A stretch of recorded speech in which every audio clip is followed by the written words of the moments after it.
All right, there we go, ladies and gentlemen. Sorry about that. My microphone was down. Welcome out, everybody. That was Tears for Fears. Everybody Wants to Rule the World. And probably my favorite song of all time. One of my favorite songs of all time. If not in my top three. It's in my top three for sure. So I wanted to make that little intro for you. I'll leave the video in the description of all those beautiful 4K scenery drone shots that I kind of tailored to this song. And just to kind of, it was interesting, like, what am I going to come back and play for the second round for this What's Your Question 56? Because I had to redo this because the last time we did this, it got banned because of the introduction using some footage, I guess, the owner didn't want me to use. So I just decided to come back and do it again because 56 is such a special number. It's tied to the Lights, Camera, Action. It's a movie, which is the reason why I'm wearing the sunglasses. I'm not doing it to be cool. I'm doing it to tell you that you're in a movie. Earth is a movie set. Are you the star in the movie? And I thought would be very fitting would be the song Tears for Fears, and everybody wants to rule the world. And it comes off the album called Songs from the Big Chair. It's really interesting, man, when you decode that song itself. So anyway, let me just take these off, ladies and gentlemen. Welcome out, all of you great decoders around the world, wherever you may be. It's been a couple weeks since I've been here. I made a trip to the US, had to renew my visa. I'm back here in Mexico, back in paradise. But it's great to join forces with all of you tonight on this grand Saturn day. We're going to be going right into Saturday into Sunday. It's a really big weekend here in Mexico. I went out to the grocery store earlier and it's jam-packed for a little town. And I was like, oh yeah, it's Easter. It's just amazing how customary people are. They're out like the woodwork, man. They're coming out of the woodwork. So we're doing it, and it's the King of Diamonds Day. So we have on the wall there on either side of me, you have these two cards, the King of Diamonds. Why do I have the King and Queen? Because Sunday is going to be the Queen of Diamonds. So today is going to be the King of Diamonds representing Saturn, and then Sunday representing the Sun will be the Queen. Okay? And that's card 39 and 38 in the cards of illumination. In the tarot, it's going to be card 77 and 78. Can be 76 and 77 depending on how you view it. So ladies and gentlemen, welcome out to another episode of What's Your Question, number 56. I'm really glad you joined me. You could have been anywhere tonight. You decided to come here and join this family. So I appreciate it. I appreciate the support. All of you great decoders showing up, supporting the channel, watching the videos, giving comments. Even if you don't give comments, even if you don't like any of the stuff, no problem. But if you're coming here, I appreciate it. If you're just getting a little nugget here and there, I appreciate it. As all of you know, make the truth your own, which is kind of interesting because growing up as a JW, Jehovah's Witness, their songbook, there's a whole bunch of songs you sing before the meetings, the church, and song 56, as fate would have it, is make the truth your own. I kid you not. I've shown this several times. It's kind of a cosmic joke now for me, anyway. And what does that mean? Well, it means what you believe in it becomes your reality. It could, ladies and gentlemen, I'm kind of moving towards a very good possibility that we are all creating our own fractals. We're all creating our own reality. See, I'm only here in your movie because you decided to tune in. That's the only reason why I'm here. I'm just an extra in your movie. You got to be the star in your own movie. And there's requisites to do that. How do we become the stars in our own movie? Well, stop being an extra in somebody else's. Turn off the static, turn off the background noise. Pay more attention to you and your family and your entourage. You're the stars in your movie. Pay more attention to those people. And you'll start to experience more bliss. No matter if we're being used or not. See, the people that are new to this channel, when they hear me say mankind's being used, like, what does that mean? Well, it means that the voice in your head runs you. It operates you. Where do these voices come from? Have you ever thought about that?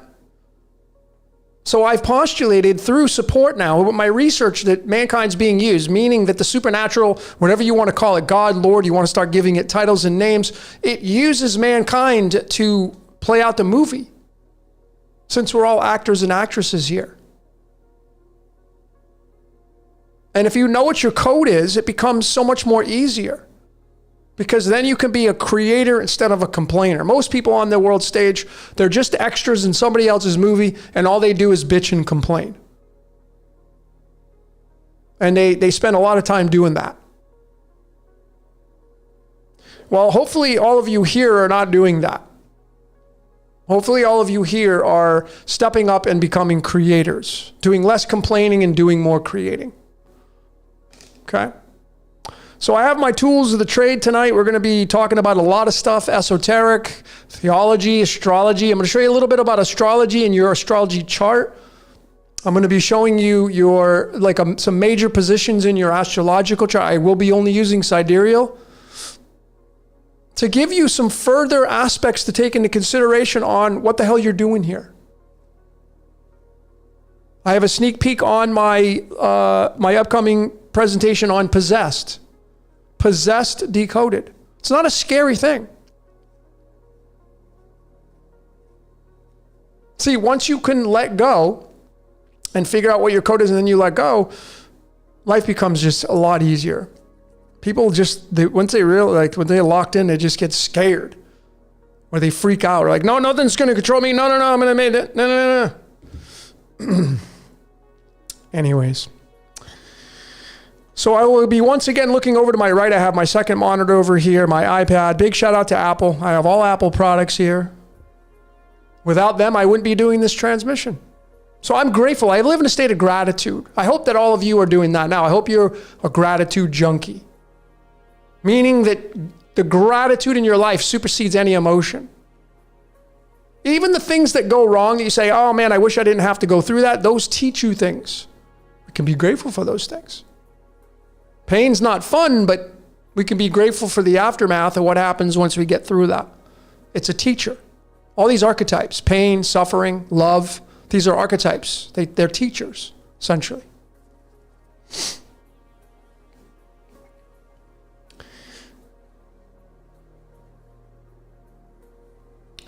So I'm going to be looking over here. I'm going to get to some of your comments.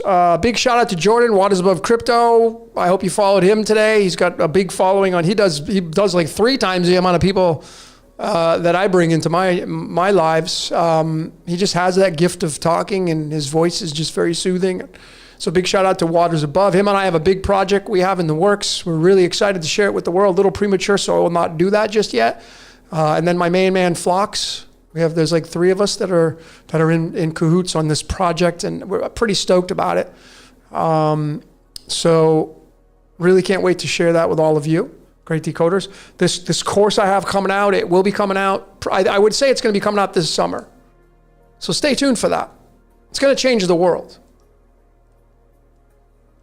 I hope to get this thing into schools, high school, grade school. I hope it can change people's relationships for the better, of course. I'm going to be talking a little bit about health. I just got back from the U.S. and I picked up some supplements. I restocked on some supplements that are really tough to get here in Mexico. So I'm going to share with you, because a lot of people ask me, like, what's your regimen? What do you do personally? So I'm going to share with you what I'm doing right now here in just a little bit. But let's get to some of your questions here, because this is What's Your Question? And again, thanks. A big shout out to all of you for being here. Okay.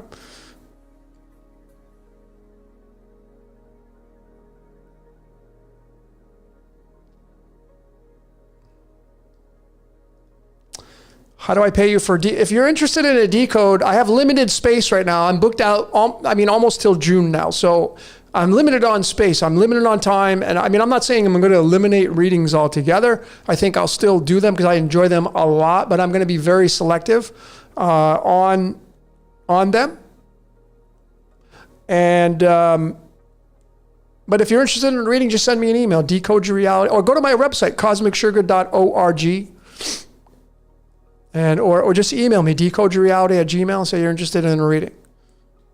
But for those of you that are like, you love to do research, like you just love to dig into the internet and find the bits and pieces of what describes you as a human being, well, this course that's coming out is going to be for you. If you have children, especially you parents, don't you want to know how your kid operates? This course will be for you.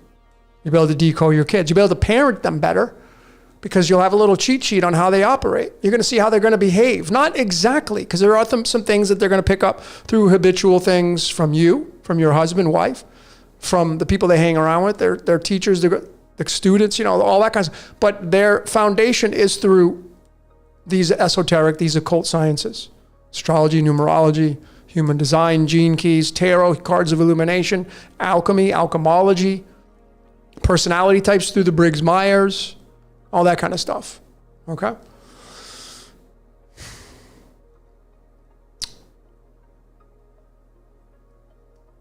Deborah's asking, do we see with our eyes or our eyes project what we see? We see with both. The light comes into the black sun. That's why I say you're the devil. Be the best little devil, because you're the black suns. The black suns are your pupils, which just means student, right? You're giving feedback to the supernatural, but it's both. So the light enters the eye and then it communicates with the brain, and then you get the image. Then you start getting all the senses involved. Once you start to see something, you may freak out. You watch the movie screen, you start crying. It's not real, but you're crying. You see, and then you have a reaction to that. So it's going to be both. I say it's going to be both.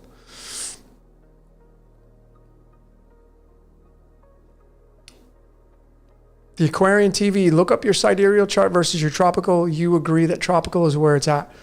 I'm not sure what you mean by that. So here's my take on sidereal versus tropical.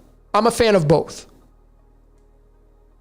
Now, if you go to the stars right now, if you go up and look at the stars right now, it will match sidereal. It will not match tropical. That's not my opinion. Tropical astrology is about 24 degrees forward. Now, the reason why tropical astrology has merit and has truth to it is because people have been putting it out onto the world stage. That's called magic. People talk about it. People teach about it. People educate about it. People put it into the computer. People type their opinions. That's why that's why any system works, for that matter. But the true map of the stars right now is tied to only one astrological system, and that is Vedic sidereal. But when I do readings, I do both. I put both charts side by side. I read from both. I'm a fan of both systems. So I'm not going to say one's superior over the other, but I will say that Vedic astrology, sidereal astrology is the only astrological system that's matched up directly, exactly to the astronomy. Not Western, not tropical.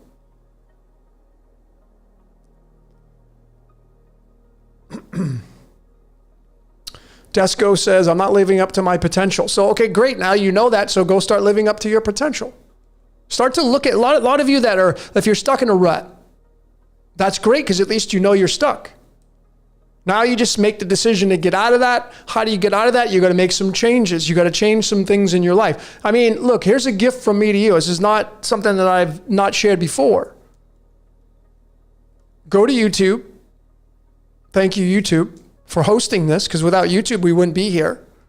So a lot of gratitude to YouTube, my channel. It's all on the platform of YouTube. Go to YouTube, type in Born Rich Bob Proctor. Born Rich Bob Proctor. And you'll see that it's old. It's like early 1980s, but the information is still, it's timeless. If you want to make change in your life, go watch that system. It's about 10 and 11 hours long. There's 3 videos. I think actually they've remastered them, and now it's like 20. But they have the originals on there. There's 3 of them, 1, 2, and 3. If you watch those every day a little bit for like 30 minutes and you do it for 60 days, 90 days, your life's going to change. So if you're stuck in a rut right now, that would be my first recommendation, is to go start watching Born Rich. Not just watch it once a week, every single day, because you have habits in your life. All of you have habits in your life right now that you do every single day. So something has to get sacrificed. Maybe you need to give up your favorite show that you watch every single day. If you ever binge watched a show, that means you have the ability to binge watch Born Rich. Okay? It's pretty simple. So that's something that I would definitely jump into if you're one of those people that are stuck in a rut, or you're kind of, you're in a down slope. Okay, is go study Born Rich. If you want to increase your finances, if you want to make more, if you want to earn more money, The message, maybe the message I'm telling you right now, the message you're supposed to hear in order to get on your path to make and earn more money is to go watch Born Rich. Okay?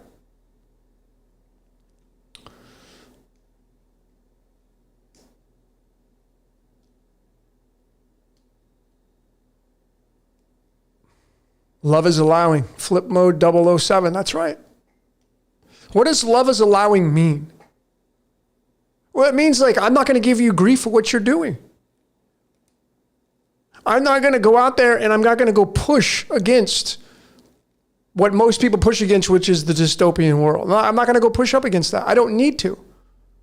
Instead of doing that, I'm going to create my utopia. And if everybody started to create their utopia, the ripple effect, the energy would push out on that dystopia, and then it would have you wouldn't have to do anything. The utopian would just push against the dystopian and just smudge it out. But no, that's why the mainstream, you go watch, if you want to know how this world is, how the collective is, go to YouTube and go to these news channels and see how many subscribers they have. Now, I know they may be not accurate, but get a good grasp of how many people are actually tuning into these stations. Go watch your social media page and see what people are talking about. It's mostly dirty laundry. Things they don't like, it's their fault, it's them, it's they. That's not how you create a utopia. Love is allowing, that's fine. It's like, I would definitely say stop following those people. Some of your friends you got to cut out because they're not following what you're following, and vice versa. But love is allowing means you let them do them and you do you. Same thing in a relationship. In a love relationship, you can't force your ideals upon your partner. Like, I don't like the way you do that. Well, my code's different than yours. You do you, I'm going to do me. That's love is allowing. As long as you're not hurting or manipulating anybody or operating from a low frequency vibe, then obviously what I'm saying has merit. Okay? Frank says, so basically we're all kind of schizophrenic. Yeah, I had said this so many times. We're all schizophrenic. We're all liars. We all lie. We all fabricate things. And don't tell me you don't do that, because you're just lying to yourself. We're inauthentic human beings. We'll justify it. Well, it's just a little white lie. Well, I told that because I don't want to hurt their feelings. Okay, great, but you did. We're all bipolar. It's going to be a gradient, folks. We all have narcissistic traits to us. Every single one of us. It's a sliding scale. Your percentage may be lower than other people. You say, I'm not narcissistic.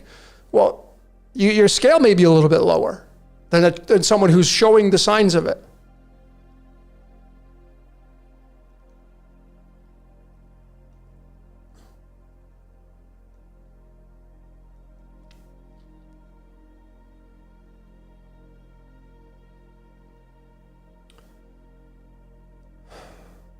Matt Myers, what are my other two top songs of yours? You're putting me on the spot. I don't know. That's a tough one. That's a really, really tough question to answer. I mean, I grew up in the 80s. I was born in 73, and then when I kind of finally got my roots established, and I moved out of my parents' house when I was 16. I was a rebel. When I quit the religion, man, I made up for lost time. I became a rebel. And then I got into heavy metal and Metallica and Megadeth and Black Sabbath, and I was a metal kid, man. And I got into, the 80s were a big thing, so I love all the synth pop and Tears for Fears and Howard Jones and, the softer stuff. I like all that stuff too. But I'm a metalhead, man. I love the guitar, and I think I was a musician in a past life.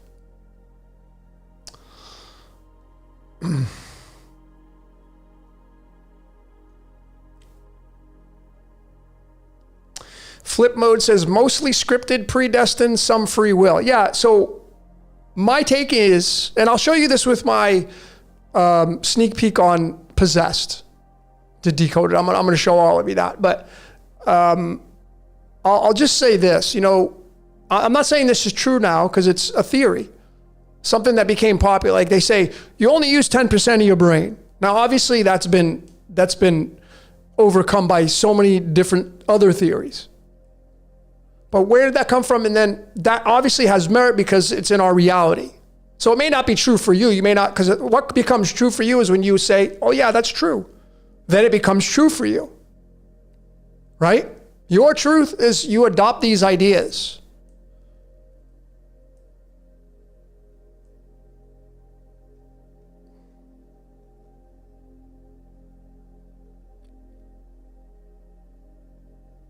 What's up, Bobby?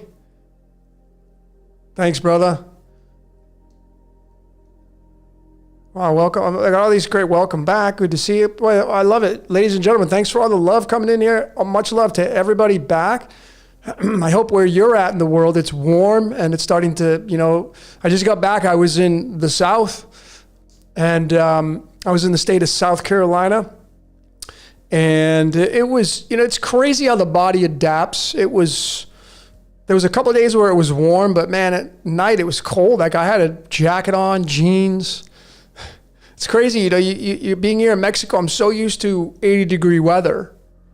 And you go outside of that and then just 10 degrees, I was cold. I mean, I got off the plane and it was at night and it was 60 something and I was shivering.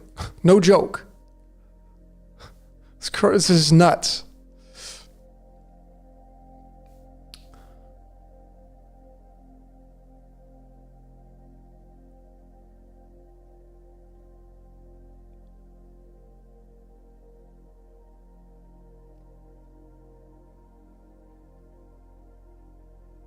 Billy Idol is awesome. He's still playing, man. He's still playing music. It's just amazing. Some of these artists still playing. Just amazing. I mean, Metallica coming out with that. I mean, they're still, oh man, just amazing.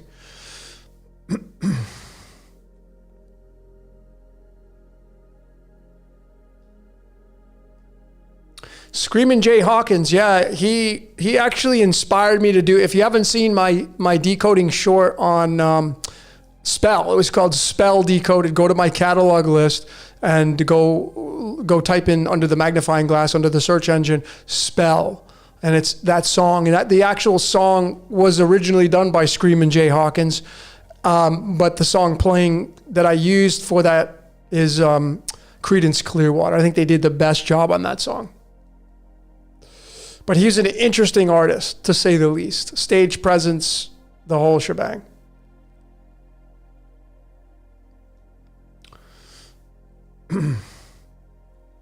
Thomas is asking, why is the Chinese zodiac the most popular? I would say out of all three, it's probably in third place. Maybe in China, it would probably be number one, but the people I know, they don't even talk about it. Like, I'm actually in the process of integrating all three. Matter of fact, I have a decode coming out on Aquarius. Aquarius decoded. And in that presentation that I'm going to be bringing out to all of you great decoders, I have the integration of sidereal and Chinese together. And it's a game changer to get another extension on astrology and the maps. So you have the nakshatras. The reason why I like sidereal is because you have the nakshatras besides the zodiac signs. And then if you add the Chinese onto that, it gives you the picture of the animals and it just gives you an extension. So you literally have three. You have the nakshatra, you have the zodiac sign, and then you have the Chinese animal. It's pretty awesome. I wish there was a software. I wish there was software that could draw. If you're a software writer and you're listening to this and you can write that kind of software, I'd love to hear from you because I would love to create a program. So maybe somebody will. I don't care if they do. No big deal. I would just love to use it to integrate all those systems together. It would be amazing.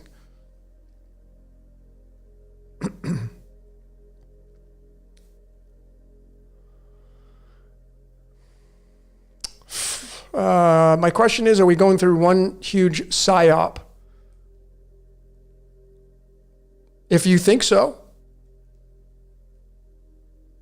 I mean, I would say I'm not, but If you say so. Remember, like what you say goes. So if you have this idea about a psyop and you think that you're going through that, well, where's the psyop coming from? Well, I would assume that you're referring to the news or the mainstream. See, I don't really pay attention to that. So if that's what you're sourcing that's what you're building your foundation from a psyop from, well, there's a possibility you're getting information that is kind of trying to get you off course, which is what its job is, or to create their movie and it needs your energy. So I wouldn't call it a psyop. But I would definitely say, if you think we're going through one huge psyop right now, you're asking the question, so I think that you probably lean towards that. Well, what's your foundation based off of for that question? Mainstream? Well, turn off the mainstream, and now you no longer have a psyop. It's really simple.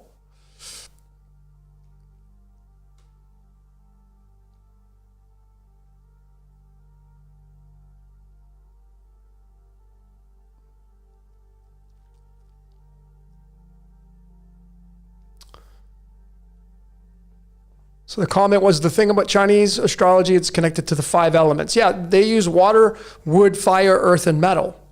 But that's through that system. Then you have fire, air, water, earth. So which is it? Well, it's going to be both. Is there going to be one that's more important than the other? If you say so.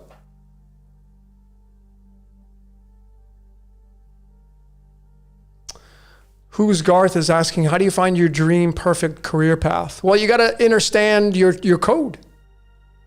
Like the question I would ask you is, when you wake up in the morning and you put your feet on the floor, and I would hope you get a good night's rest. And if you're not getting a good night's rest, you got to make that happen because it just starts your day off right. Can you put your feet on the floor and say, I can't wait to start my day today? Are you there at that position in life? And if you say, well, no, I'm not. Okay, well, what would it take you to get there? And if you can't answer that, that's fine, but that would be where I would start. What intuitively is going to make you get up and say, I cannot wait to start my day today? That will give you some kind of inclination as to what your career should be wrapped around. But I'm gonna show all of you through astrology sidereal kind of a head start on that question in just a little bit. Okay.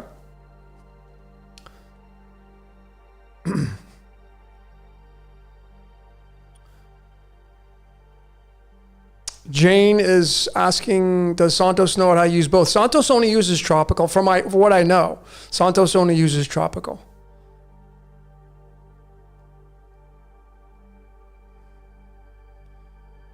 A1, those of you that don't know your birth times, that's totally okay.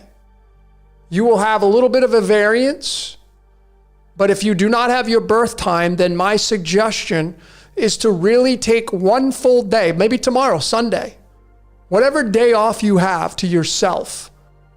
Go for a long walk, go for a hike, go sit out by the lake, go be with nature.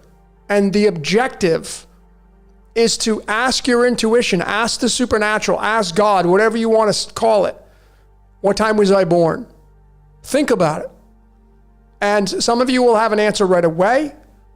Some of you will see a number somewhere in nature or somewhere in your vision, in your scope of vision, and you'll get that as a sign.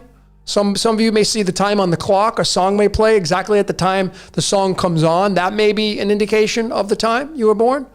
But the objective, so you got to get in tune with the objective. What time was I born? You get in tune with the objective.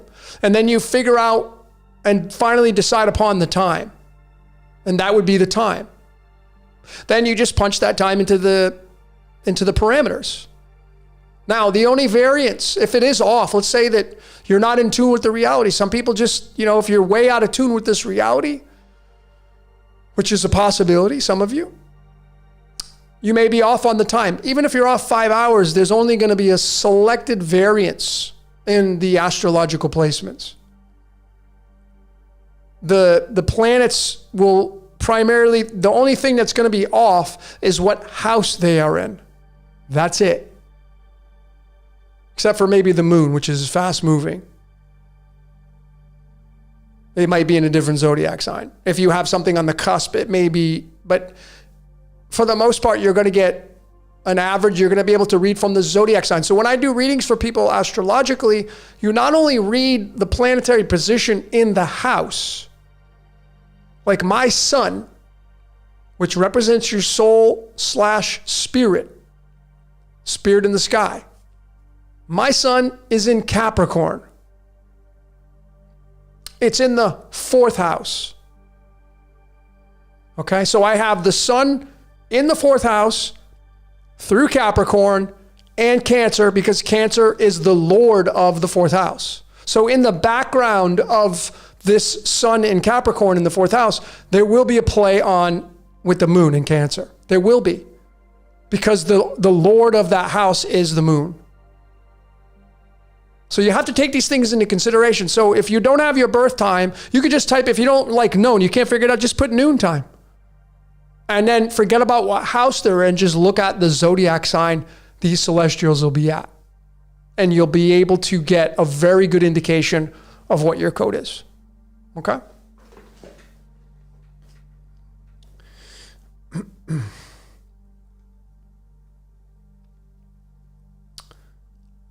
Houston Rouse asked, does your God have a name?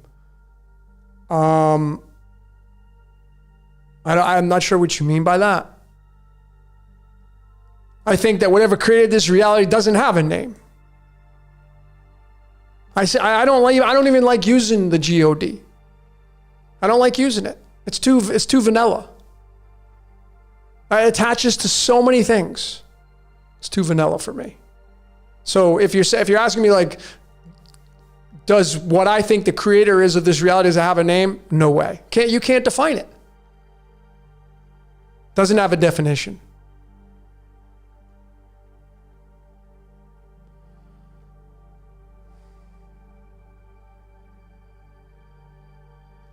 Chris Topher, how do you transform your shadow to include more of your higher self instead of lower? Stop doing things in the lower chakras.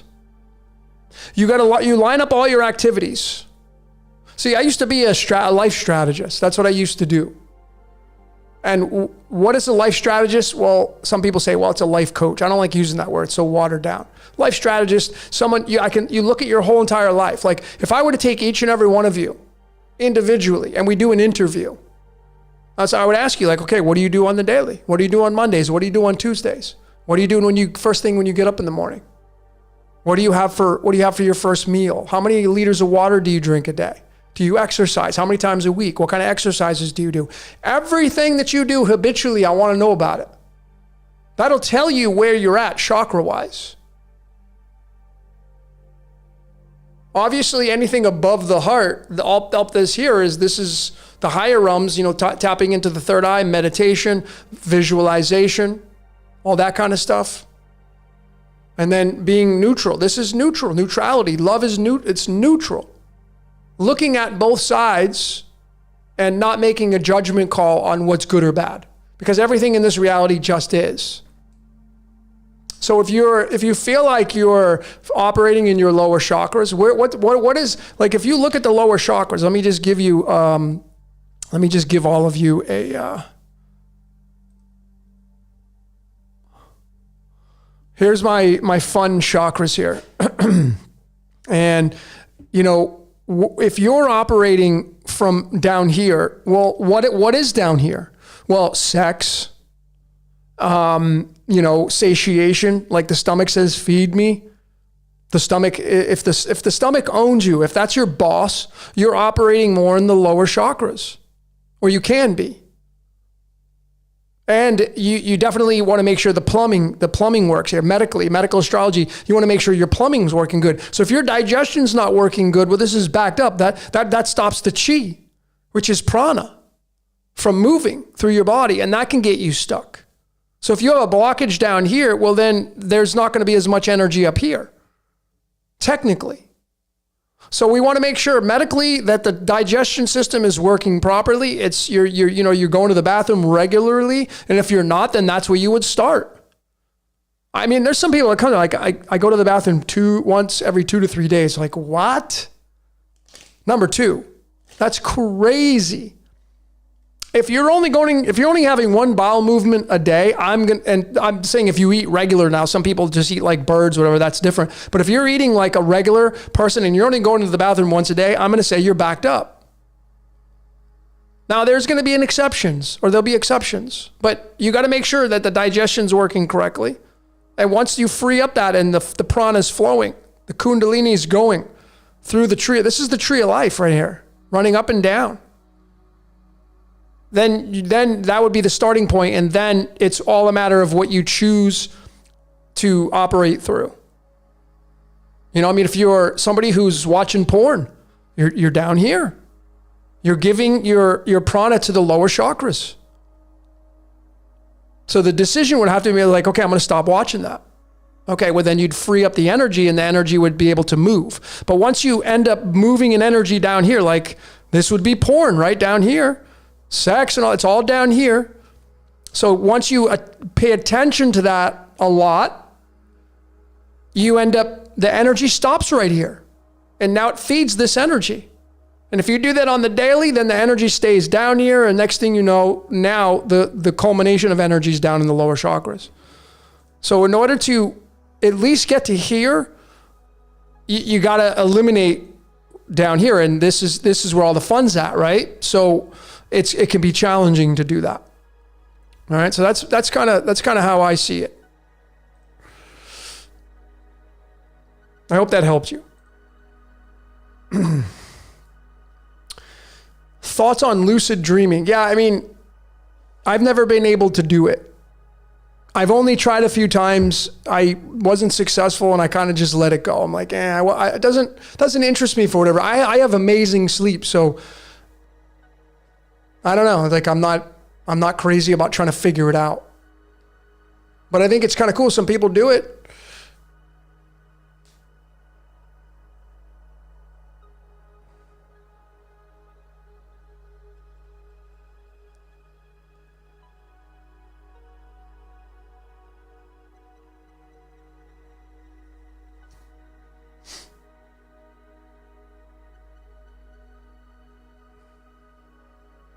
Yeah, breath work is great. I mean, go study Wim Hof does. The breath work, and that is pretty amazing with what he's done.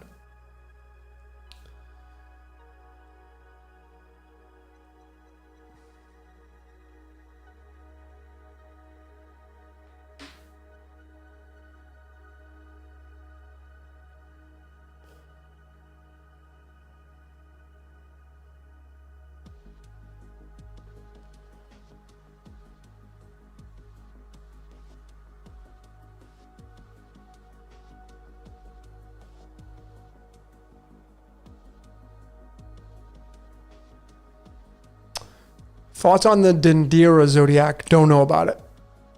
See, I have ignorance in my life. Never heard of it. So I couldn't give you any information on that.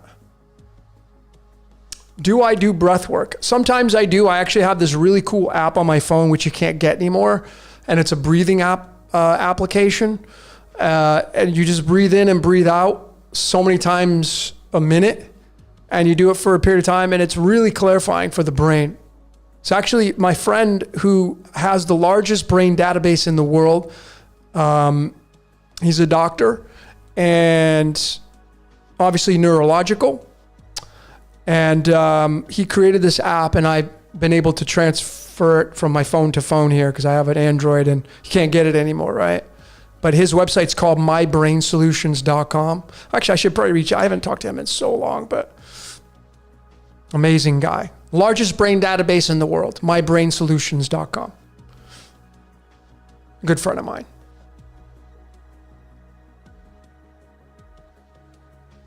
Do I think this creator has a gender? No. I think whatever the creator is, it would be androgynous. I think it's different. Like spirit is like, it wouldn't have a sex per se.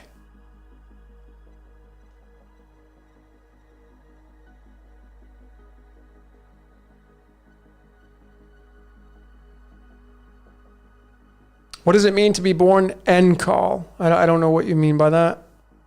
I was born N call. I don't know.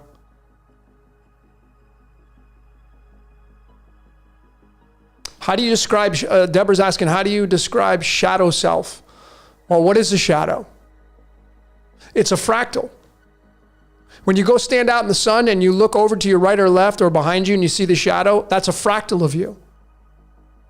It's a fractal down, right? So you now have D, that's where you get demon. It's a fractal down, shadow. Sometimes shadows can be great. I mean, if you're in the hot sun, it's 100 degrees and you're in during the day, you're running for the shadow. So shadow's not a bad thing.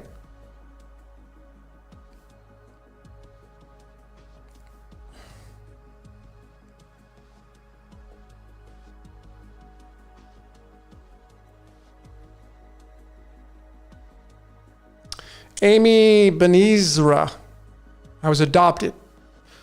I would go by, like if I was adopted and I had names, like several names, I would decode them all. First and foremost, if you know what your birth certificate name is, that's the one you want to use first and foremost.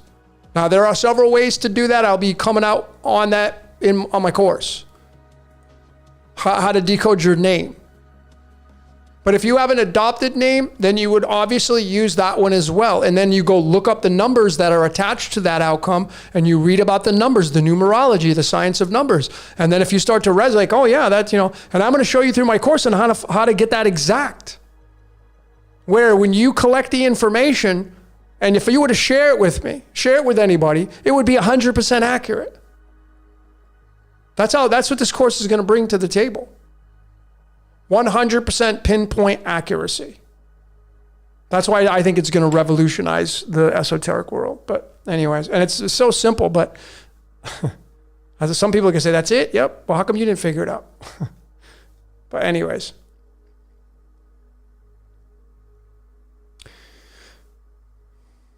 Oh, big shout out to my moderator, Steven Segura. I don't know where Pam is, but thanks, Steven, for being here. Appreciate you. My axe, the axe grinder in here. Got to keep it clean. We're all about loving here.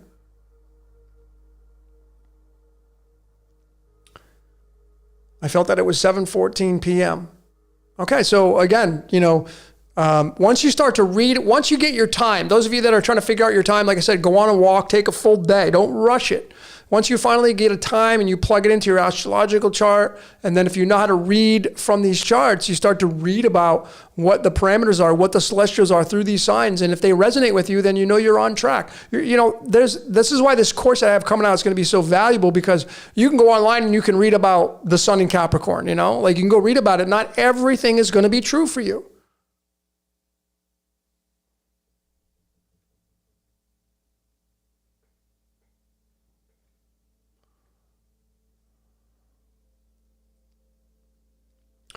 What is death? Life. It's just an exchange. Death is just an exchange. Death equals 19 in numerology. 19 is the sun. 19 is spirit. 19 is soul. All in Chaldean numerology. Right. Death. The death card is the 13th card in the tarot, but the word death is 19. And then you have the sun. The life, the logos, the life giver. So what is death? It's just a transference of energy.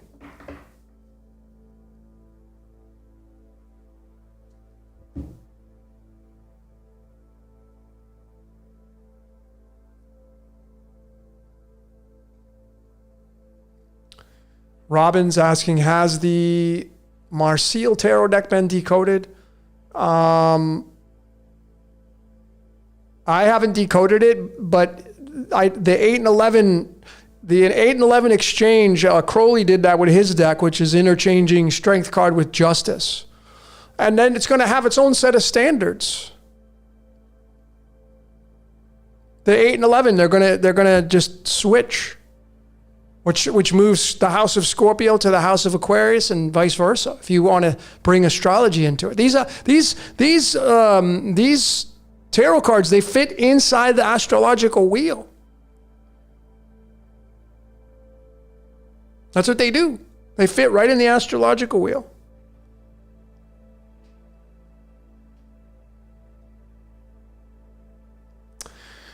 What program do I use for birth chart calculation? Well, I have my own way of doing it. So when I do my readings, I share my screen the entire time. I do it in Photoshop because I move a lot of things around. I bring in, your cards. These go into your astrological chart along with the tarot and your life path, and even the degrees are important. What degrees these celestials are, even the subtleties, those are important. But I use, typically I use astro-seek.com for my sidereal. And then I use astro.com if I want to get some other layers to it. And I use that for Western. So I grab Western and sidereal and I put them side by side.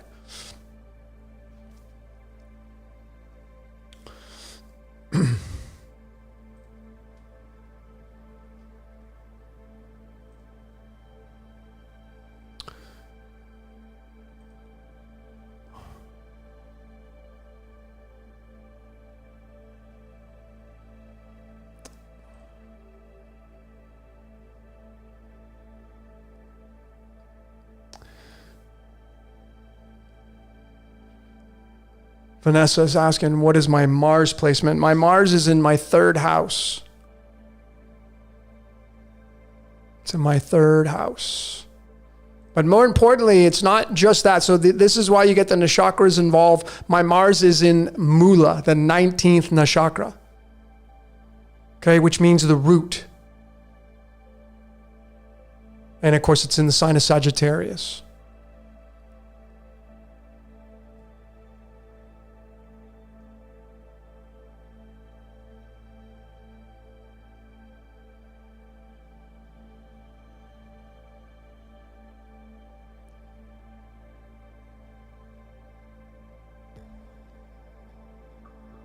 Kylie Thompson, significance of being a twin. I'm not sure.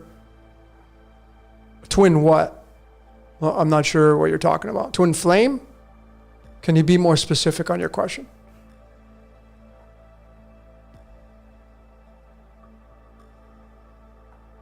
Mind in the Cosmos, do we get an, oh, somebody's asking about, do you come Soul Trap? And so I play with these, right? Like Soul Trap. I'm not convinced that's the case. Like I said, I mean, I honestly think that the supernatural is playing its game out. And it needs players. Which is why sex has a payoff. You know, the orgasm, one of the greatest feelings in the world, that's the payoff. That's why men chase women and women chase men. You're not chasing it to hold hands. Or to ask your partner, hey, does this look good on me? You're doing it to get close. And when you get close and you hug and you touch, you eventually end up procreating. And if you don't procreate, you still hump. And there's a chance you may, and a lot of people have unplanned pregnancies. Didn't plan it, right? But it's all about the game needs players. Why does the game need players? What is the game? Earth. Why does the game need players? So the creator can experience its reality. If you're somebody who owns a fish tank, if you have a fish tank in your house, perfect example. You can't be the fish, but you can observe the fish. It's a self-contained system. You can watch what it's going to do. And if you don't like what that, if the fish is like maybe eating another fish, you'll take it out of the tank. That's you having divine intervention. Because you're like, I'm not going to allow this to happen. So you take the fish out and get rid of it. That's divine intervention. You're the God and the fish is your children, your kid. And you're observing your kids. If you have a terrarium and you got insects and whatever in there, it's an ecosystem.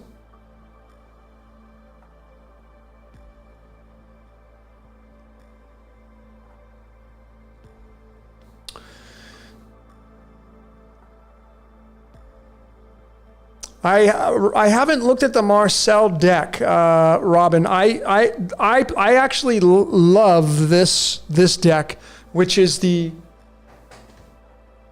I just got this a few weeks ago. It's this one. This is the one I'm currently using. It's a really beautiful deck. So if you're a fan of the tarot, this deck is pretty amazing. That's the one that I'm using. It's Astro Matrix. They got a website. I love the illustrations on these, and they're good quality. So.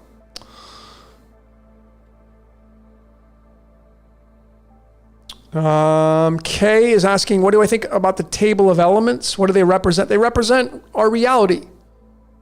I'm assuming that you're talking about the periodic table.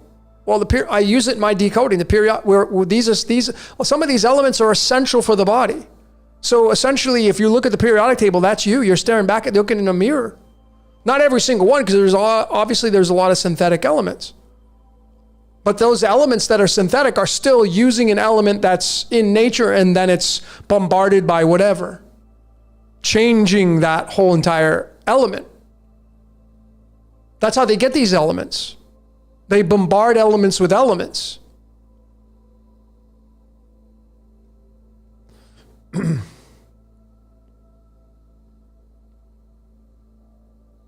So anyway, someone was asking about memory wipe and all that. I mean, you would think that'd be the case, right? I mean, if you're a fan of sidereal astrology, the Vedic astrology, and you go study the Indian culture, like I'm a huge fan of Indian culture, huge. Like if you study your ancient text, the information I have gotten, and I can only go on what I read. I can't say it's going to be absolute. I'm going to say that this is what I read. This is what I've adopted as a very good possibility. Hinduism has the oldest text.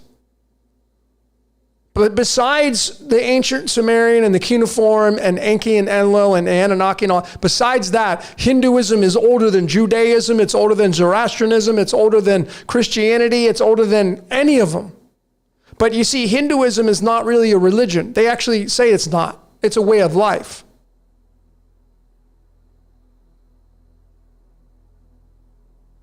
And when you go study that, they tell you we're all incarnations of the God. You're having this experience called life. That's why if you become a creator, you end up actually having whatever runs this reality, it rejoices because now you're not bitching and complaining about something of its creation. Because it's got to be everything. So when you start to bitch and moan and complain, you're actually complaining against the creator of this reality because it created everything. It had to have. I mean, it'd be absurd to think that pathogens, which I decoded in my rest in peace, my last decode. Thanks everybody that watched it.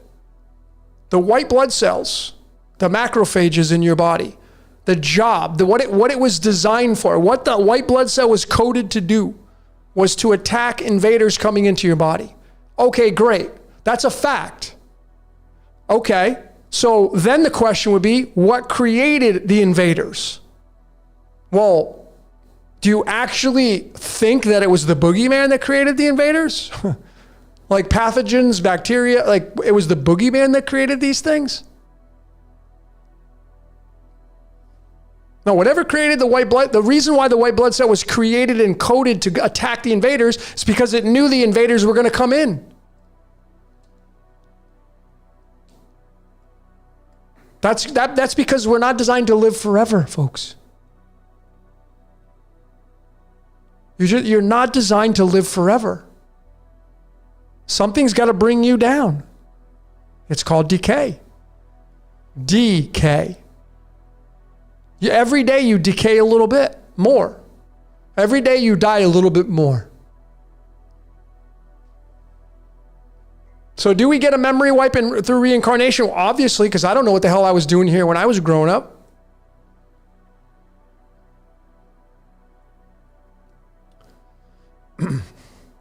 Sandro is asking, do you have any knowledge regarding life paths? I've talked about life paths many, many times on different podcasts, on different What's Your Questions. You have, let's see, your life path 7. Okay, so forget about the other astrological, your life path 7. If you're life path 7, you go right to numerology. That's why numerology you should study the science of numbers. What does the number 7 mean? Well, it's the crown chakra, and that means it's the end. It holds it all together. The crown is the analyzer. 7 is the analyst. Because if you look at the astrological map, the 7th sign is Libra. What is the symbol of Libra? The scales. How do you balance the scales out? By observing and analyzing reality. So if you're a 7 life path, your soul contract is designed around critical analyzation. A critiquer. One of your jobs is to look at things and saying, that's broken, that's cool, that looks good, okay? Without prejudice, without judging, just saying, okay, hey, this would work better if it was this way. That's part of your job. That's what Libra is the balancing of the scales, which is why in the timeline of mankind, many things happen in the fall time around the sign of Libra. It balances things out that need correction. After it analyzes it, it's time to make the correction. So you those of you that are 7 life paths, and that's just your soul contract, then you have your identity through your name, numerology, et cetera, et cetera. So you have your ID, your identity, your ego, which you're never going to get rid of. That's all your desires. And then you have your soul contract, which is your life path. And that's the combination of both. And you got to look at both when you break down and decode yourself to get the full spectrum of how you operate in this reality. Okay?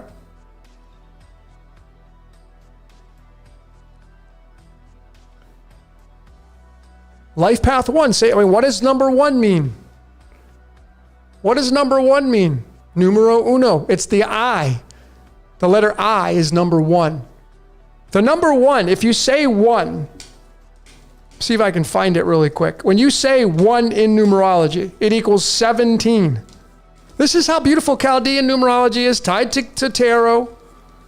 So funny, I had someone come on a comment and said, did you know the tarot is demonic? Yeah, okay, dude. I didn't know that. Thanks for telling me.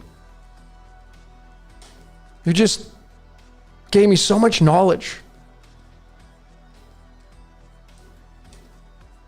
Where's my...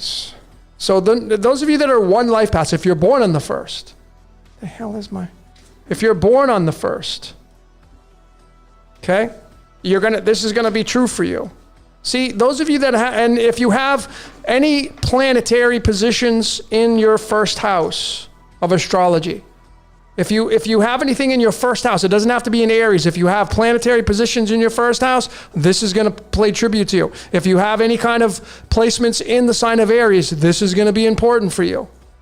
Okay? The heck is there it is. So here's the star card in this deck. The number 1 in numerology equals the number 17. So the I am, you say this a lot. I'm going to go do this. I think this. Oh, I don't think so. I. It's you. It's the star in the movie. The star takes the lead role. That's the 1. So if you have a 1 life path, you have a major competition chip on your shoulder. You want to be first in everything you do. Probably if you played sports in high school, you were very competitive. You got to be first in everything you do. Leadership. It's a lot of leadership. But when you can be humble and you can kind of balance the ego and the spirit out and live from the heart space, you become more blissful in your life as that star. You truly become that star in the movie. Same with the 2. The number 2 equals 17 as well. These numbers, they bridge, they encroach. That's why if you take the color spectrum of the chakras and you wrap it all the way around the astrological wheel, Taurus and Aries are going to be red. Because Aries, the ram, plants the seed, and then Taurus goes out and cultivates the field to get it ready for blossom. And then you move into the 3 in Gemini and the 2 twins, and then those 2 twins are born, and the Kundalini rises, and now you're communicating and creating with the 3.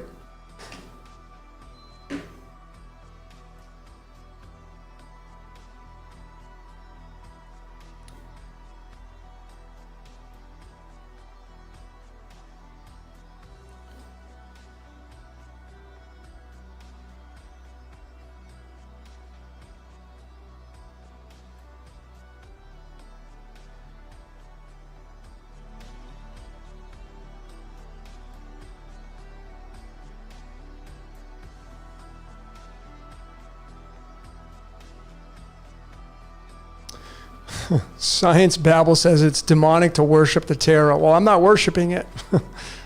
So, but if you say so. I mean, you know, these people that come to me and say that, I know you're coming from probably a Christian baked Christian background. That's totally fine. But I see you put yourself in a box. That's my truth. If these are demonic, well, then so are you. Because I can decode you using these cards. I've decoded the God. I've decoded religions using these cards to get the picture. So if the tarot cards are demonic, so are all the religions I've decoded. So are all the Old Testament, New Testament, the Upanishads, all the gods, the names. They're all demonic then. All of them. If we want to stretch it that far.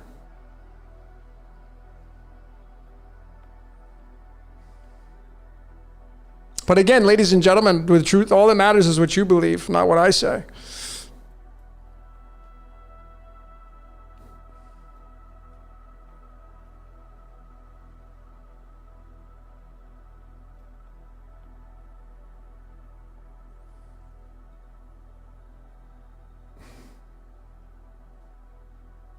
All right, let me get you guys and gals ready for, how many people we got in here anyway? I haven't looked. 250, cool. All right, let me, I'm gonna open up the Zoom here in a little bit. Let all you guys and gals come in and chat away a little bit. Oh, you were signing tarot cards at Natural. Okay.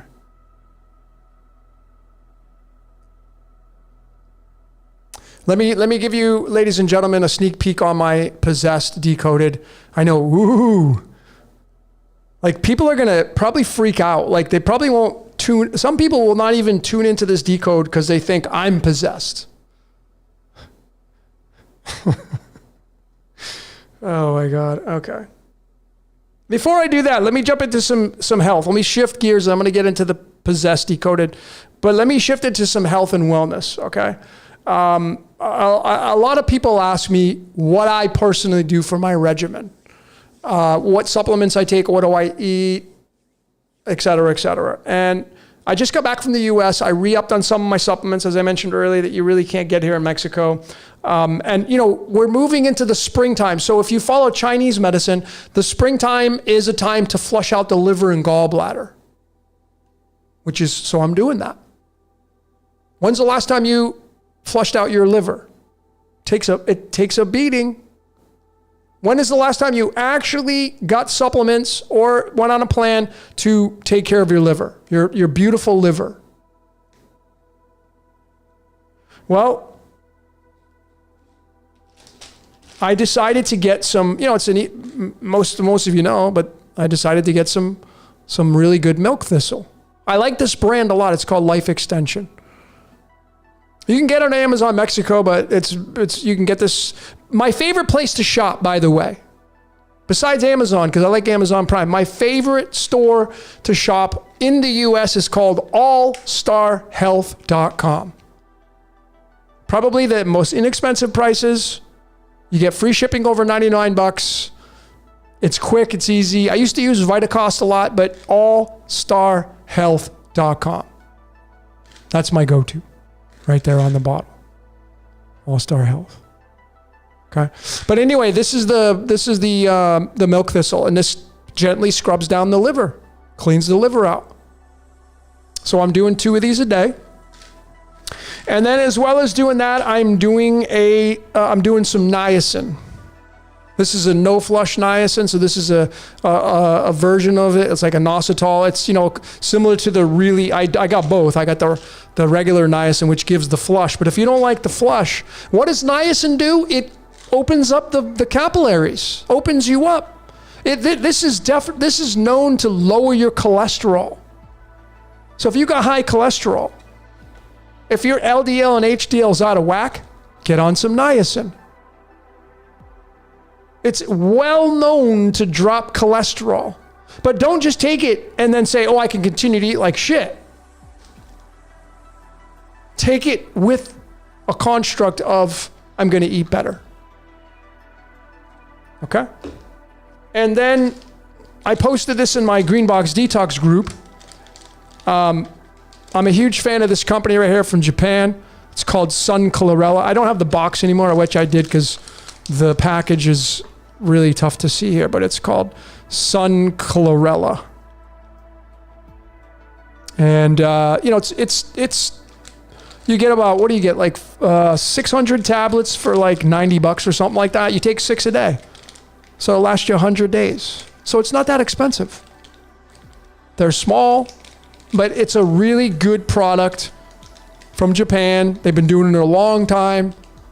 And it increases your alkalinity. It gives you the deep green color. It's a really amazing product. So those are some of the things I'm taking right now. And I wanted to share it with all of you because, like I said, some people ask me, what am I taking? That's what I'm taking.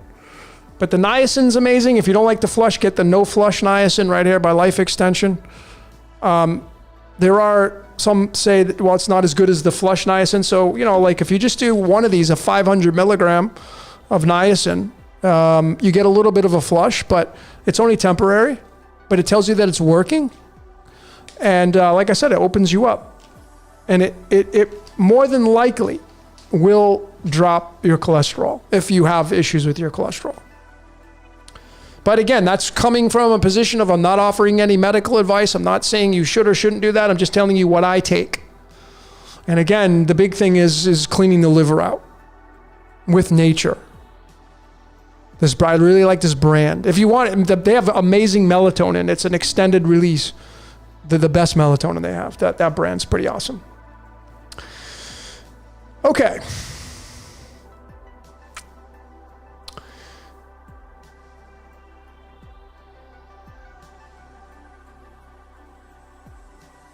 What's up, Bobby? Yeah, I know, Bobby. Bobby, you jumped on the Sun Chlorella. Got your message. Salt flushes are great, but it's not like doing the niacin or milk thistle. Okay?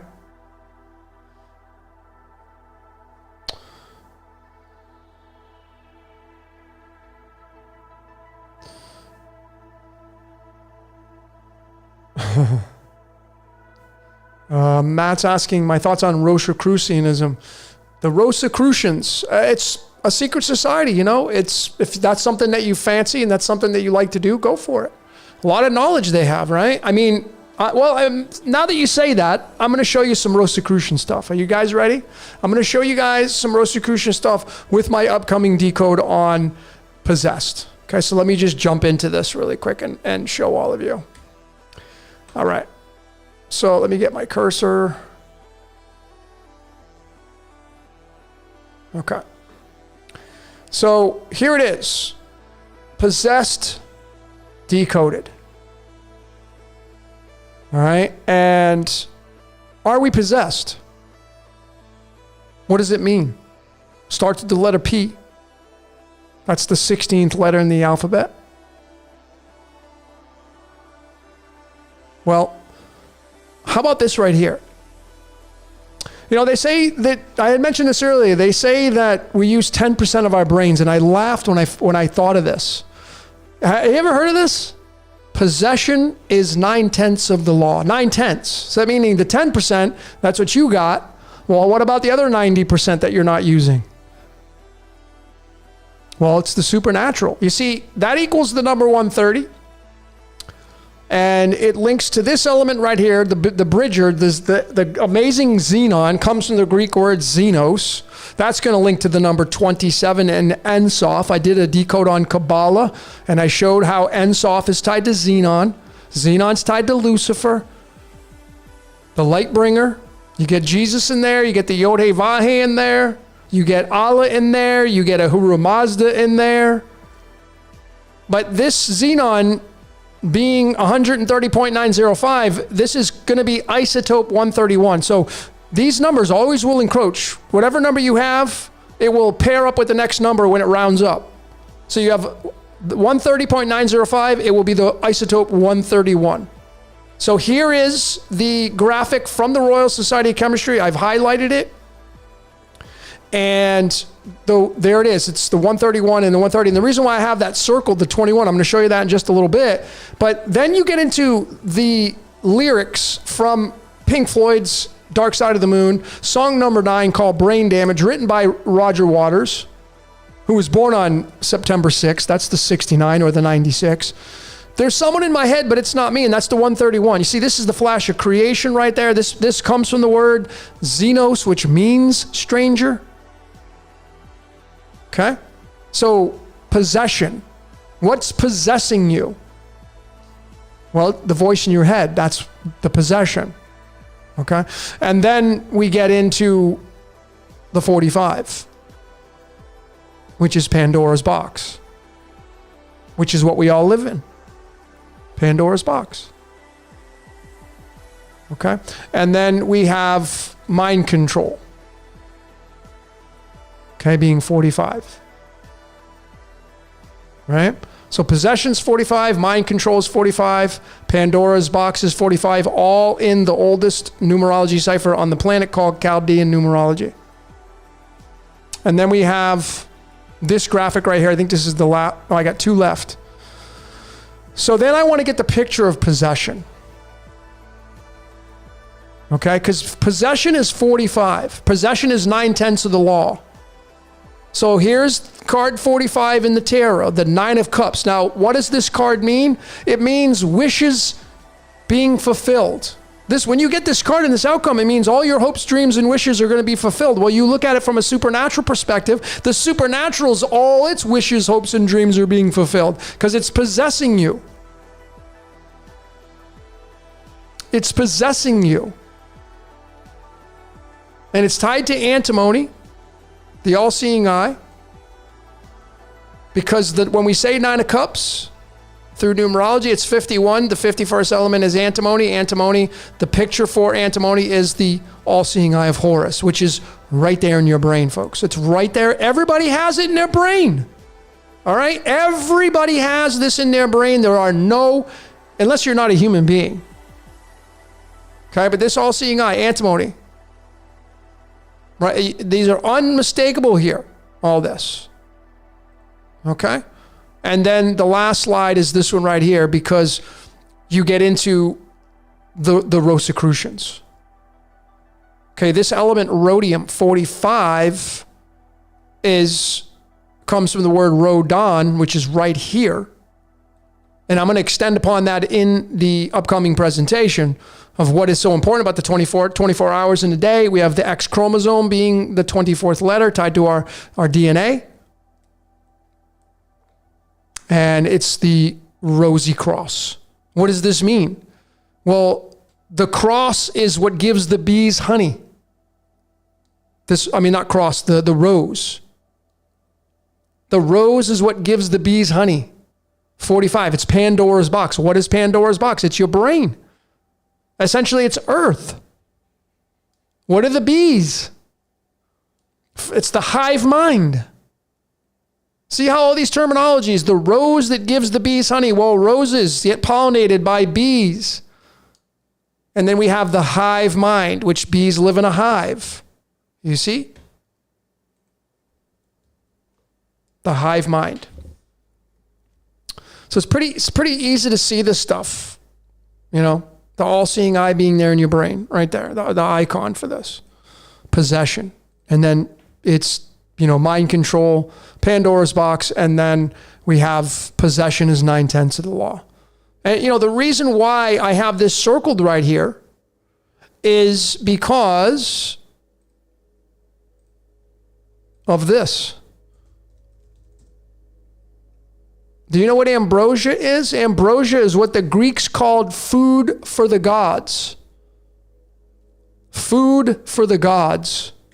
This is nothing new. So this is the subtleties. 21% of this element right here, which is isotope 131, and possession is 9/10 of the law. There's someone in my head, but it's not me. You see how all this works? Ambrosia. Your mind is the food for the gods. And I have this coming out on my channel very soon. Okay.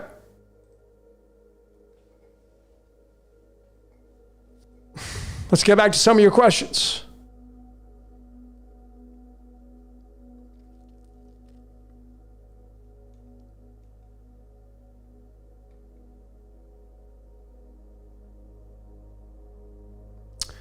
So Deborah's saying, so then would possession be projecting the hallucinations some people see? Well, it's all part of it. See, everything inside the earth is, I say earth is an egg. Everything inside the egg, the self-contained system, is part of the construct. So if you see some hallucination, part of the construct.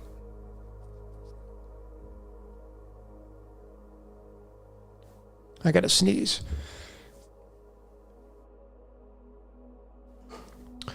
Bruce Lee, do I sun gaze? Sometimes it's really challenging to do it here because I'm not an early riser. And then at sunset, for some reason here in Mexico where I'm at, there's a lot of clouds that block it. But I love sun gazing.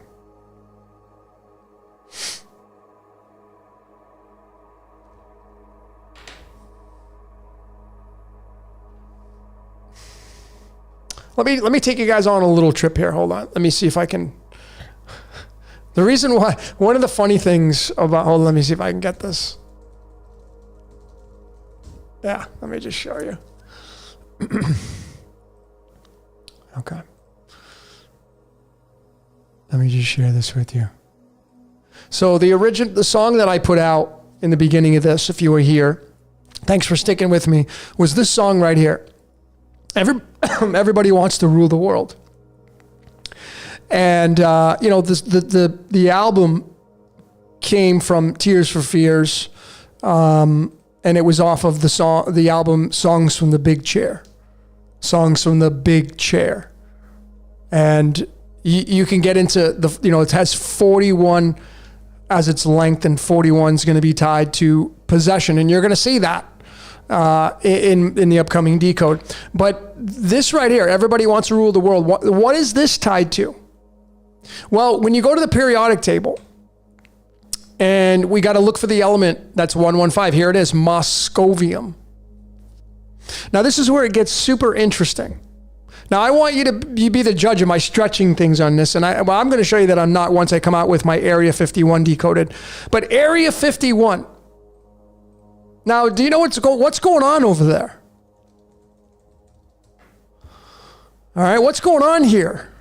That's off limits. It's top secret. You'll get shot if you go over there and trespass. Well, a lot of people speculate there's aliens there. They're cloning there.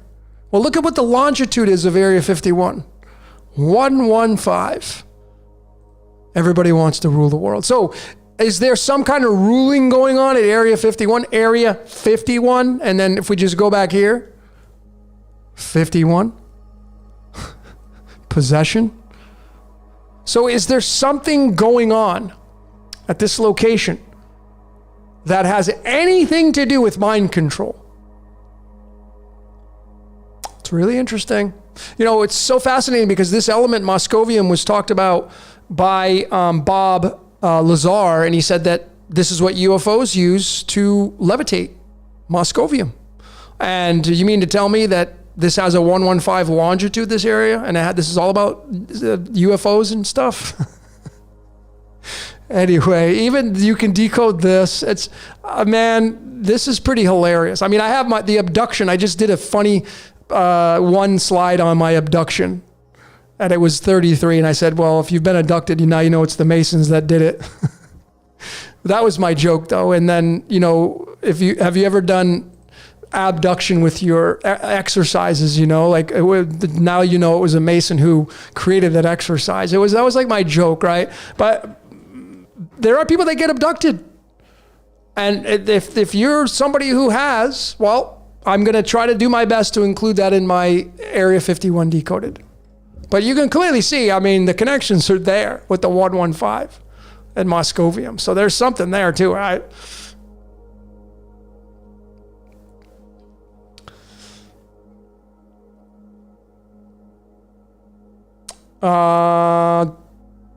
Science Babble.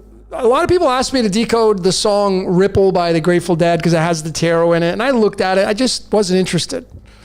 I'm sure there's layers in there, obviously, because they're using the tarot. So, you could decode it, but I just don't have any interest in that. I don't even like their music. I don't listen to it. I'm not a fan of that music. Not saying it's not good. It's just not good for me. Not a fan of it.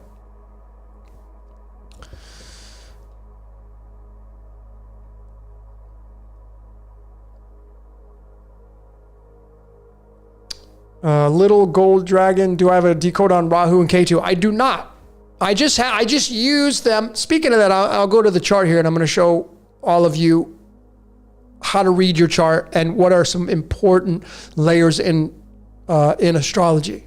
Whether you're doing the Western or the sidereal, it'll be the North Node, South Node in the Dragon's Head in the Western, and then you'll have the Rahu Ketu placement, the South and North Nodes of the Moon in sidereal, which is what I prefer to use. I use both, but anyways, but now that you've asked that question, let me jump in, ladies and gentlemen, to the chart here.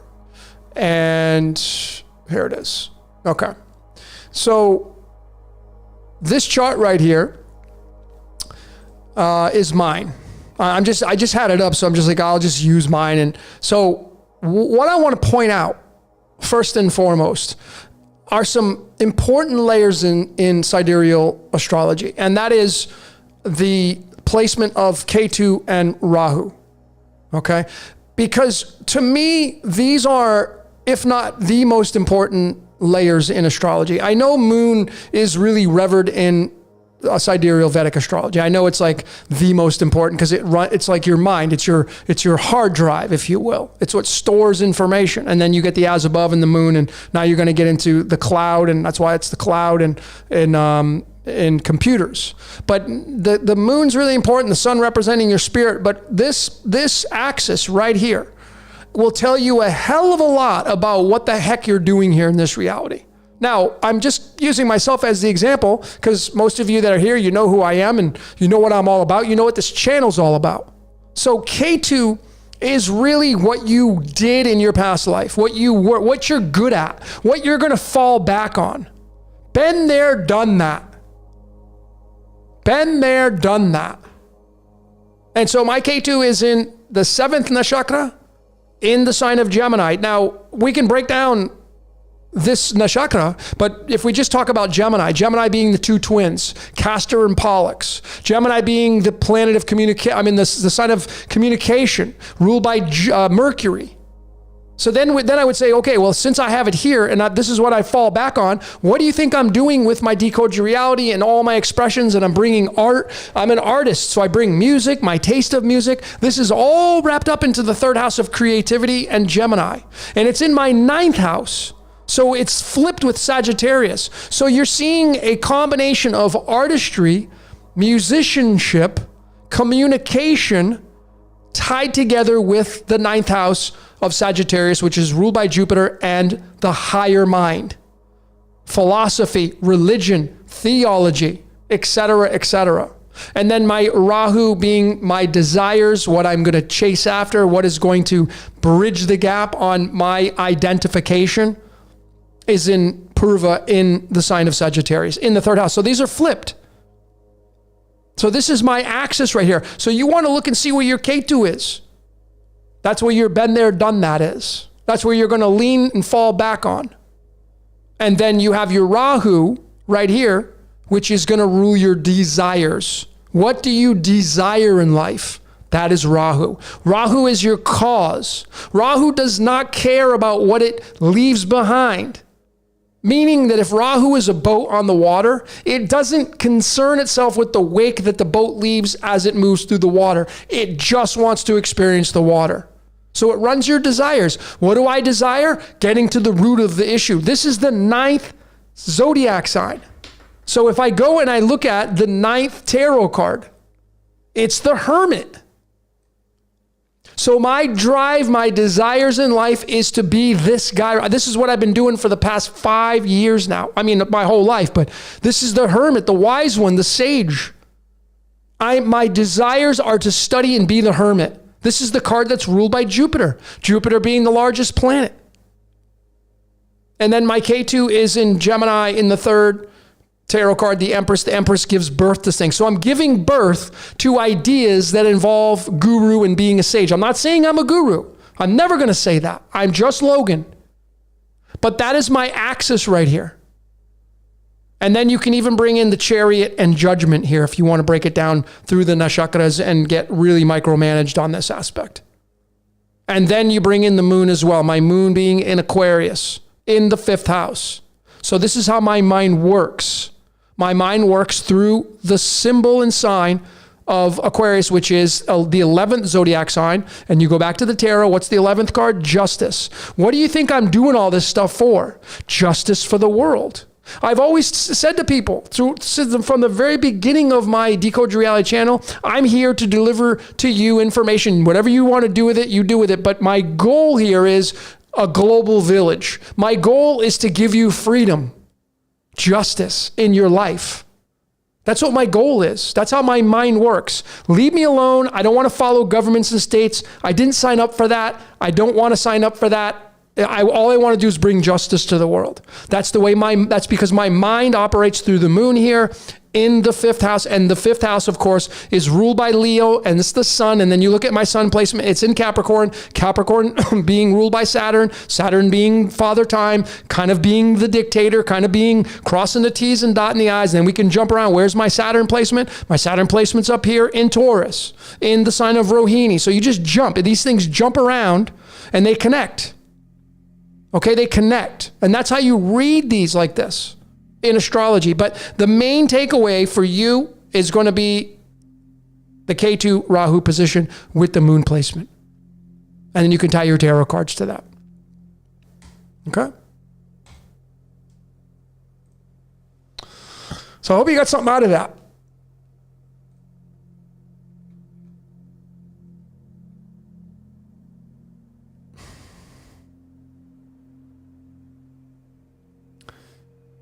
Okay, Stephen, cool. Chill on chill on the websites, brother.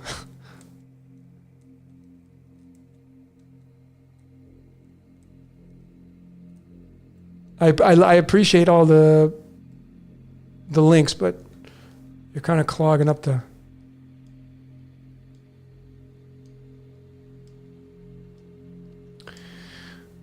What is my birth time location? My location is Putnam, Connecticut, Putnam. My time of birth is 1:03 a.m. on February 4th, 1973.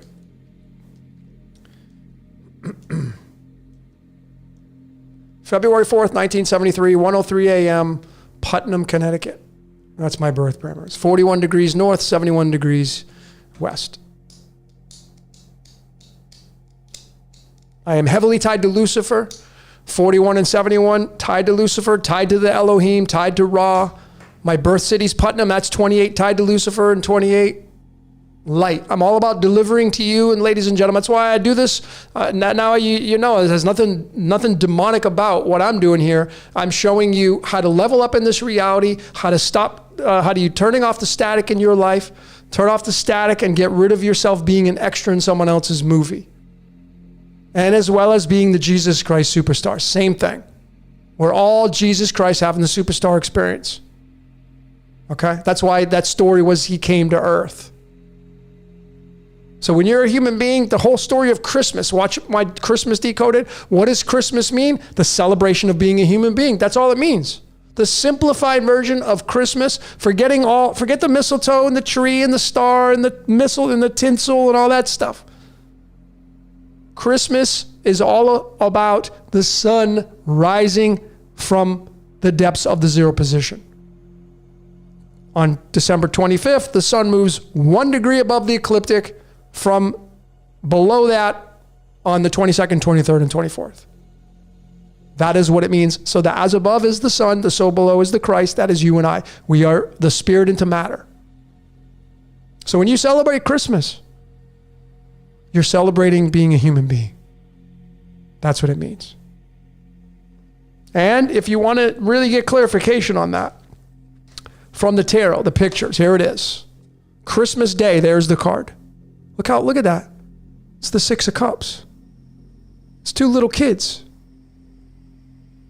It's nostalgia. It's going back to being a kid again. It's believing in magic again. What do you want to be when you grow up? That's what it means that's what Christmas means. Forgetting all the customary things and all this, what everybody else is pegged on, myself included. Like when I grew up being a JW, that was like, that's pagan. And what does pagan mean? Nature. It's so hilarious because the Passover is this weekend, right? In many cultures, and it was just, the Passover is just in the JW, and they're doing it on the moon. They're moving it. And I'm like, okay, wait, you're saying Christmas is pagan, but you're doing the Passover when the moon's in a certain position at sundown. How contradictory is that? That's why it's a joke. This reality is a joke. It's like, it just wants your attention. It wants your energy. That's what worship is. Worship is directly giving your energy.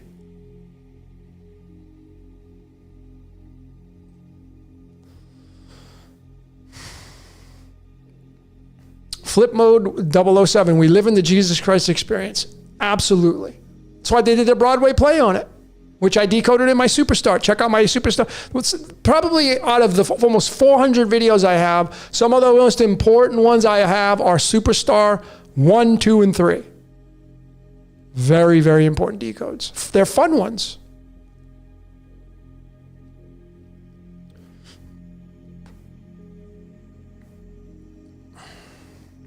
Do I recommend milk? Well, I can't give medical advice, but I am only going to take this bottle and then I'm done. So you don't take it forever. Clean it. It's like washing your car. You wash it, you wax it. You don't do that every day.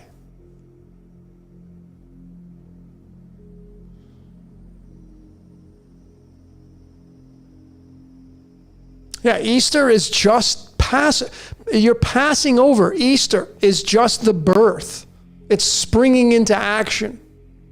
The rising from the tomb. That's all it is. Just, ladies and gentlemen, how about if we just let go of these customary aspects? What would happen to your life if you stopped celebrating the holidays? You know, I get people, a lot of people, they'll send me messages and, Merry Christmas or Happy Easter. It's like, you actually celebrate that stuff? One of the benefits I got from being a JW and growing up is I didn't celebrate any of the holidays, and I'm so glad I don't. Not that I'm a Scrooge or like a negative person, but I think it's just a waste of time. Just be merry every day. Celebrate life every day. And you won't have to get caught up in these customary aspects that honestly, you have no idea what you're paying any attention to. Running around, picking up eggs, jumping around with bunnies, and it's like people dressing up their kids. It's like, do you even know what you're doing? See, if you study theology, Jesus says, be no part of the world, but everybody's doing all these customs. It's a very tall task. That's why I've become a minimalist, detached. For me personally, I've done a lot of detaching. Life's so beautiful, but when you start to detach, it starts to look rather, I'm not going to say dim, but it's like, okay, well, been there, done that. Like I've done the experiences. But again, ladies and gentlemen, your energy is being harvested. No matter which way you want to slice it, and this is my opinion, you don't have to agree with me, but I'm telling you, right, your energy that you give off is being harvested. And it's unavoidable. You can't help it. When you get angry, your energy is being harvested. When you get happy, your energy is being harvested. When you get depressed, your energy is being harvested. When you get full of anxiety, your energy is being harvested. Why? Energy's going somewhere. Something's getting that energy, that's for sure. Because you're a human being. That's why. That's the rules. Energy. It's all about magic down here, creating this reality.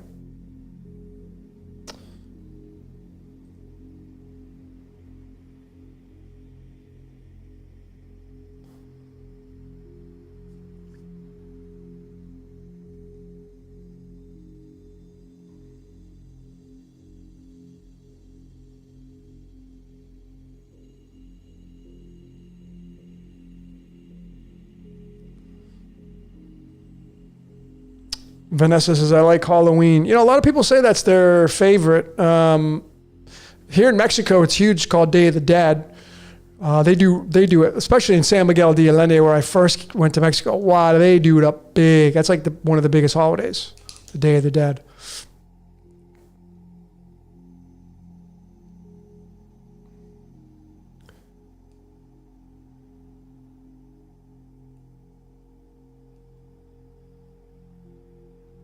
What is meditation to you? Ariana's asking. Well, I get it more into creative visualization than I do meditation. I personally don't think the brain was designed. You can't stop thinking. You go ahead and try to shut it off. You can't. They say, well, I'll show you. I'll just focus on my breathing. Well, that's you thinking about focusing on your breathing. So you can't stop thinking.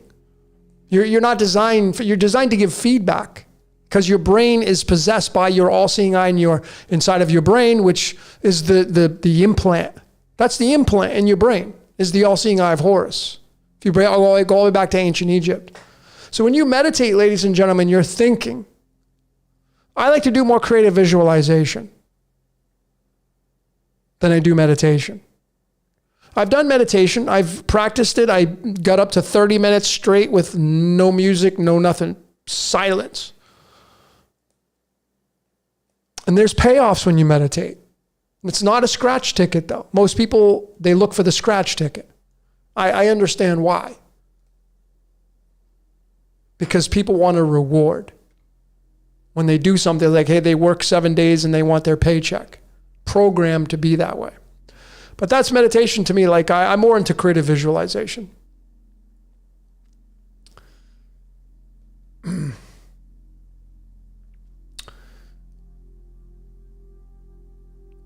Bruce Lee's asking, who is my dream guest to do a podcast with? I don't know. I'd have to think about that.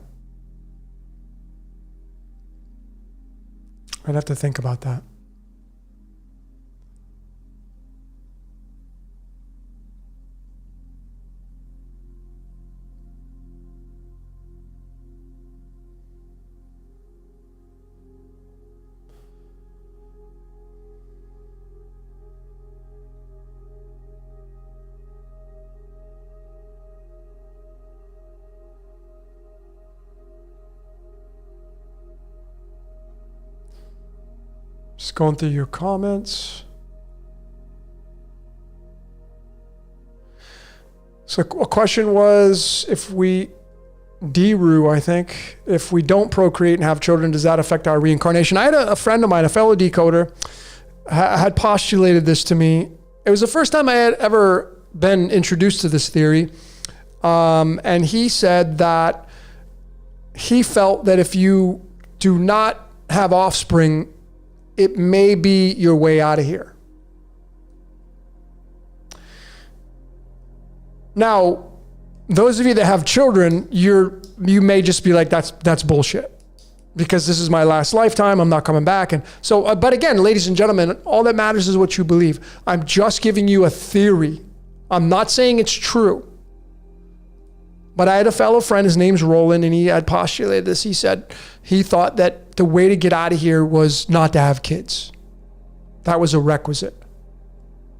And it was interesting because I looked at, like, I don't have kids. And the people that are really close to me don't have kids. Now, that doesn't mean that what my buddy says is true. But I thought it was interesting.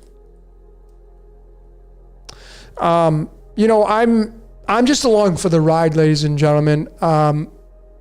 I've talked about children in past broadcasts, and I had said, if you look at some top names on the world stage that have big positions in this world, that do big things, they have a parent. Unless, of course, there are some things that are happening through cloning and they're born out of a test tube. But there are people that are born into this world through a mother and father that end up going on to become some pretty prolific people. So I had said this to the audience a few times. I had said, what if your job is to be a mom or a dad? And the offspring that you bring into this world is going to save the world. Kind of like the Terminator and the whole John Connor situation. What if you incarnated to give birth to a child that will save the world from something big? That's a pretty badass code to get. Well, there are people that have. So I'm not going to say that if you don't have kids, you will that's your ticket to get out of here. I would never say that. But I definitely think it's interesting. But I also look at the aspects of like wanting to have children. You can see it in the astrological charts a lot of times where people are just born to have kids. And there's some amazing people I've met over the years that have kids that are superstars.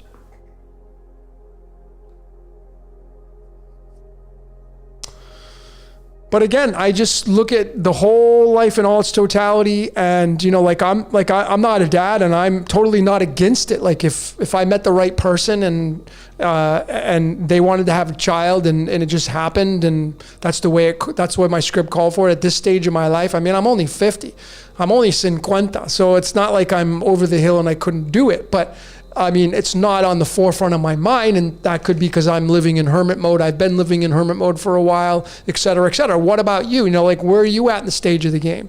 I'm not into numbers. I don't look at the mainstream. Again, I'm not into the mainstream. I don't want to be a part of that. Well, if you're over, like you ladies, if you're over 40, you may have I don't buy into all this crap. I don't want to be a part of that construct. I've always been an outlaw, a rebel. Always, my whole life.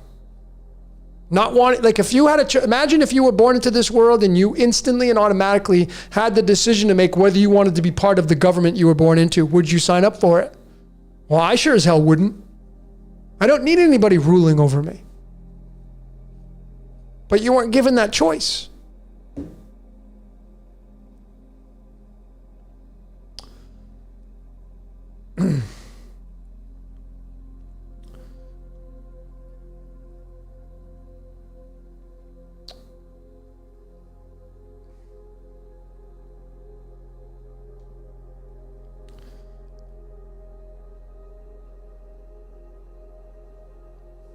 Nobody will save the world. Of course, people save the world all the time. You're out there saving the world, little dragon, by your works, by what you manifest. I do agree. I do a detox. And I got to do another one. Those of you that have done I have a thing called Green Box Detox. I've done 2 rounds. I'm going to probably do another one here. I got to bring it in and do another one. I've got a lot of people asking me about it. And it's something I do for nothing. I do it because I want to, because I love people. I love helping people. And just with that platform alone, I'm saving the world. I'm changing lives. Just being here, I'm not like, and I want to strip away and say, I'm just Logan. I can add on, like I'm a tour guide and all that fun stuff. I'm just Logan. I'm just giving you what I have been born to give you. Take whatever you resonate with. But I've gotten email back from people like, okay, Logan, you helped me. And of course, it gives me the drive to continue on this mission. It's fuel for me. When I get feedback from people saying, you changed my life, you helped my life, you helped my family, you helped my kid, it helps me, it fuels me, part of my code.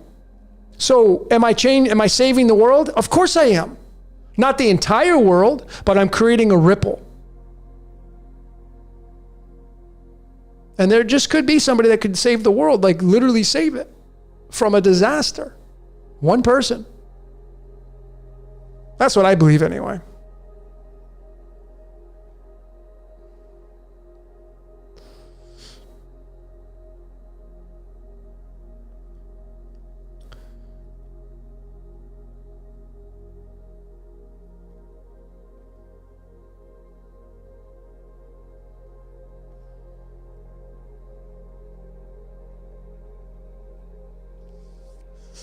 Catherine says the 5th house is children. The 5th house can be children. I also think it's in the 6th house because that's the Lover's card, and it also can be in the 7th house. But then you got to look where your Leo, Virgo, and Libra is placed, and then you go to those houses, and are there any planetary positions there? So I just don't think it's limited to just one house, because 5, of course, is represented by your ego. It's the sun in human form. The house of Leo is the lion. The lion works in the pride. The pride is your ego, and your ego is the other half of your spirit, which is the sun, the spirit in the sky, which is why Leo's ruled by the sun. But then you get into the sixth house of Virgo. Virgo represents the virgin. The virgin is what we all are born into. We're all virgins when we come into this world. So you have the sixth house, which represents health, family. But then you get into the seventh house, typically representing the shadow self. It also represents marriage and partnership. So it can be 5, 6, and 7. I would say 5, 6, and 7. That's my belief. But again, it's going to come down to what you believe with these constructs.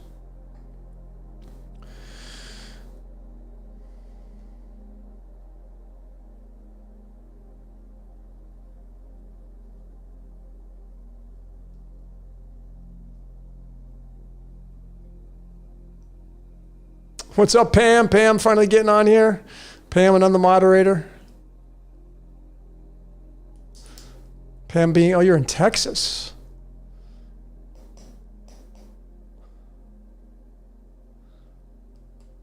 Bruce Lee says, I'm looking for a beautiful woman to cook nice Indian food for me. How about you looking for a nice Indian woman to cook food for her? I like to cook. Like all my relationships, I've always been like, I want to cook it up. I want to chef it up. I'm a pretty good cook. I almost went into food. I think I have thought about this. I want to throw, this is a good point for all of you, right? If what you're doing right now, if you got kicked out of that industry, like imagine the internet went bye-bye. I mean, for me, what would I do? Because my whole platform is on the internet. The internet is making this whole transmission possible.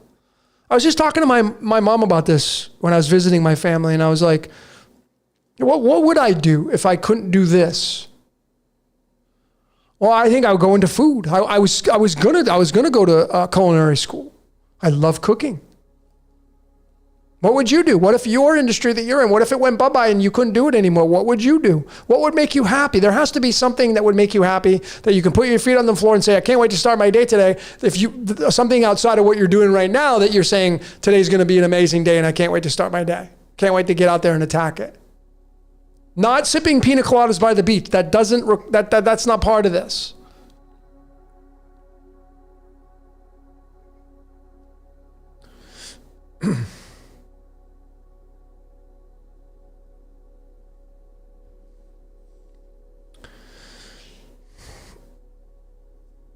Someone's asking me, what diet do I follow? Well, I don't really follow diets. It has the word die in it. I know what you mean, though. I'm just being technical. What food regimen do I follow? I'm mainly plant-based, meaning the bulk of my food is fruits and vegetables. The bulk. I do consume raw eggs. I drink them because there is no animal in an egg, so I feel ethically it's okay. The chicken's going to lay the egg no matter what.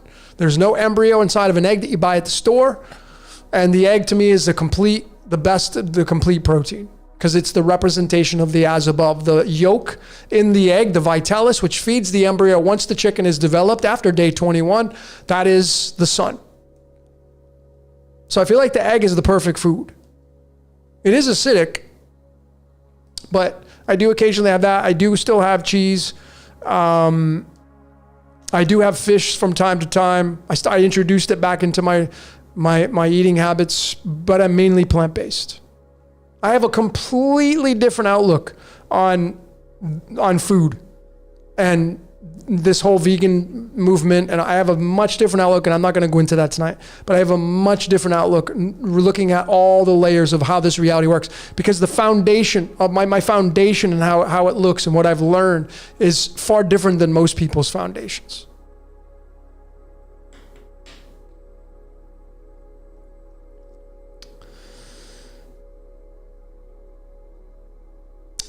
What do I think about anti-nutrients and phytic acid? Yeah, I mean, there's some things in plants. I mean, you can get alert. You can start to build up allergies. You can get, your body can get, can reject some of these things. I mean, people get into the aspects of peas and soybeans and, there's so many layers to look at. But folks, I mean, like if it's not this, it's going to be that. Someone who's a major meat eater, they're gonna crucify plants, and they're gonna find anything they can to crucify it and to debate you. If you're in that state of mind, I'm not in that state of mind. I don't like being around people. I don't enjoy being around people that want to debate about things. That's not fun. You don't have to agree with the way I live my life, but you do you and let me do me. And then when I look at somebody and they're consuming certain things, I just say, okay, yeah, I know what that's like because I used to consume all that stuff. I actually miss it. If I'm going to be real authentic and real with all of you right now, right here, being a plant-based eater, meaning the bulk of my regimen of food is fruits and vegetables, I miss eating meat. I miss it. That was like, when I stopped doing that, like I stopped really going out to restaurants. What's the point? When I go out to a restaurant, I have steamed broccoli and rice, or it's like, it's boring food. It can be boring. I know you can get to these vegan now, they're getting into the culinary and they're dressing it up and they're doing this and that, and that's totally fine. You know, here in Mexico, just down there in Tulum, you won't even imagine how many vegan restaurants they got in Tulum, Mexico. Unbelievable amount of vegan restaurants, because there's a lot of Americans that move down there. A lot. That town is booming. There's vegan restaurants everywhere. That should tell you. And they have this really amazing taqueria down there, and they got like mole cauliflower, and you know, they have chorizo that's made with soy, and you know, again, and then someone's gonna say, well, it's soy and you shouldn't be eating soy, and it's like, okay, well, damned if you do, damned if you don't. What do you want me to do? Not eat? Just be a breatharian, which doesn't work. I don't know anybody who just breathes air and lives. I would love to meet a breatharian and go follow them for a whole complete week and see them not eat a lick of food. A month, I'd like to go see what they're doing. I'd love to meet a breatharian and follow them for 1 month and see them not eat any food at all. I want to see how that whole thing works. I'm not saying it's not possible, but I'm a doubting Thomas. I got to see it. I just don't take somebody's word for it.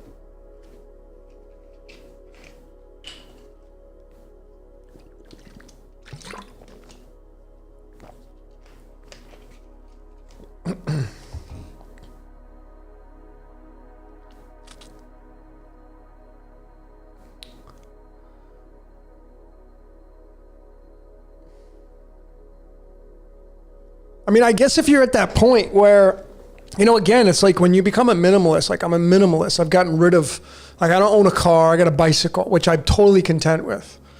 My liabilities have been reduced down to nothing. It's so freeing, so freeing. And when you get to a minimalist state, you kind of don't really crave anything anymore. You know, I just got back from the U.S. and I caught my ego just like, let's buy this, let's buy that. I'm like, what? Then I catch mine. I'm like, what for? I got all I need. I own 2 pair of jeans, folks. 2. And they're really good ones. Like when I buy stuff now, I buy really high quality. Like I got a pair of jeans, 7 for All Mankind and AG. Those are the only 2 pair of jeans, and they're like $200 pair of jeans. That's all I own. 2 pairs of jeans. That's it. And then I'm thinking to myself, oh my God, it would be cool to get another pair. And then I catch myself and I'm like, what for? These are perfectly good jeans I have. I don't need to own 50 pairs of shoes. I don't need to own 50 pairs of jeans. I mean, really, all I have is my t-shirts. Like now you can see I got my Smiley Shirt t-shirt. You know, like I got my t-shirts, my taglines to promote the brand, to promote my expressions in life. My life is simple. But when your life becomes simple, you do end up looking at life in a completely different mannerism. Like it's tough to get excited. Like again, going out to eat, I miss the rich foods that I used to have. The taste. I miss it. I smell it in my mouth waters. That's not a bad thing. But I miss it. And so when you eliminate that from your life, and now I just eat to live. And to be honest with all of you, it kind of gets boring. It does. I'm not saying it takes the wind out of the sails, because life's amazing. You just look outside and I got 2 blocks. I live 2 blocks from the beach. The weather's amazing. You know, there's tons of animals around here. I get to study nature. It's pretty awesome. But there are things in life, once you minimize, once you move away from things, you know, like I went back to the US and I hadn't been back in 6 months. And you go back there and it's like the keeping up with the Joneses, the hustle, the bustle. You know, it's way different culture. Mexico, it's slowed down. Slow down. You know, it's just really a slow way of life. Much easier. There's no keeping up with the Joneses here. Which is one of the reasons why I love it so much. But I do miss a lot of the things that I used to do. I do miss a lot of the egoic things that I used to do. But my life doesn't call for that at this point.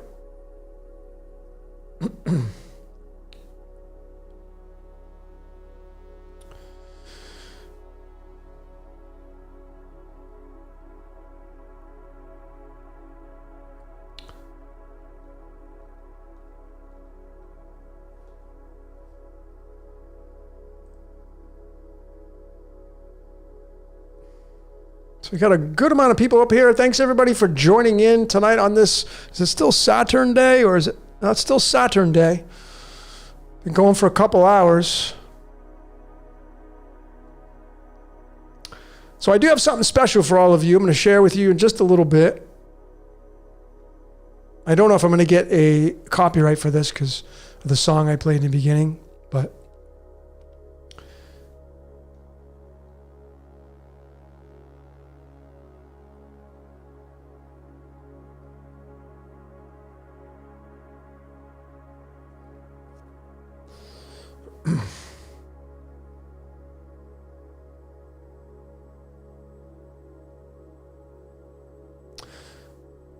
and so someone's saying grass-fed finished beef and organs is the most nutritious food you can eat. Yeah, because it contains everything. Everything vital is inside of an animal because that's the makeup of you.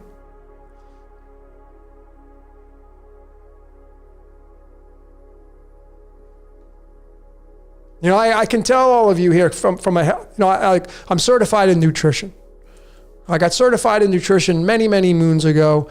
I was a nutritionist. That's why I have this detox. I help people in health and wellness. I used to do personal training, was a gym rat for a long time, competitive bodybuilder, competed. You know, I lived that whole egoic lifestyle. Nutrition, health and wellness, I've been in that industry almost my whole life. You know, I've been working out over 30 years. Started working out when I was 19. And I've been working out almost 30 years now. Been through a lot of injuries. I've done it all, man, in that industry. And I can tell all of you authentically now that when I went completely vegan, my life, my health was not good. I got struck with anemia. Didn't know it. And, obviously, when you look at veganism, one of the requisites of veganism typically is you got to take a vitamin B12 supplement. Now, that's pretty much standard. So then I would just postulate this, right? And I'm keeping this straight up neutral here, folks, okay? Because you got to make the truth your own on which way you want to go. But 100 years ago, they didn't have vitamin B12 supplements.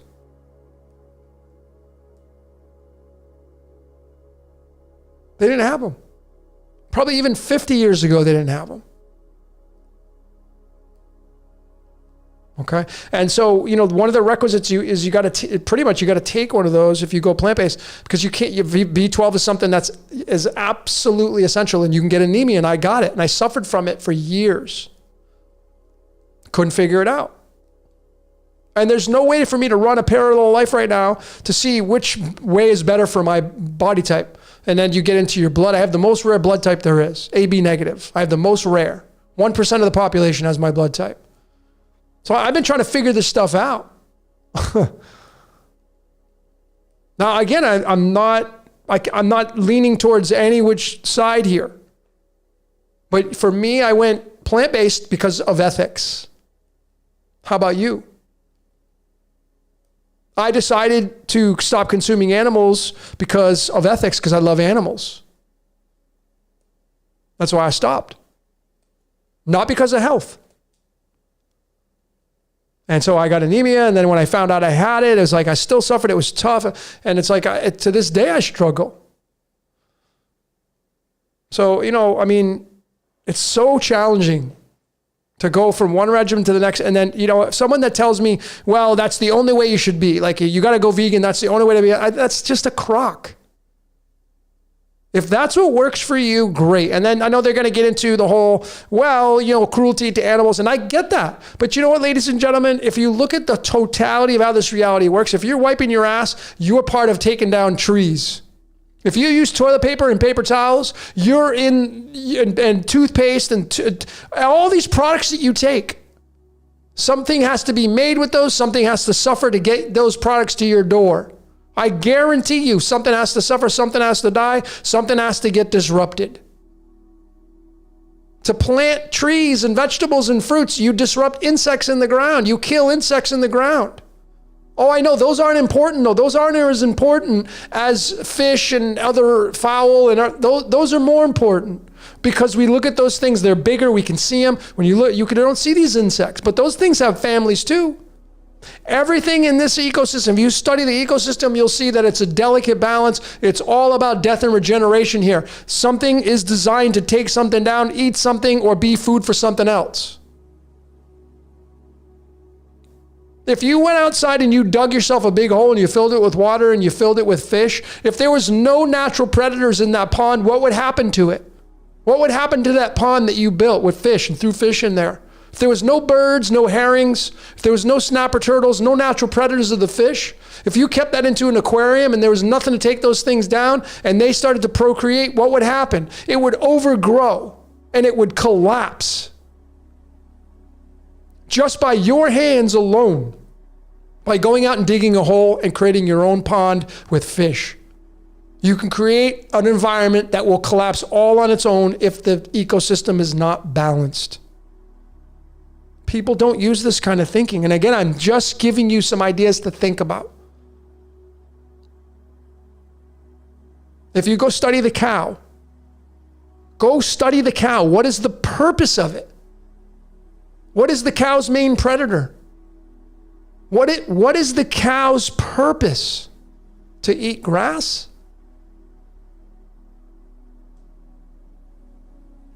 This reality is as beautiful as it is.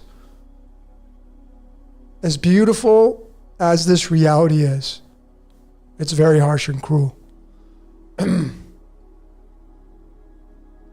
People don't use critical thinking. They jump on board with something. They think they're saving the world. And then if you're not part of them saving the world, well, then you're the anti.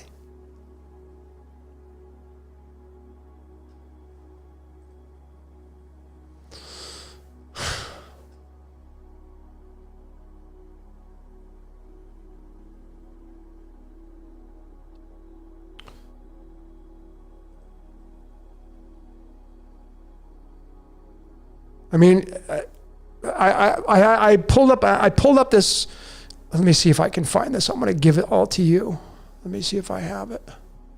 I want you all to read this. See if I can find it. Do I have it still open? Maybe not.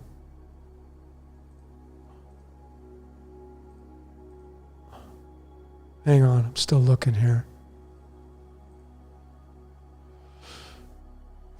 Hang on a sec, folks.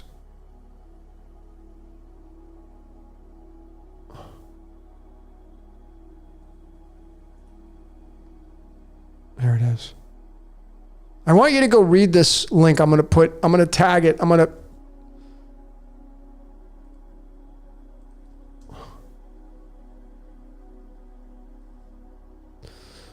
Let me just show you this. So I was looking at over my holiday here. I was looking over ecosystems. I was looking over how ecosystems work, how this reality is. I'm so fascinated by origins. Origin equals 19 in numerology. That's the sun card. That's the word battery. But anyways, I remember Santos, the great Santos Bernacci. I was doing a live podcast with him, and we were talking about mosquitoes, and he just does not like mosquitoes. It was so funny that I ended up doing a snippet of it, putting it on my social media, because he was just so raw with his opinion on it. And it was really funny. But anyways, mosquitoes. Who's a fan of mosquitoes? Who collects mosquitoes? Who raises them? I bet every single one of you would say, not me. They carry diseases. It's the female that sticks its probe inside of you. The male does not. The male actually pollinates. The female, it takes your blood because that's what it needs to survive. Well, then you would say, what created the mosquito? Did the devil create it? If you believe in the devil, because these certainly ain't angelic, I can tell you that. But I'm going to leave this link. I'm going to copy and paste this link. I want you to go read about this. All about predator prey and what would happen if this thing got taken out of the food chain. Because this is food right here. See, everything in this reality is about death and regeneration.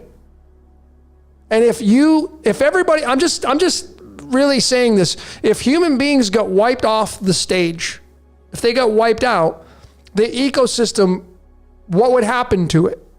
Would it go back into balance? Anyways, you got to read this whole thing here. I'm going to put this, there you go. Here we go. I'm going to put it into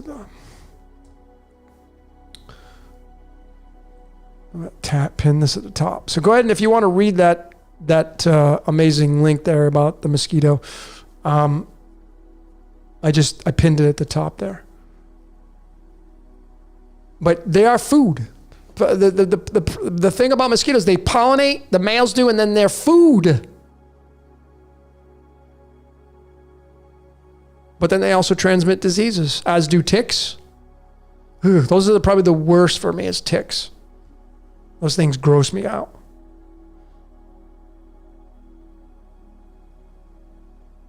And so, again, ladies and gentlemen, if it's not this, it's going to take something down. It's going to be that.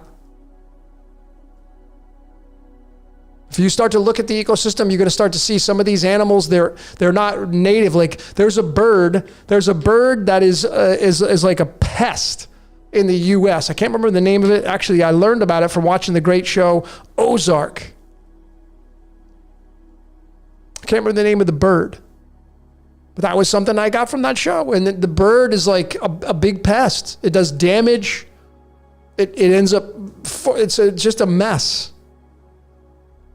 So these human beings, they take an animal and they move it from one place to the next. It's not native of that place. And then all of a sudden, now you have not a natural predator for this animal.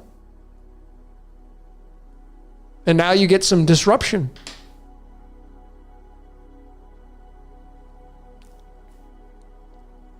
Yeah, cockroaches are nuclear proof.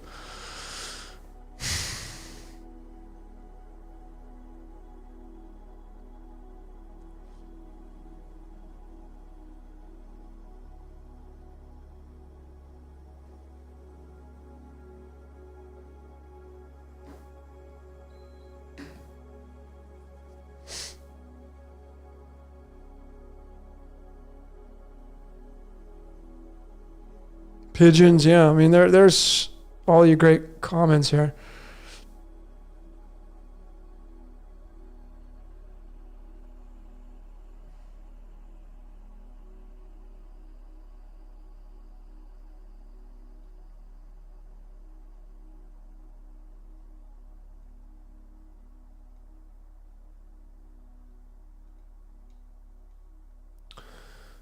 Thanks for all your comments, ladies and gentlemen. Thanks for being here.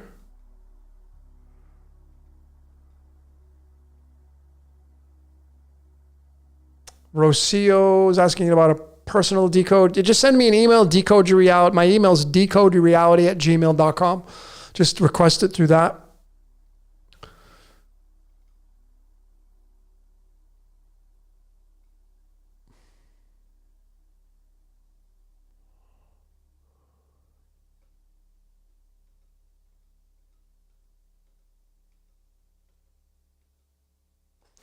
Going through your comments, let me just change the music up a little bit here. Up next is this music in the background is a band called Symbiosis. The album is called Across the Moment. So please go support them.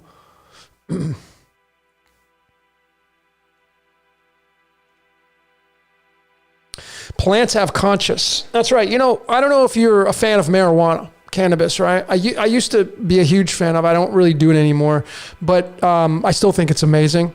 And when I started to study marijuana, I thought a really interesting fact about it is the reason why you get the trichomes, which is the crystals on the buds, that's a female plant, is because when you take the male away from the female plant, the female's objective at that point is to scream for the male.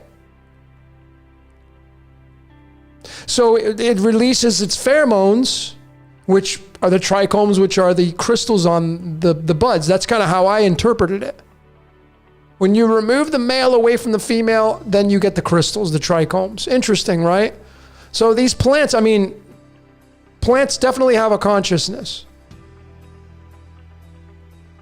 And they definitely make noise, and they've tested all this stuff. And it's so interesting, man, when you get down to all the nitty gritty.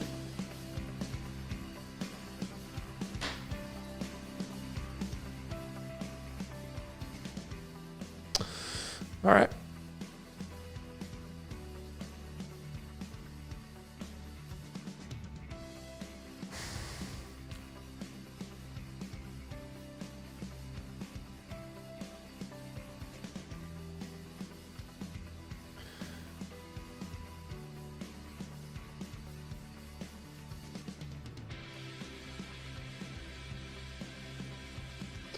All plants contain glyphosate. Well, depends on where you're at in the world, but I would say, yeah, a lot of, I mean, if you're gluten sensitive, you probably have a glyphosate sensitivity, not a gluten sensitivity. I did a podcast on that many years ago on glyphosate and them spraying it all over wheat. And then, you know, it's part of the process to get it ready. You know, and it's insect repellent, whatever they're going to use it for, but this is a chemical. But if it's not that, it's something you're freaking deodorant. It's something you spray on you. It's perfume. It's hair products. It's toothpaste. Ladies and gentlemen, you're going to die every day a little bit.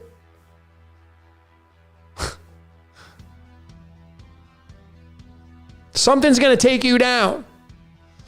And whatever you believe in, especially that you're deeply believe in, okay, you're probably not going to let go of that. And you will say things to justify your beliefs. That is you marketing yourself.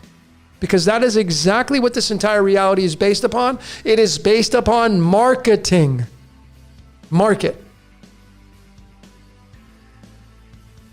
The word stock market in numerology is 19 and 18. You want to see what that looks like in the tarot? I'm going to show you. So you want to see what the as above looks like about marketing things? Well, you're about to find out. Let me get the two cards.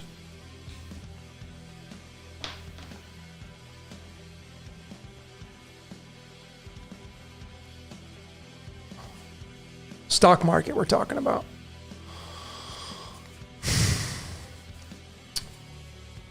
There it is. Stock market in numerology, 19 and 18. Here it is in the tarot. What runs the stock market? The as above, not mankind. So what is stock? 19. What owns all the stock? The logos. What markets the stock? The moon, the hard drive of the universe. It's in the cloud. This is marketing. So the moon markets the sun. That's why when you get the moon position with eclipses and solar eclipses, because the moon is like a mirror, a reflection. It takes the light and it markets the light. That's what it does. It's really interesting. 19 and 18 is 37. 37 is eye in the sky. The eye in the sky is the sun and the moon. The Ark of the Covenant is the sun and the moon.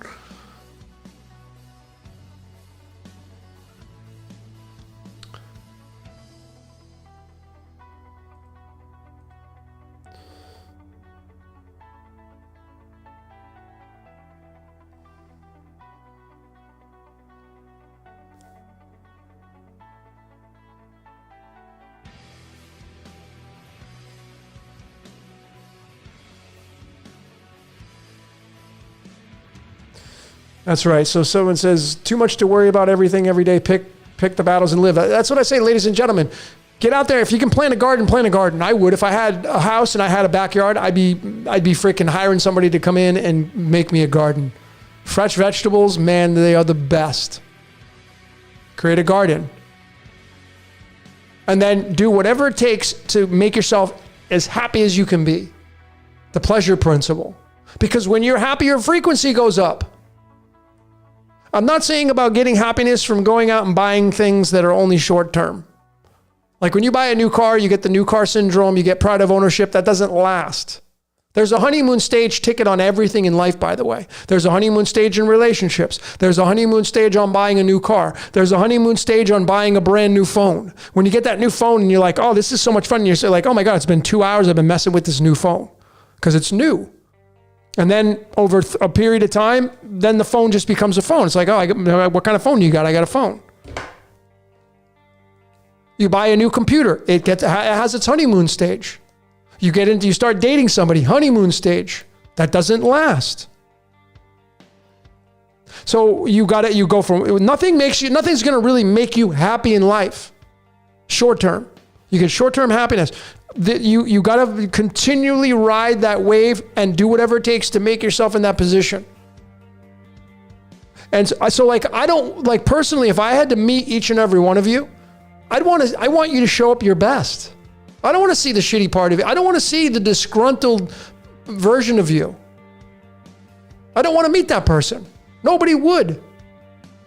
I want to meet the person who's flying high, who's loving life, who's living out their code and their true purpose. That's the person I want to meet. Don't you want to be that person? Of course you would, all of you would say, yes, I do. So what does it take to get there? What's the ingredients? You're baking a cake. What does your ingredient list look like? What are we baking here? And it's all about that pleasure principle. So there is some hedonism in here, but I'm not saying do it to, be all egoic. But I'm saying is you got to be you got to be the best you can be. You got to, like I say, be the best little devil you can be. That's the version of person I would love to meet. If I had to meet you, I'd want to see the best version of yourself. Not the version of like, I don't like my life, but I don't tell anybody about it. My life sucks, but I don't tell anybody about it. I put on a freaking inauthentic mask. I don't really want to meet that person. I know I meet people like that. I want to see the authentic person show up and say, man, life's amazing. It's beautiful. I'm a creator. I don't complain. That's the person I want to meet. Wouldn't you want to be that person? Well, then you would say yes. And then I'll say, okay, well, what is it going to take for you to get there? What's it going to take for you to be at that place in life? To show up that way. That's what you should strive towards.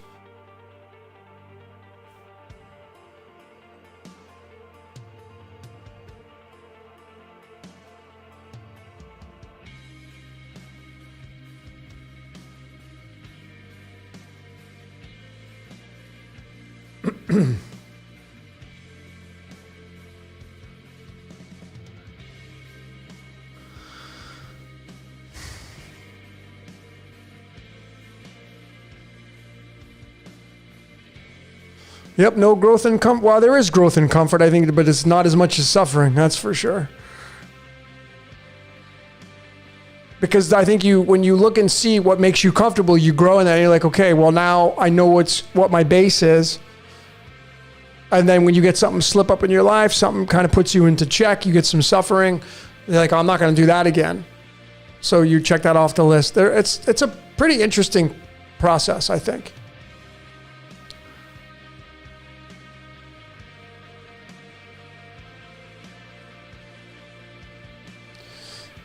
Love lemons, trying to cut the fake sugar out of my meals and drinks.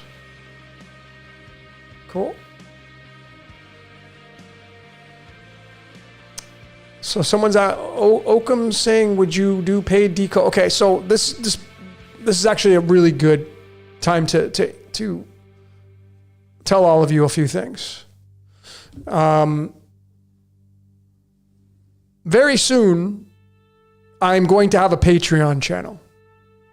I had one before, but I never used it. And I'm going to be creating a Patreon channel because there will be some things I will start charging for, or at least to have a donation. I say charging. I know some of you say, "Oh, well, wait, I've been doing this. I've been pumping out videos. I almost 400. Never asked anybody for anything. I've gotten donations from people, which I've greatly appreciated. But now it's a matter of like I'm taking this next step in my life." And now I'm going to have some material that I'm going to put it into the Patreon to where only selected people that have the Patreon will be able to have access to this information. I don't know how it's going to work, but I'm going to move towards that because I think that's the next stage of the evolution for me and this decoding world. Like I said, Jordan and I and Flock, we have a very big project that we're working on. And when this thing comes out, I think it's going to revolutionize the decoding world. And with that platform, this project, it's going to change some things I'm excited about. I've mentioned to all of you that my goal is to go on tour. And I'm honestly really considering going to LA in a couple of months to do a live. And what inspired me really was Jason. Big shout out to Jason Brashears from Archaics. Really inspired me to get on my ass and move on this was Brashears. He went to Texas and he did something in Fort Worth. He had his very first live errant, whatever he called it. And I've been saying I've been wanting to do this for a while now. And then when he did it, I'm like, damn, man, he's in Texas. So it was a little bit, not saying it was easier, but it inspired me. So he inspired me. I'm like, okay, maybe I got to do this and do a presentation. And, it takes a lot to get this stuff done. But I think LA, because my analytics is telling me California is my biggest audience. So I think it will be in Los Angeles. It'll be kind of an excuse to get there. I have friends still there. I love Los Angeles. So I'm thinking about coming to LA and doing a live presentation workshop. Not sure how that would roll out, but I'm throwing that out there. It's kind of something, like I said, big shout out to Jason from Archaics, kind of an inspiration for him doing his workshop. I'm like, okay, I got to get on this and do it. I think that's the next stage of evolution. And then, I want to give back to all of you. All of you that have been supporting me over all these years, I really appreciate you, sending you a ton of love. All of you that have given donations over the years, I really appreciate you. Those of you who've gotten readings and all that, I really appreciate you. It's those of you that have gotten decodes from readings from me, those of you that have donated, that has really given me the fuel to put out material. All this material that I've been pumping out. I mean, I have the space to do it. One being that I'm a minimalist. I don't have things nagging at me. And two, that I have a lot of people that have been supporting me, and I really appreciate that. So I wanted to kind of, I've been thinking of different ways to give back to the community and do some fun things. So I wanted to start that off tonight.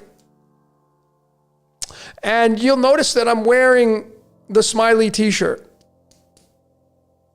And why that is because I finally released my store. This store right here, this website, is officially open as of, a week now, but I haven't told anybody about it. But if you go to this website right here, the grand opening is now.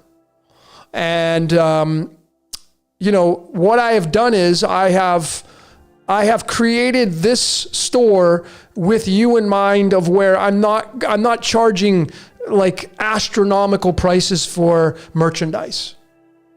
It's very minimal, and the proceeds will go to help further this brand, further this research, to go deeper. And I'm taking all of you with me, no matter where I'm going. If I reach the stars and I get on a platform where I'm going to reach millions of people, every single one of you that are here are coming with me, if you want to. Because it's not just me here. I'm not just a solo person. I'm not just the tour guide. It's all of you great decoders that are here sharing in this with me, okay? So the store that I've opened now has this right here is, if you're wondering, this, I have several of these. This is my classic smiley t-shirt. This is probably one of my favorites. This is the silver. This is color silver. Okay? These, I have all the t-shirts you see on there, I own them all. Not every single design, but I have every single style. So I know, like, I have this one right here, this t-shirt, right? And I love this color. It's like a pink color. Yeah, I like the feminine colors, the pastels, right? So I know that this material is really good, high quality. It lasts through the washes. It's pretty much pre-shrunk. These are more along the lines of an athletic fit, but they're a unisex t-shirt. I have a women's section in there. I have a kids section in there. Okay, I have all the smiley faces on there. Why the smiley face? Because it's about happiness. It's the sun. It's your soul. It's your spirit. And I got the big ones, and then I got a little smaller ones in case you want to have a little bit of a variance. But I can promise you this, that the t-shirts coming out of there, they're all high quality. There's no garbage ones in there. They're not going to just be junk in a few washings. Because I own them all and I know how, and I've done that on purpose. Because I wanted to make sure that I bring it, because when I bring stuff out, man, you know how I roll. If you look at my videos, I try to get really good quality, material out there to all of you. Not just pumping out esoteric research, but using my Rahu and Ketu, which I showed earlier, is, I have a lot of Gemini influence, which is creativity, okay? Artistry. A lot of that is pumped into my presentations. All of the presentations you see are all done by me, all edited by me. The graphics are all created by me. It's part of what I do. So the store that has come out I have apparel with hats. I got coffee mugs, and the profits are very minimal. And if you go on there and you purchase over $50, you get free shipping. Now, I only have this for the United States currently right now. If you're somebody who is international and you look on that website and you're like, oh, okay, I really want this, just email me. And I'll do my best to figure a way to get them to you. But right now, they're just for the United States. So if you buy something over $50, you're going to get free shipping. That's the incentive. Okay? So this is how you're going to be able to support this channel more. The Patreon's coming out. You're going to be able to support this channel more. And we're going to build this brand. We're going to build it really big. And obviously, the goal is to become the dominant decoding platform in the world. Okay? And I'm taking all of you with me if you want to come. Okay, and everybody else that's closely associated with me, Jordan and Santos, and all, they're all still all my friends, and they're all part of this because I wouldn't be here if it wasn't for all these people. They've all helped me through this process. I got cards coming out, a lot of big things in the works, ladies and gentlemen, to help further our education on how this reality works and to make our lives that much better. Okay, but what I wanted to do to roll out this grand opening of the store is I wanted to give a t-shirt away to somebody that is in this group right now. Okay? And I'm going to go the extra mile right now for all of you. I'm not just going to give away a t-shirt, but I'm going to give somebody here that is in this group right now, I'm going to give you a free tarot reading. So what I'm going to get, this is my gift to you. I don't want nothing in return. The only thing I ask in return is just to pay it forward. Go do something nice for somebody. Pay for somebody's toll behind you. Buy somebody's grocery at the line. If you see somebody at the grocery line and they're fumbling around, they don't have money, maybe you need to come up with the $5, do that. Do something as a sign of generosity. So my tarot reading number 3, $279. I'm going to give that. I'm going to throw this in as a gift to some lucky winner here tonight. And the way this is going to go down, I'm going to go old school, just like the radio stations used to do. What you're going to have to do to get in on this, and you can pick any shirt you want, you go to the website and say, or you can pick anything. If you want a mug, if you want a hat, whatever piece of merchandise you want off my website, it's yours. I'll give you one. And you're going to get the reading with that, which has to be scheduled in, and I'm booked out through May, so it's going to be a little bit, but you're going to get the reading, tarot reading. Now, it's going to be the number 3 reading. The way to get in on this contest, if you want to win the t-shirt and the reading, you will have to email me. The email is going to be decodeyourreality@gmail.com. Now, here's the thing. I'm just going to go old school. You have to be the 16th person to email me. So it's going to be a guessing game. Just like when you call on the radio, the person that calls in, the 10th person that calls in is going to win the tickets to the concert. That's how they used to do it on the radio. And you'd call in, am I the 10th caller? No, you're the 9th caller. Ah, damn. Now, obviously, you're going to have to trust me on picking the winner here and being authentic, which I'm going to tell you I'm going to be authentic. I'm going to go through each email, and the 16th person that emails me for this contest will be the winner. And I will notify you by replying to your email, saying you're the winner, telling you to go to the website to pick out your merchandise, whichever t-shirt or mug or hat you want, and then we're going to schedule your reading in for the number 3 reading. That's my gift to everybody for the store, the grand opening of this, and then just for being a part of this Decode Your Reality Cosmic Sugar brands that we have here. That's my gift to the world. Okay. To really get the smiley faces out there. I got them for kids. I got embroidered shirts for kids. So I really want to just get this out there and just be a part of the family. Okay, this decoding family here. So the 16th email that I receive, I'm going to go all in order and pick it, and whoever gets number 16. And what I would like you to do when you email me, just put contest in the heading in capital letters. That's all I want you to put in the heading of the email, contest. That's it. So please follow the instructions. Once again, to be part of this contest, to win a free t-shirt, mug, or hat, whatever you want, and a number 3 reading, a tarot reading by me, you got to email me, and you got to put in the heading contest, and you must be the 16th person that emails me. So I don't know how long you want to wait. It's a big guessing game, but I wanted to have some fun with this, and I tried to how can I do this? I'm going to do like the radio stations there. There's no calling in, but there's going to be somebody that has to email me. All right. So if you want to get in on this, then there's the rules and regulations. And my email is decodeyourreality@gmail.com. Now, I'm going to be doing these periodically.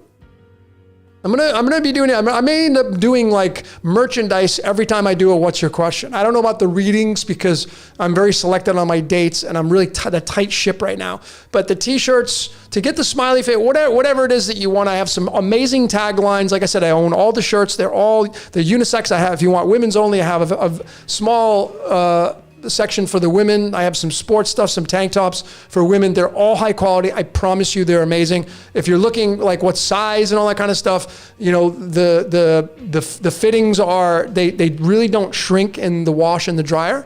So they're pretty much all pre-shrunk there. You may get a little bit of shrinkage in there, but they're high quality.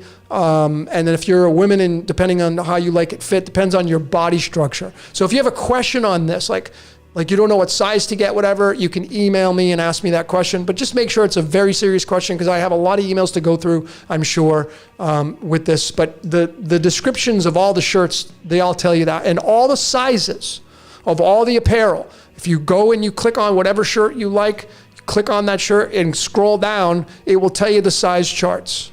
Okay? It will tell you the size charts. So you will not be able to not have any info. You'll have all the information in there. You won't to skip a beat. Okay? Okay. So that's my gift to all of you. And somebody's going to win. And I'll make the announcement. Okay. So I also, this is just what reminded me now. I wanted to...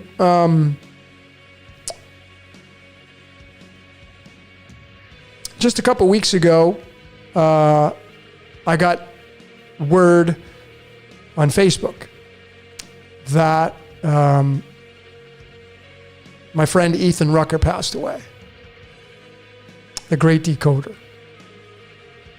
And it was tough, man. I never met him, but I've talked to him on the phone. That's how, I was talking to him on the phone. I don't talk to a lot of people. He was just a very talented decoder.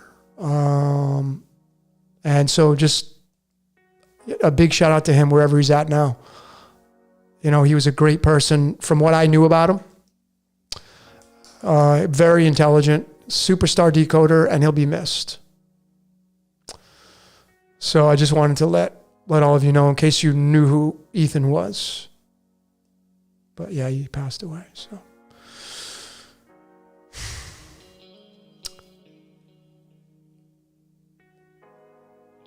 As far as the contest is concerned, I will. Okay, so I didn't say this. So I'm not going to announce the winner tonight because I'm not going to go into the email tonight. I will let the winner know probably tomorrow or Monday. Tomorrow is normally my day off. Sunday, usually that's my reward day. But I'm sure I'm going to get a lot of emails, and it's going to be easy because I'm going to pick from 1 to 16. Whoever's the 16th is going to win. I'll let you know either Sunday or Monday whether or not you won. So don't freak out if you didn't get notified tomorrow and you think you're the winner or something like that. Okay, I'll let you know Sunday or Monday.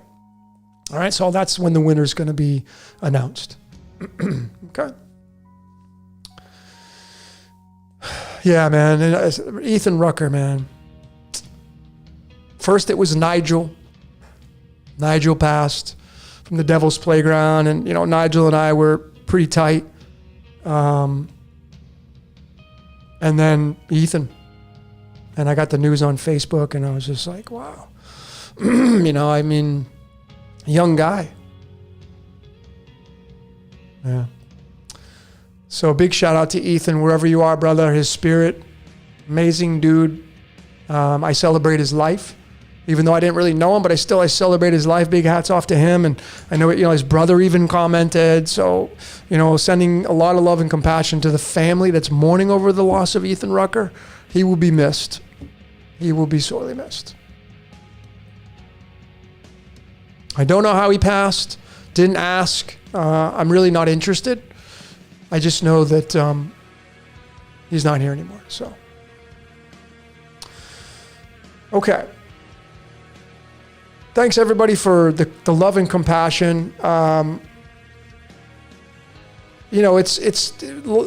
is, it's not the end, but it's still challenging when somebody passes, when you get close to somebody.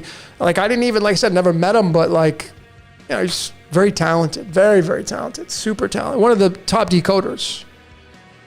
One of the top decoders he was. So we celebrate his life. Wherever he's at now. Yeah, now he's superhuman. Exactly. So. All right, so thanks everybody for commenting on that. We're going to celebrate his life. So part of this decode, what's your question 56, is the celebration of Ethan Rucker. So. All right, let's get back to some of your comments. No, Lisa, I will. I don't know what the winner's going to be. I will let the winner know Sunday or Monday. Okay, I'm not going to know tonight. I'm not going to look. I got to finish with this, then I got to eat and do my thing, my whole shindig. So.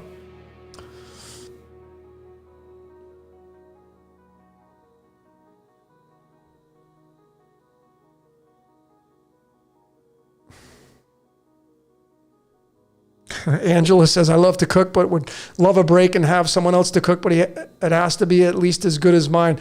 Yeah, that's how I feel. That's how what's so funny about that, Angela, maybe you can relate, but my relationships, I'm so picky. I'm such a picky eater. So I'm like, well, if I make it, I know I'm going to like it. So I would usually be the one to cook. I'm a pretty good cook. I think so anyway. But anyways, I'm kind of the same way.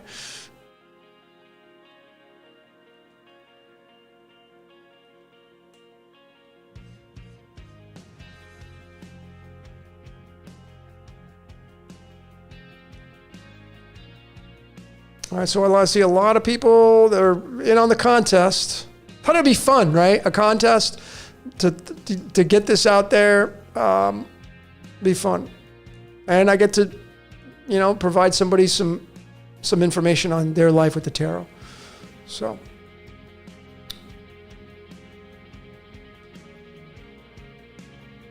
Am I doing a card draw tonight? I will be, yeah. I'm probably not going to do very long on this. What's your question? 56 to 11:45.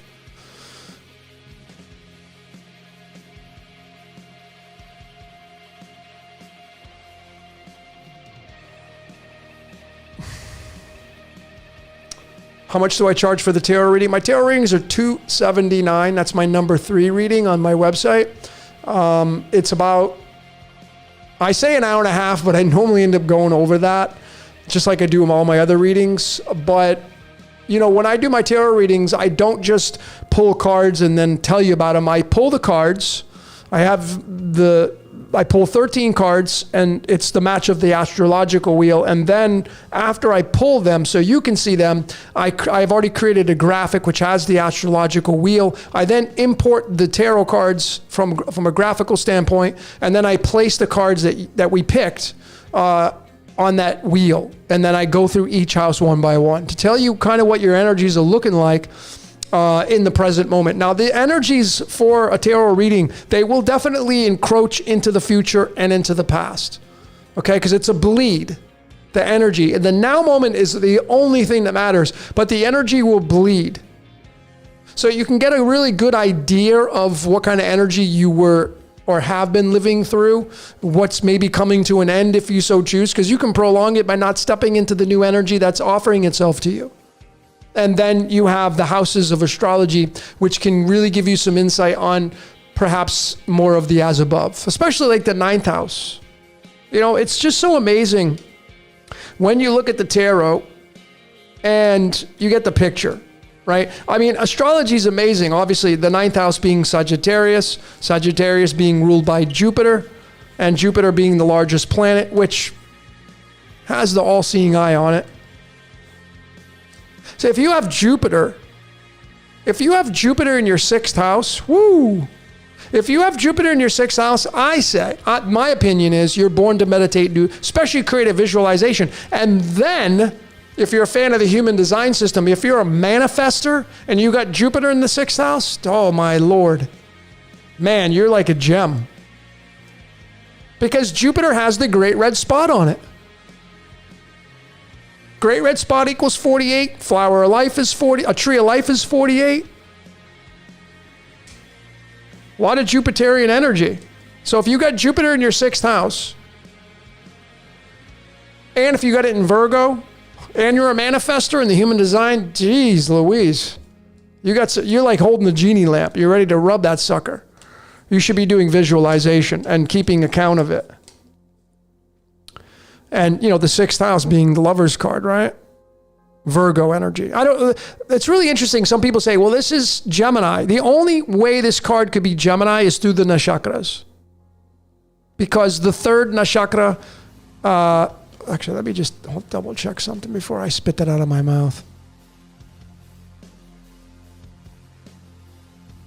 Yeah. The hell did the card go? So the only way that this card will be a Gemini card is through the Nakshakras. This is the 6th card in the tarot. Well, what's the 6th zodiac sign? Virgo. This is a Virgo card, folks. Virgo is the virgin. What do you think you were when you were born into this world? You were one of those people right there. And this card can be a Gemini card when you go to the Nakshakras, because Ardra, the 6th Nakshatra, sits in the 3rd house of Gemini. So it can be that through the micromanagers, the Nakshakras. But Virgo is the owner of this card. Okay?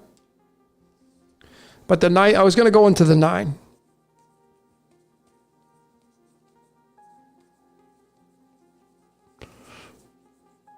Figures.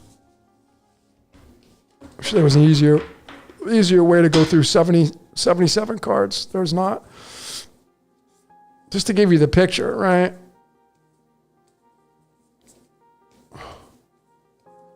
I don't know where the hell he is. There it is. Okay. So in your 9th house. So again, my Rahu is in my 9th house along with Mars. It's the Hermit. This card right here represents Jupiter, or Jupiter represents this card, and it represents Sagittarius, this one. Right here. The 9th house in astrology represents your higher mind, your philosophical aspects, your religion aspects. It's the Hermit. And then the ninth house moved into the 10th house, which is the Wheel of Fortune. So essentially you take your wisdom and then you hand the baton off to Kronos, Saturn, and the Wheel of Fortune being the 10th card, which is your midheaven, which is pretty cool. The midheaven to me represents the 9th and 10th houses.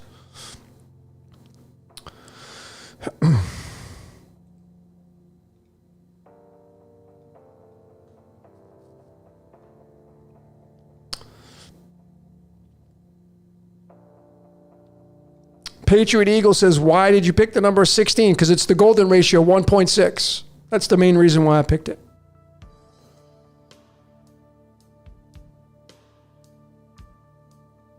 Flip Mode asks, can you speak on neutrality, how neutrality wins this game? Okay, so I've come out with this on my prison planet, and I had proposed from a theoretical position on how neutrality wins the game of life, and if there is such a thing. So what is neutrality? Well, the foundation of neutrality is coming from a space of the heart, but not giving any emotion to what you don't like. So, for example, if you turn on the news, what happens emotionally when you turn it on? How do you feel? When you read a news story about a law that got instituted that you feel it may affect you, do you get any emotions to it? The emotions is moving you out of neutrality. You see, ladies and gentlemen, there's nothing you can do about the laws that get passed. Now, I know that'd be a contradiction because you're like, well, I'm going to go protest. I'm going to go fight. I'm going to go sign petitions. Okay, go do that then. But essentially what you're doing is you're feeding it. See, to me, it's a never-ending battle. It's a no-win battle fighting that collective. I don't care how many signatures you get on a petition. When it comes to the governments and the states, forget it. So when I say come from a place of neutrality in the game of life, what I'm suggesting here, theoretically, is when you observe the mainstream, don't give it your energy. That's live and let live. That's looking at it and saying, that's a black car. That's a bottle of water. Oh, that's a lavender t-shirt. Oh, that's a pair of Ray-Bans. That's it. Not giving any emotions to it. You see, if you can tune into the presidential debate and you can look at it and have fun with it and look at it and realize that it's two sides of the same coin, you've won. And then you'd say, well, there's not even any reason to watch it. I'm not even going to tempt myself.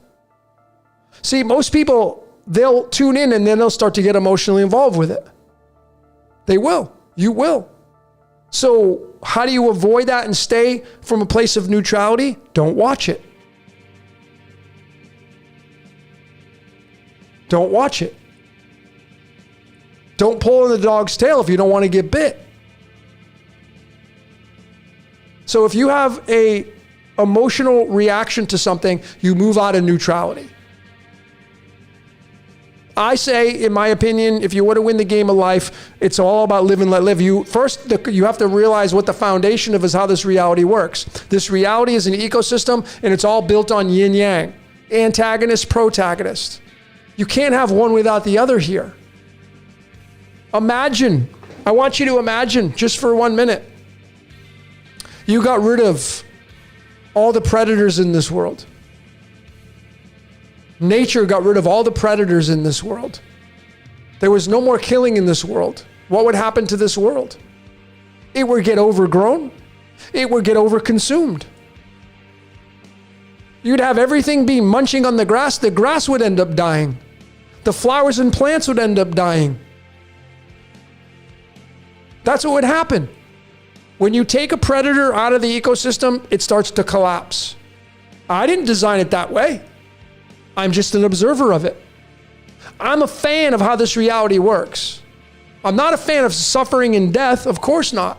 And if I were to face it, I know that my emotions would be different of what I'm giving off right now. But I'm not in that state right now. I'm in a state of comfortability and bliss, and I'm a state of neutrality here. Being an observer, just a fan of, I'm a fan of life.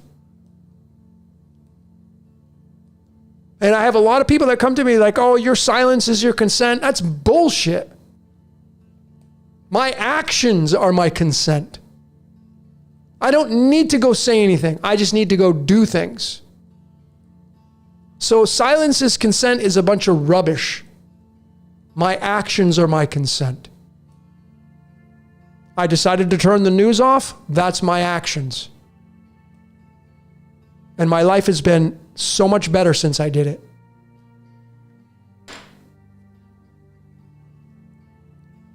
So that to me is how neutrality went, if there is such a thing, is to live and let live and realize that not everybody incarnated into this reality to be a good guy or a good girl. There are some people that incarnated into this reality to take you down, to control you, to put you under their guise, to rob from you, to pillage you. That's their job. You may not like it. I'm not saying you have to like it. But you see, if you give it energy and you pay attention to it, you might move out of neutrality. So the best way I have found through self-discovery is to turn it off. And then I can take the energy that I used to pay attention to this stuff. I now have the hours and hours of now I can go and create and create and create. And what am I creating? I'm creating a global village. I'm creating happiness. I'm creating a ripple. I'm moving up. I'm leveling up. I'm getting a DNA upgrade in my life. That's what I feel how it works. You see, I believe that everything that you hold on to nails you down to the ground. Even what I believe in nails me to the ground. But if I get rid of like religion, I don't need that to be a good person. I don't need that to be a good person. I just decided one day I'm going to be a good person. I'm going to do good deeds for people. I don't need to believe in a construct to make that decision. I just go do it. You know, I was doing some research on the guy they picked. Let me get the name of this. Through Theosophy. Let me just, it's really interesting.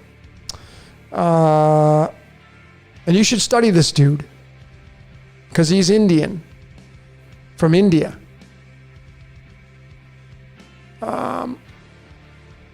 Let me see if I can find his name. So they found a guy. Where's his damn name? Hang on a sec. Let me find this.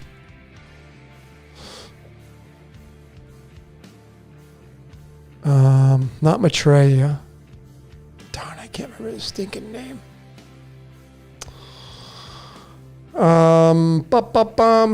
Here we go. It was, his name, here it is. I'm going to share this. If you want to go read about the accounts of someone's life who really stepped it up and detached from everything and said, I'm going to follow my own path and my own journey because this is not for me, man. This is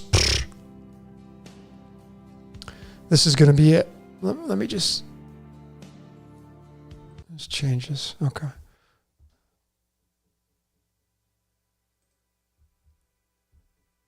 This guy right here.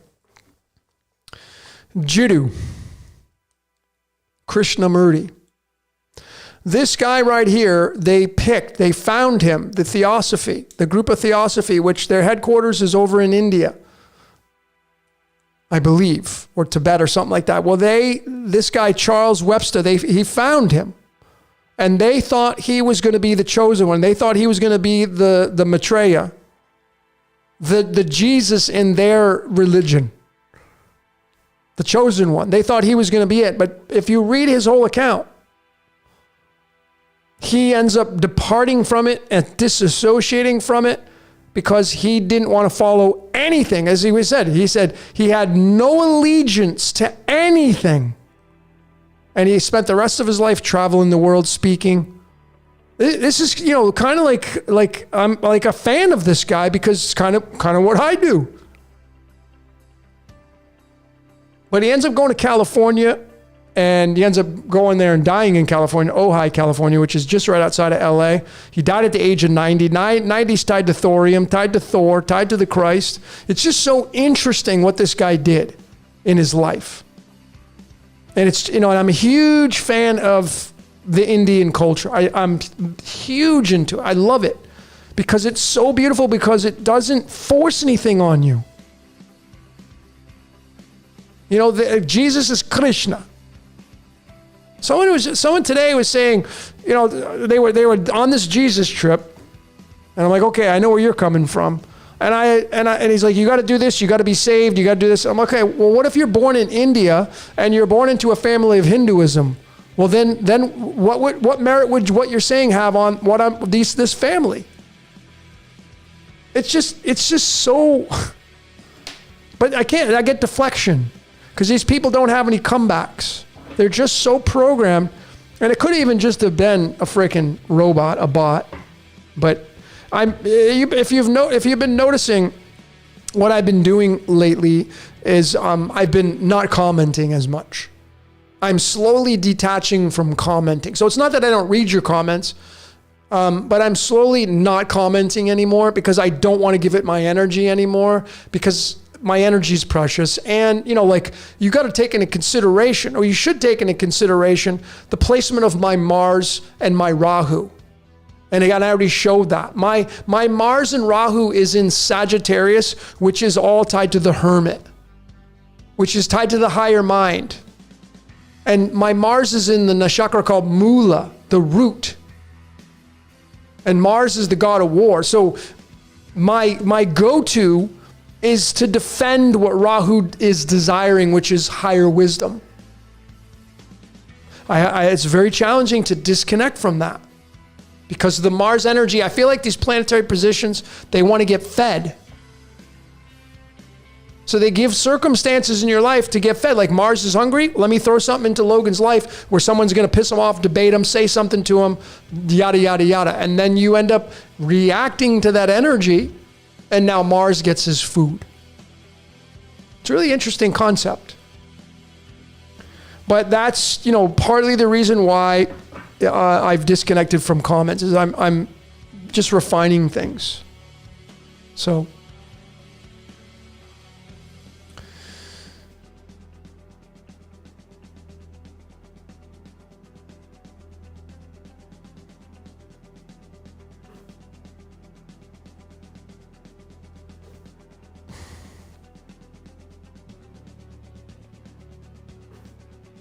Yeah, it's really interesting that guy, Jeddah is, he went to Ojai, and if you read his story, I read his whole story on there, fascinating. And I really got inspired by the story, but they took him to Ojai because he had some kind of medical condition, and because of the climate in Ojai, he just did really well there.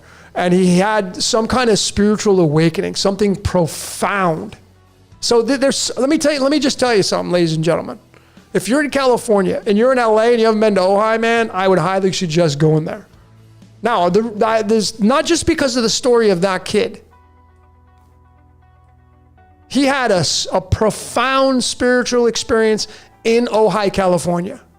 Well, that's not just the only story I know about. The guy who taught me how to do the totem pole. If you don't know what that is, I'm going to refine it, do it on my course coming out. It's once in a lifetime you do it. You only do it once. So it's very sacred and special. And you got to use you don't have to, but you should use the medicine cards, which is the 52 cards of the animals, insects, and reptiles created by Jamie Sims and a few other Native Americans. And they use, the sacred animals, insects, and reptiles. The hawk, the lizard, the wolf, the buffalo. But anyway, when I was up in Ojai, I met this gentleman. His name was Patrick. And he was a Cherokee Indian. He was half Irish, half Cherokee. And he was a shaman. He's the real deal. I think he's probably even still up there doing readings right now. He's just the most beautifulest man. He's probably 71 now, 72. But he got his initiation onto being a shaman. He got struck by lightning twice in 1 week. Can you imagine that? Not once, but twice in a 7-day stretch, as he calls it. And that was his initiation into being a shaman. And I learned and I refined it and I came out, and I did it through, and he was the foundation for that. He lives in Ojai. He was born in the 96th day of the year. I mean, I could keep going on and on. Patrick is 21. Love is 21 in numerology. I could go on and on. This guy's the real deal, man. And I learned a lot from him. I would, if I go back to LA, I'm going to Ojai and visit him again. And I think he still does readings up at, it's called Nutmeg's house in the middle of town. It's a small town. Ojai's Nutmeg, it's called. And I think he does readings out of the back of the building, if he's still there.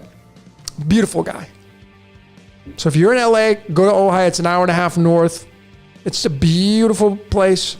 Something special about that. The latitude, longitude of that area is special.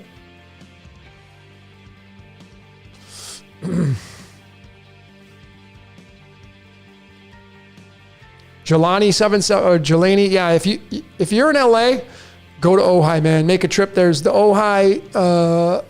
There's a really amazing hotel up there, the Ojai Inn, I think, Ojai House Inn. It's pretty pricey. I think it's like $350 a night, but it's a resort. It's beautiful. But anyway, if you're in LA, just drive up there. Go up there in the morning. They got trails. You can go hiking. It's just the energy there is just, it's awesome. Okay. Should I smoke DMT there if you can get it? If you can get it. I would do the shrooms because DMT is only 15, 20 minutes.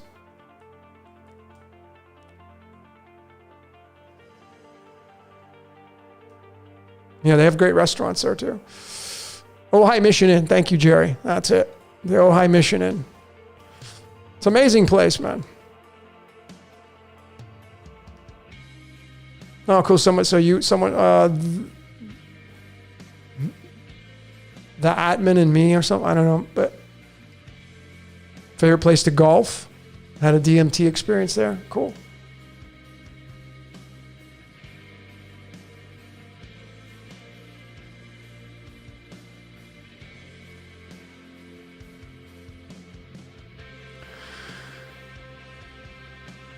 Angela 369, you're 40 minutes from there. Pff, man. Fortunate to be there. Just the name. It starts with the letter O. O is the freaking cosmic wound. It's just awesome. Athens, Greece in the house. Sending you a lot of love over there. Everybody, man, sending you a ton of love. From the Caribbean here in Mexico. It's freaking amazing out here. The weather's amazing out here. I love Mexico. I don't know if I'm ever going to leave.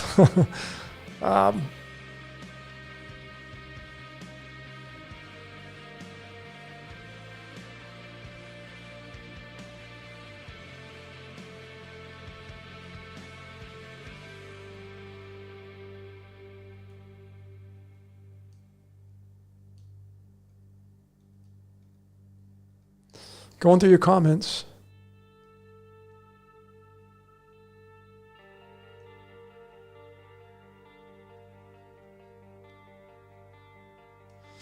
Houston Rouse, did you have to fight for your life in prison? No. I was very fortunate.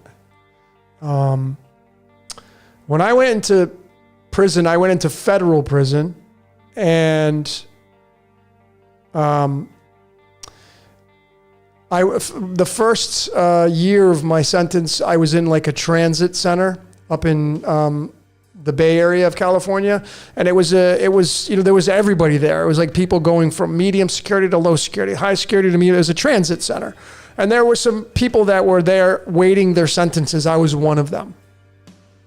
And so it was a 2-man cell. It was, regular lockdown at 8:30, et cetera, et cetera. You only have a few hours a week to go outside, that kind of stuff.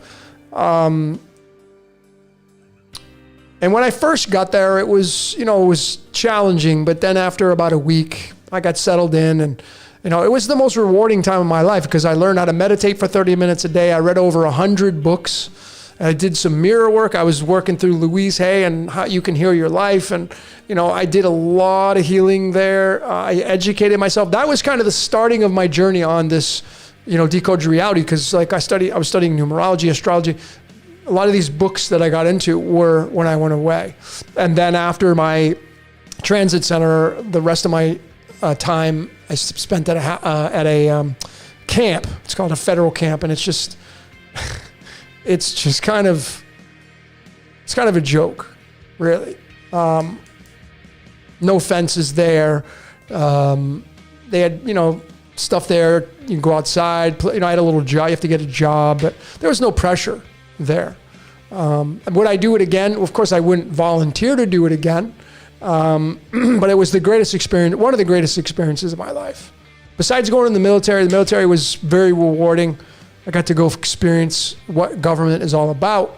I went during Desert Storm, but the prison was really, really interesting for my life. Does prison show in your chart? It can, but my tarot card does. So if you want to know how scripted my life is, I'm going to show you. Okay? And I'm going to tell all of you, I've met 2 other people that have the same birth card as me. Or the same birth card as me.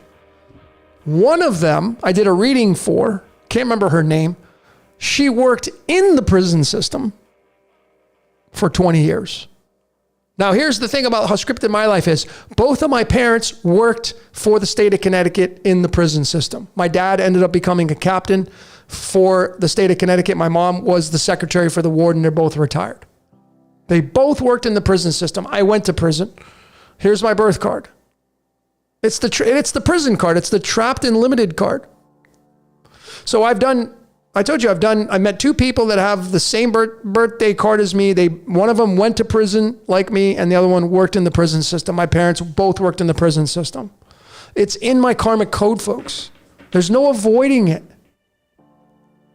Exactly what's happening to you and what has happened to you was supposed to happen. Especially the major events.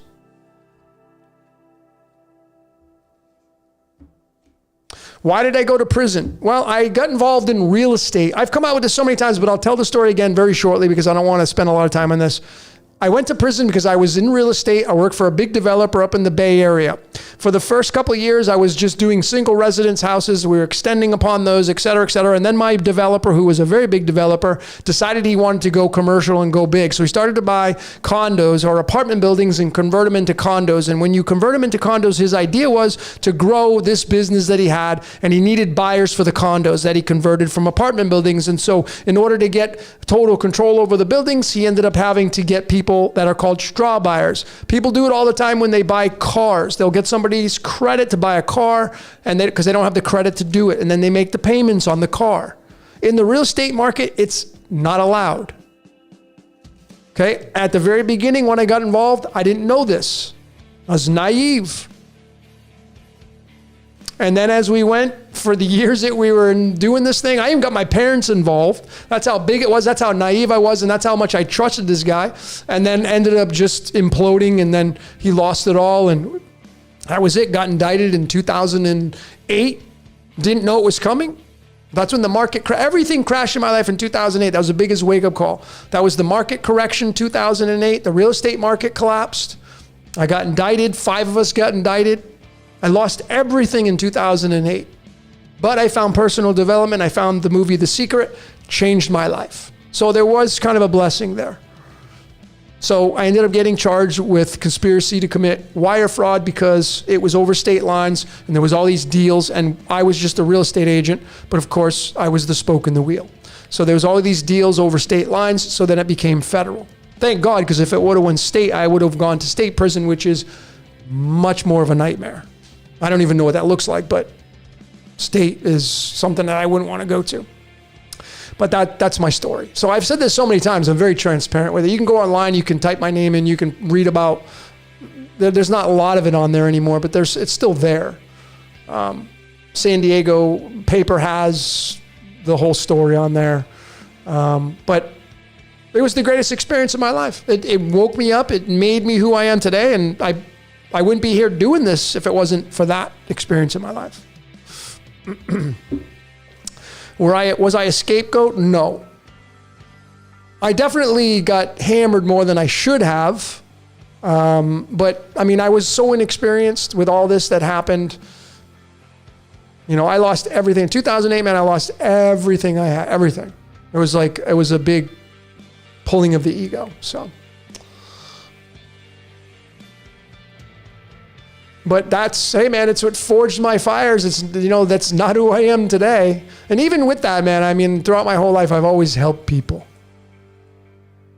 At the very tail end of that whole ordeal, looking back over it, I don't want to get into the whole story, but at the very end, there were all these people that were involved. And because I cared, I ended up taking money out of my own pocket to try to help pay these loans back, and just ran out of money, and it just didn't end well. The well ran dry. I got a lot of heat because I was kind of I was the in-between liaison. And that's just the way it was for this whole thing. So, but like I said, I don't hide behind it. I've very public, very vocal about it. It forged me for who I am. It's not who I am today. So, anyways.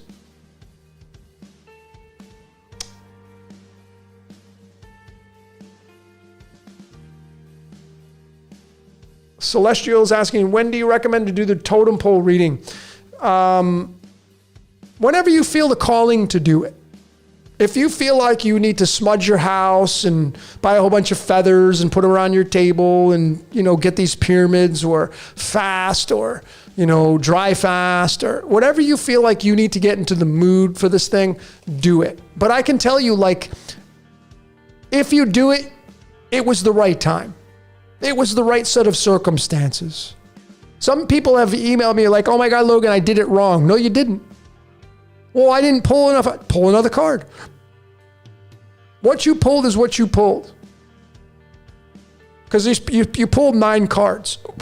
You pull 7 for the chakras, and then the 2 wings on the side of the head of the third eye for the wings of the totem pole. Some people have said, well, I didn't pull the other card. Just pull it now.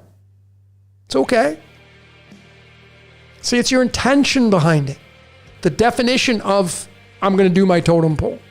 So if you want to get into the sacred space of, I'm going to clear my chakra, I'm going to get my chakras in balance, or if that's what makes you happy and you feel like because I get a lot of people. It's so interesting. I like observing people.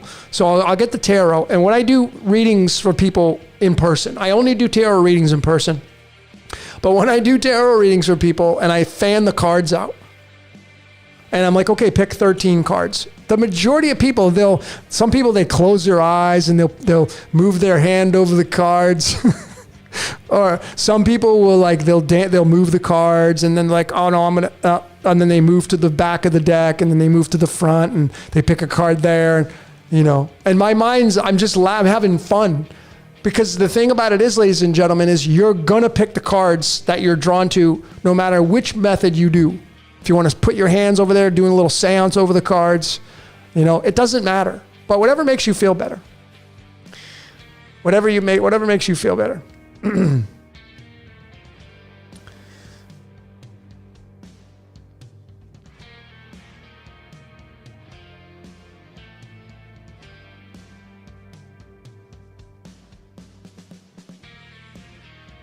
So Amy says, sometimes we have to go through the bad to get to the good. So I will just repostulate this, for me anyway. So I love that. So there is nothing good or bad. My mind is really striving a lot to let go of these adjectives that we use to define the subject is the experience. What happened? What happened? Well, this happened. Well, and you start to describe it. Describe, demon, decide, detach, this DE, which is 45 in numerology, which is Pandora's box, okay? Describe what happened. Describe. Scribe means write it down. D means to describe below, underneath. I like to look at just the subject. Everything just is. There are no mistakes in this reality. There are no accidents in reality. Those are the things that we give. Like, oh, I fell off my bike and I scraped my knee. What did that teach you? Well, I should have been paying attention. Like just today, I'm riding home from the gym. I almost ate it on my bike. There's a sidewalk. It's, I don't know, maybe about 3 feet wide that runs along both sides of the road. And I had a message come in on my phone and I grabbed my phone, and as I'm riding, I got my phone and I'm looking, I almost ate it. The sidewalk drops off 3 feet on one side. I almost ate it. What did it teach me? Stop looking at your phone when you're riding your bike. It can wait. It wasn't a bad thing. If I would have ate it, it wouldn't even have been a bad thing. It would have sucked. But I wouldn't look at it. It was something that taught me, stop looking at your phone. It can wait. So I look at things that everything just is. Everything teaches you something, good or bad, as the adjectives that we place upon the subject. Like, that was really great. What did you get from it? Or that was really bad. What did you get from it? Or that happened to me. What did you get from it? What is it going to help you in this? How does it make you to become a better person? Everything just is. Everything has to be just is in this self-contained reality because everything's allowed. Why is everything allowed in this reality? Have you ever asked yourself that question? Why is everything under the sun allowed to happen in this reality? Why? Have you theorized on it? It's theoretical. Why does everything happen? Why is everything allowed? It's really interesting.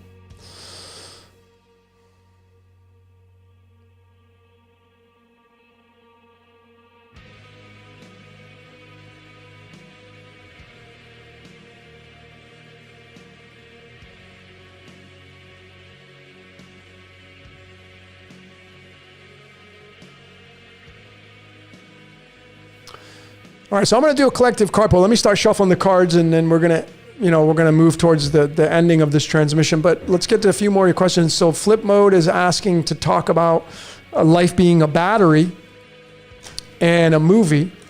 The movie being derived from light. Yes, I can talk about that.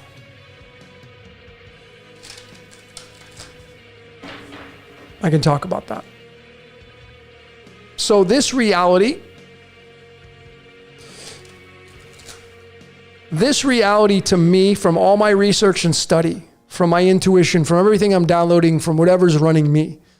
And this, of course, this is subject to change, but the primary base foundation for me at this point is that we're playing the light game. And, when you, I don't want to, I'll pull these two cards out because this is going to be important for all of you to see this. And I'll have to reshuffle these. But we're playing the light game. And it means that we're chasing the light. Like, to give you an example, if you and everybody here, if we all were to group together one day, and all of us, the exercise was to go into a pitch black room where you couldn't even see your hand in front of your face. Everybody goes in this room and, people are talking, but you can't see eyeballs. You can't see teeth. You can't see nothing. You're in the pitch black. How much creation are you going to get done? Yeah, you can definitely use your imagination. But if I put a piece of paper in front of everybody in that room when it was pitch black and the lights were on, then I turned the lights off and I said, okay, write down your 10 top favorite foods. on that piece of paper. Now, there may be some exceptions, but if you had to write across the piece of paper, I would bet it's going to be crooked.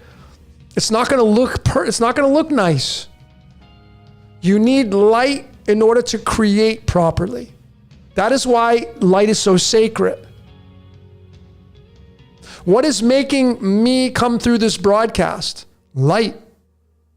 I got my softbox on, photography softbox.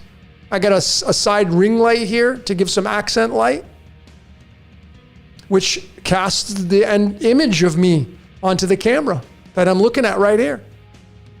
So we're playing the light game, the game of light. And light wants to come down here and experience this reality called life. So you get the spirit/soul, and the word spirit and soul in numerology is the number 19.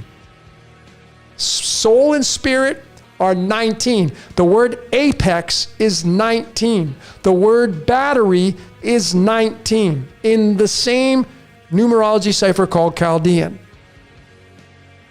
And here's the 19th card to get the picture in the tarot.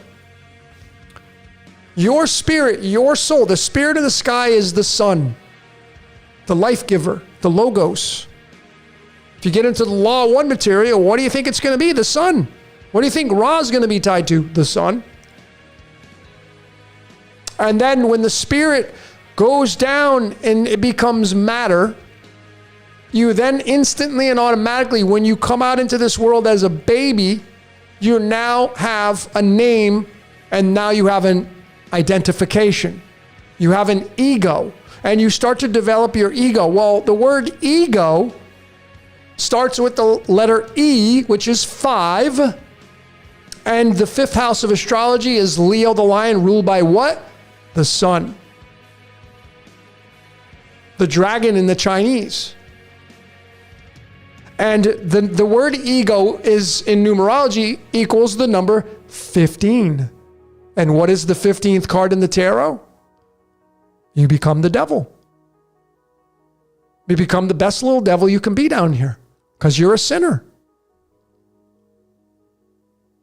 So you have the spirit and the ego right there. There it is in the tarot, the picture of it. How beautiful is that? Describing how this reality works right there. Bam! There it is. It's right there. Okay? Spirit into matter. And now you have an ego. And now you're chained. And what are you chained to? Your body. You're chained to your body. You ain't getting out till you die. And then we don't even know it. We can theoretically put positions and descriptions on what happens after we die, but no one knows nothing. Nobody knows a damn thing about anything about what happens after this reality. And it's just so interesting because people are just so dying to get out of here, but they don't even know where they're going. I'm never coming back here. What if it's worse where the other place is? What if this is it? What if this is the best selection? It's unbelievable. I'm a fan of life, folks, because I'm alive. I'm living. I'm a fan of life, aren't you?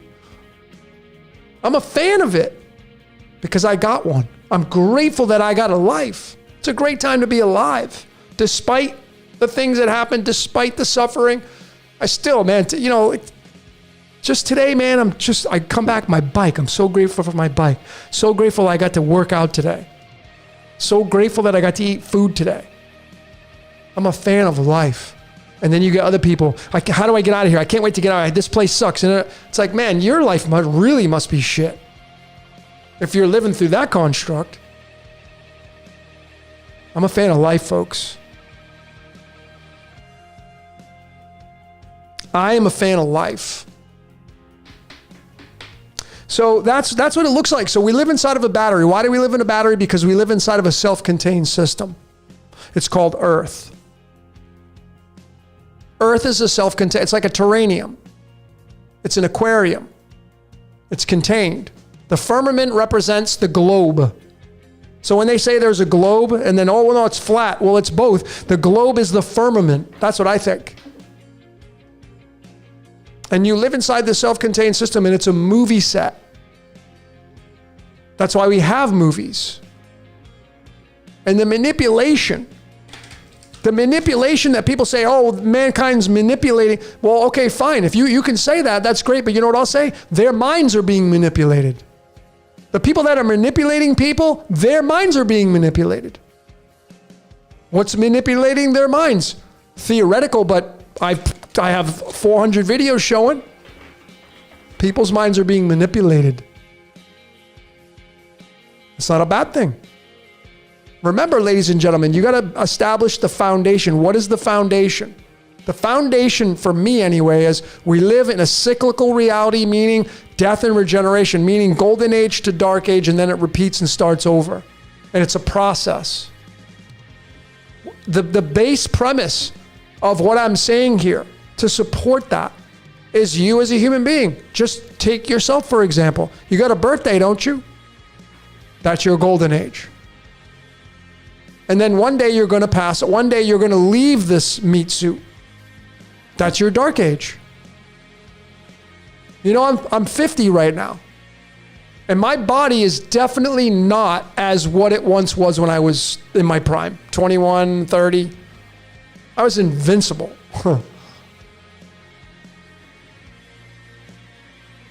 Death is, it's just you move, every day you die a little more. You move towards your dark age. Everything has a golden age to dark age. You buy a new car and you drive it off the lot, it's golden age car.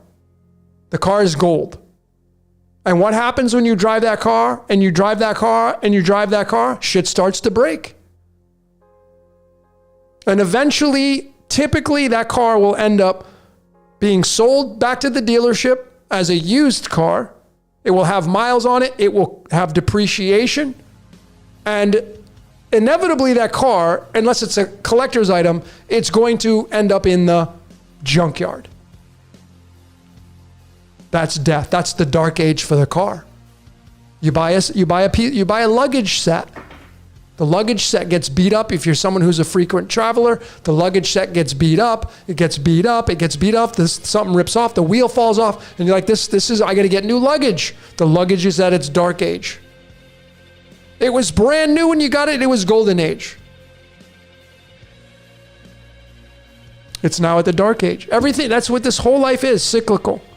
Golden age to dark age, repeat. If you bring astrology into it, it's the astrological signs that rule over this reality. I have their hands in the cookie jars, the micromanagers, the nakshatras, all these, the constellations.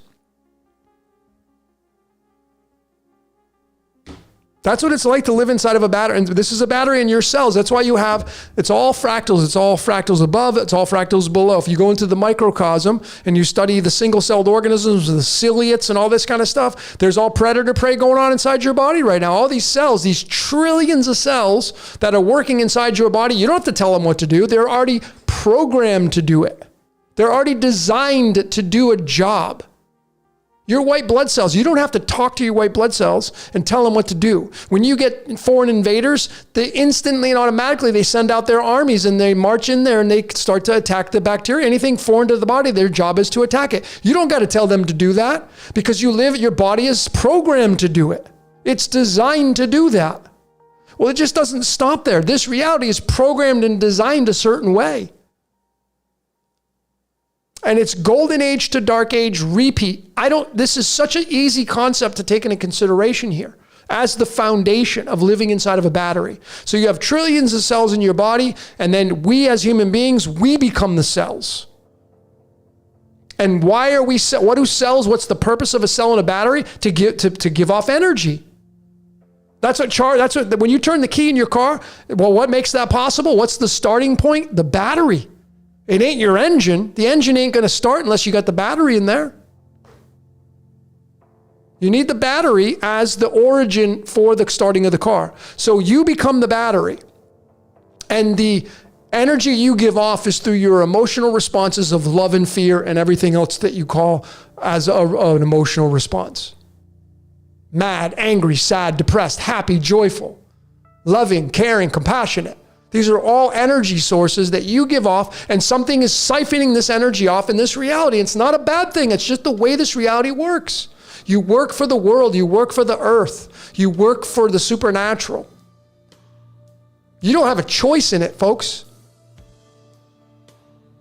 So instead of complaining Instead of saying, I can't wait to get out of here.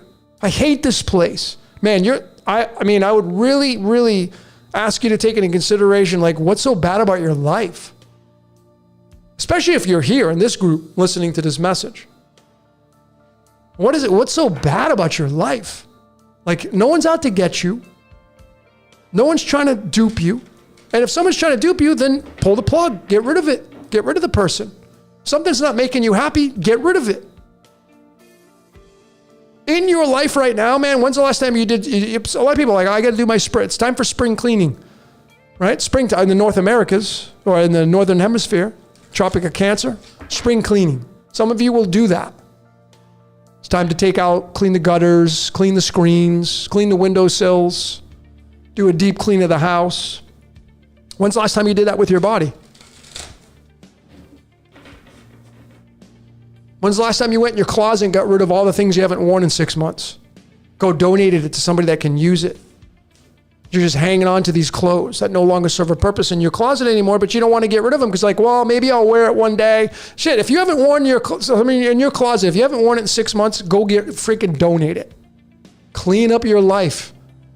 You know, the energy, man, if you got a really congested closet and you walk in there, you feel boxed in, that's the energy. The energy can't move. That's why when you become a minimalist, man, you have a lot of free energy moving around because you don't have a lot of stuff. This game of life is so amazing when you can stop blaming, stop complaining, and get out there and start creating. That's what essentially that's what your job is to create. But when we're in the dark age, this is why we're having a lot of people complain. A lot of people that are just waiting to sit on the sidelines and just cheer when the bad guys get taken out. You're not going to see me do that. Because that's not living a life of neutrality, folks. If you're somebody who pays attention to the news and you see somebody getting hauled off to jail and you're like, yeah, that serves them right. And then you're like, did you hear about what happened? Oh my God, I'm so glad they went to prison. They deserved it. Well, there you are giving your energy to the mainstream. That's not living a life of neutrality, folks.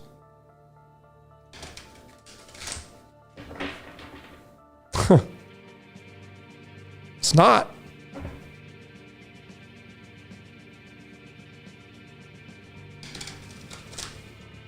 That's why when you turn off the mainstream, it's not tempting to start moving into reactory aspects and move towards the lower chakras. Because I'm telling you, if you're cheering, like, justice is, don't think that justice is all up here. If you take theology, and for example, Jesus says, don't think I'm coming with the sword, man.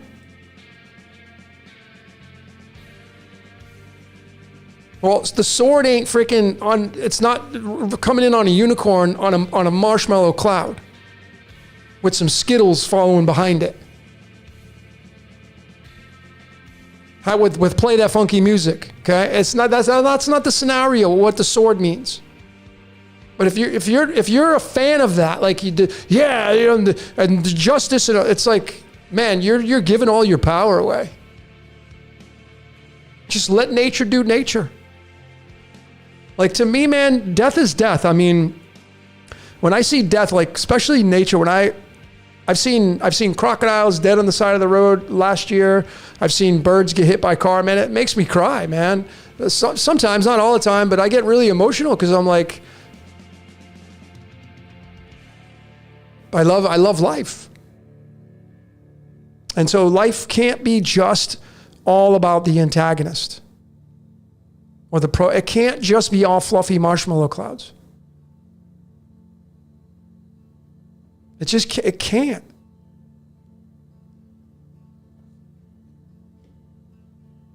There would be no challenges, ladies and gentlemen.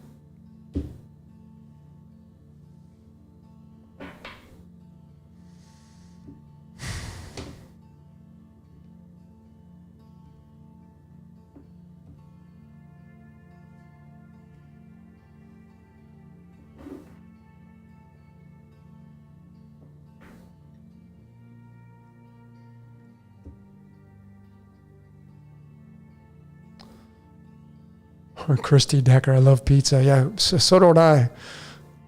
That's what I'll be having tomorrow. Well, is it today now? Is it already Sunday? Yeah. So welcome Sunday. We've just now moved in. Well, 12:42 here in the Central Standard Time Zone. I'm in the great area of the Yucatan, Mexico, the Caribbean, where it's paradise 24/7. Some of the greatest revealers of decoding that I've gotten have been here.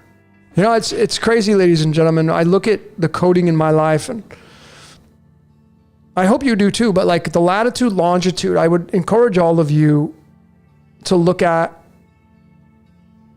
where you're at in this reality. The X marks the spot, the latitude, longitude. You know, I released my DNA decoded not too long ago, which was an important decode, I thought. And let me just show all of you this, and then we're gonna do the collective card reading. Let me just show all this to you. Show you how important the latitude, longitude is of where you live. Okay? So when I came out with the DNA decoded, I showed that the two base pairs, the adenine, the cytosine, the two base pairs that make up our DNA through science, those words in numerology equal 106, 106. The two base pairs, all four of them. 106. And I came out with that decode here in Mexico. I've come out with some of the most dominant, the most important decodes of my life since I've been doing this here in Puerto Morelos. I had no plans to come here. Well, let me show you. Here's the latitude. This is how important the latitude, longitude, the coordinates is for where you live. This is the town that I live in. Right here. Look at the latitude, longitude, 20 degrees north, 86 degrees west. What do you get when you add 20 and 86? 106. Not only is this important here, but then you go to the periodic table and you look at the 106 and you're going to find it right here in palladium. And what is palladium? Palladium's tied to Pallas. What is Pallas tied to? The Greek goddess named Athena. Well, what is Athena? She's right here. She is the goddess of wisdom. She was Jupiter's favorite goddess. So this is why when you do astrology, this chart, this is my chart right here. You don't have Athena, I don't have a Pallas here, but if you're pulling astrology charts, man, you should know exactly where your Pallas is at.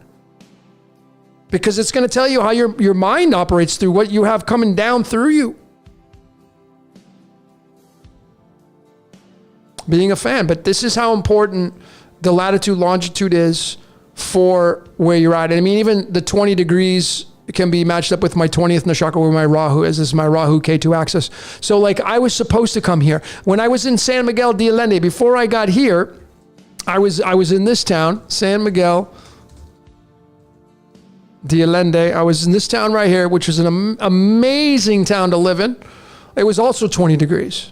This was my venture into Mexico. This is where I first moved to, right here, this town. If you ever get a chance to go here and visit, it's amazing. Amazing town. And this is 20 degrees as well. This is where I first started. And then you get the 120 tied to antimony and the all-seeing eye in your brain. When I got here to Mexico, I had a friend of mine who got me interested in, her name Sharon, who's the great card reader, Sharon Jeffers. She got me interested in coming to Mexico because she lived in San Miguel, and she's like, Logan, you would love it if you come here. So I was in transit and I'm like, all right, I'll go. And so I just never went there, moved there. I went there, packed my bags, had a place to stay, had it all lined up, went there, and it was an amazing experience. I lived there for a year. And when I got there, man, I mean, I got settled in. I got some deep downloads. When I got there, I didn't even notice it until later on, but I had the symbol of Aquarius. It was on the wall, in the tile on the wall. This building was built in the 1930s or 40s. Now I'm an Aquarius / Capricorn. And it wasn't just the Aquarius symbol on the tiles on the wall in the casita that I rented, but outside in the hallway before you enter into my apartment, the casita, there was a long hallway. There was a freaking goat on the windowsill, a wooden goat. I kid you not. There was a wooden goat there. Capricorn. And when I saw these and I'm just like, I was marveled. My life's coded, man. It's like I showed up and the building was there 30, 40 years before I was ever born. But it was waiting for me. Part of my journey.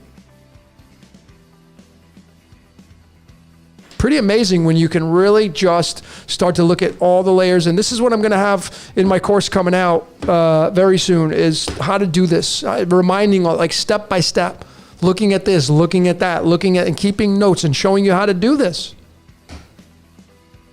It's just so beautiful when you can stop blaming and complaining and just accept everything for everything it is and just surrender and be so blissful. It's so amazing.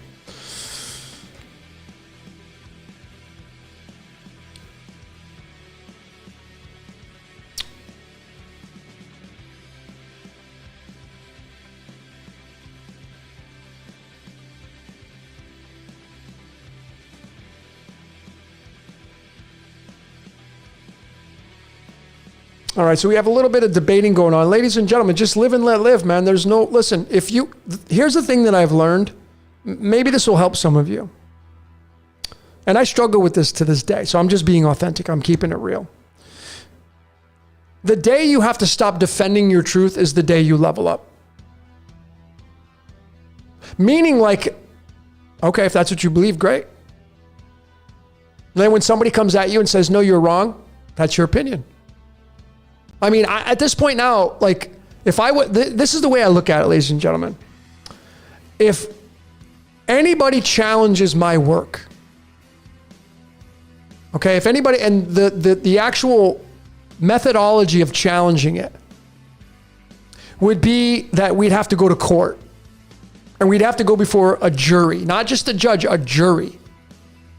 And what we'd have to do is we'd have to present our cases through the discovery and what we would submit as evidence to support what we're presenting to the jury.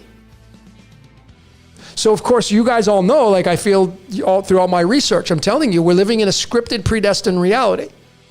And then I would go to the court and I would support my theory by presenting to the jury all my evidence, my almost 400 videos now, showing the patterns over and over and over using the same methodologies. That's what I would bring to the court to support my theories. What would you bring? But you see, this is not what we're in right now. But I'm just saying is, what would you bring to the court to support your theories? Do you just have an opinion? Opinions are great, but opinions suck. Because you can't support an opinion. You can just say it. So we're now at a stage now, we're all about loving here. If someone presents their opinion, just let them present their opinion. When you get really good at this game, you can be an observer and be like, I don't need to defend my research anymore. I got all my videos. You obviously haven't watched all the videos. And again, you can watch them all and then you could say, I still don't agree with you. Okay, fine. So go do you. Why are you here then? Just go do you. Right? So there's no rhyme or reason to come in and, we don't have to try to defend anything that we believe in. Just go believe in your truths. And if somebody doesn't agree with you, then just say, that's totally fine. I can completely see why you might disagree. Everybody's trying to make the truth their own, folks. And it's a tough lesson. It really, really is. All right, so we're going to get into the tarot now. Ben, you're in the chat. Ben, I got a question for you since you're here. Do you know, and if you do, send me an email, decodeyourreality@gmail.com. Do you have any knowledge on the Brotherhood of the Snake? If you do, I'd love to hear. I mean, there's a ton of information online, but I would love to hear what you have since you're studying with the Rosicrucians. The Brotherhood of the Snake. If any of you have any information on the Brotherhood of the Snake, I would love to hear from you. Send me an email, decodeyourreality@gmail. I'm not looking, I don't, opinions are great, but I'm looking for support on the opinion. Like I'm really, really interested in this Brotherhood of the Snake. So.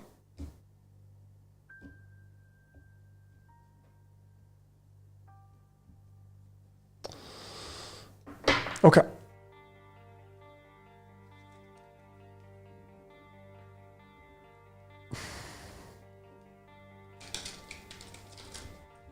So you got some stuff on Egyptian geometry of light. Awesome. I'd love to see it.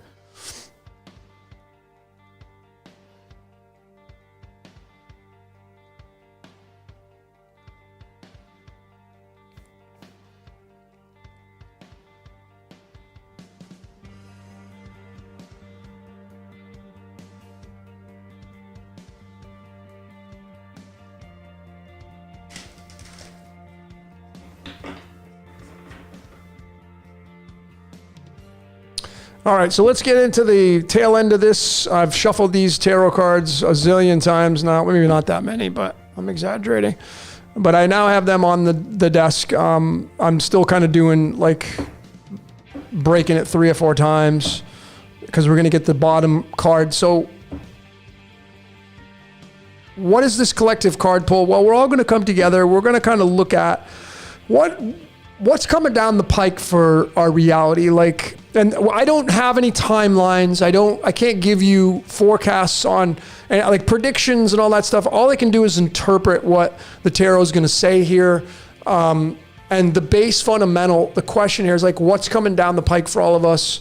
Let's just say in the next 3 to 6 months, which is very vanilla, but like I'm tied into the cards, tied into the code here. So like what's coming down the pike? We may pull some clarifiers, but we're going to do 3 cards, the bottom of the deck, the middle of the deck, and the top of the deck. And you know, what do we have to look forward to? And then, you know, those of you that are tarot readers, you're going to get your own, maybe your own interpretation of it, which is, that's all that matters, is what you believe, which maybe end up creating your own reality. All right, so that's it. I've done them a million different times now.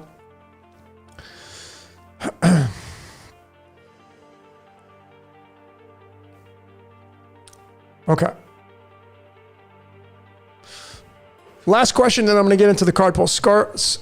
Skaven's asking, what's my opinion on the Hopi prophecy? That's the blue Kachina, the blue and red Kachina. That's all tied to perhaps Sirius and the return of Ra, right? And you get into the Egyptian. That's my understanding of it. The Hopi prophecy is the reset. It's their description of the reset and the blue Kachina, the Hopi prophecy.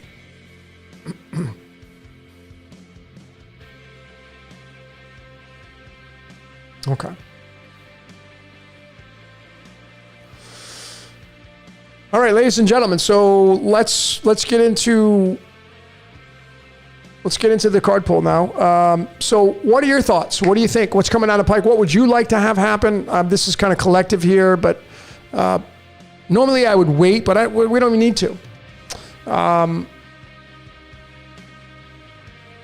Well, let's pull 3 and see what's coming up. So we're going to do the bottom of the deck here. Let's see what the bottom of the deck is. So the bottom of the deck is the Ace of Pentacles. This is card number 65, 64, 65. The gift. Something new. In the cards of illumination, it's going to be the Ace of Diamonds, which is card 27, tied to heaven, tied to thalamus. This is tied to your thalamus. This is tied to your brain, the all-seeing eye of Horus. This is tied to heaven. This is tied to Ensof. This is tied to the number 27 and the number 65. It's tied to terbium, which is the writing of the compact disc, which is Earth. And it's tied to the element cobalt, which is tied to the sun. So there's the gift coming in. That's the bottom of the deck. So we have a gift. Collectively, we have a gift coming in here. Well, that doesn't tell us very much, but let's put this on the table. And now we're going to pull the middle of the deck. I'm going to do this in real time. I'm going to do the best I can to get the middle here, but let's get the middle for some clarification here. The next card coming out is,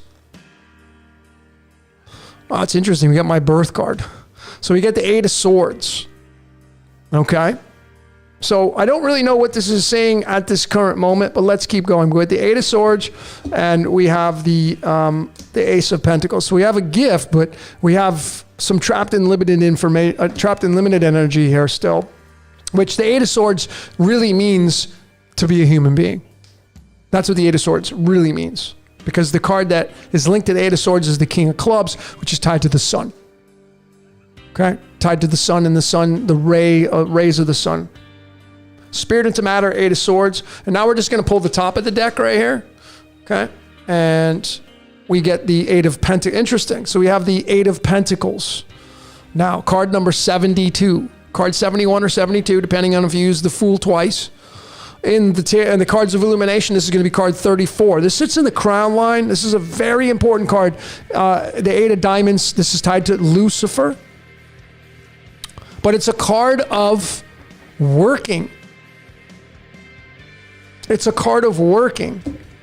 So there's the triplicate here right now. We're going to get some clarifiers because I don't really know what this means just yet. But we're going to expand upon that. But here is the showdown. These three. There it is. The gift. We have the gift of being perhaps a human being, being trapped and limited, and then having to go to work. The Eight of Diamonds, Eight of Pentacles, card 72. Okay, so we have some work to do here with this gift coming in, but let's clarify this and see exactly what the hell this is all saying here. So let's first clarify the first card, the Ace of Pentacles. I'm going to shuffle these one time. Let's get a clarifier on the Ace of Pentacles. I'm going to pull 3 cards at one time to get a clarifier on these 3 cards. Okay, so we're going to clarify, what does the Ace of Pentacles mean? These cards are so stiff. I love this deck, but these cards are really stiff. One more shuffle here. Let's get a clarifier on this Ace of Pentacles. So we're going to do 1 card here for the Ace of Pentacles, the clarifier. The first one coming out. We have the very victorious Six of Wands. This is card number 28, 27 or 28. 28 is tied to the word architect. This is tied right to the sun, by the way, the victorious aspect of the sun. So we have the gift coming down, and of course the gift is from the Logos, which is the sun, and we have the victorious Six of Wands there. The Wands is the first suit in the tarot, so it's going to represent the sun itself. Okay, the fire, the element fire. And then we're going to get another one now. The Six of Swords is the first clarifier. Let's get the second clarifier for the Ace of Diamonds or the Ace of Pentacles. And we have the Seven of Cups, which is this card right here, obviously is a card of choices. This also can mean illusions. So we have the gift coming down, which seems to be victorious, but it will involve a hell of a lot of choices. A hell of a lot of choices right here. And this card right here is card number 43. Okay? Card number 43. I'm going to get one more for the clarifier. So we have the Ace of Diamonds, Ace of Pentacles, the Six of Wands, the Seven of Cups. And now let's get a third card for the clarifier of that Ace of Pentacles. And we get the game of life itself. So this is the Five of Pentacles. This is card number 69. 68 or 69. Typically when this card shows up, you know, it's like hard times ahead, because this is the ride or die card. This is what life is. Okay? This means you're going to have to live out as a human being. So we now have the clarification. So this gift coming in is from the sun, from the Logos, of course. There will be a lot of choices here. And it will involve playing the game of life with this Five of Pentacles. 5 meaning your identity. 5 meaning man or woman. 5 is tied to the sun. So we have a lot of sun reference here. Right there for the gift coming from the Ace of Pentacles. Card 65. And this card 65, again, to remind all of you, 65 is tied to terbium. Terbium is tied to the compact disc, and that means the writing of the Akashic Records. This is tied to the Akashic Records. Okay, that card right there. So now we're going to clarify what the middle card is we pulled, which was my birth card, is the game of life itself. You know, it's being trapped and limited, like the bondage. Like, what does this mean now in the very middle position here? We'll get some clarifiers now for the Eight of Swords. What is the Eight of Swords? What is that all about? Thank you so very much. So we get the Knight of Wands, which is card number 34. This is going to be tied to the moon here, but this is like a fiery card. Okay, it's tied to the element fire, plasma, tied to the sun.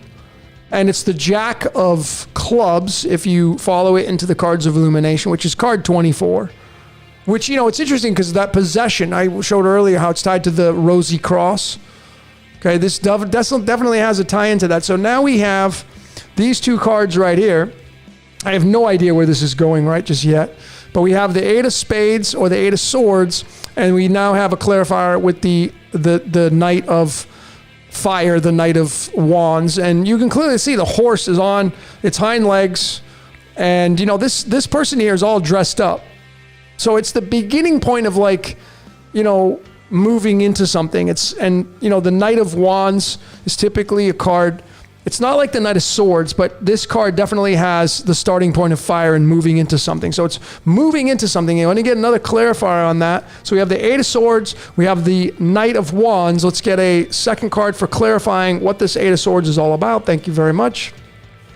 And we now have the Moon card. So there's something that is not being revealed at this point. The Moon, of course, being tied to secrets, the secrets of the universe.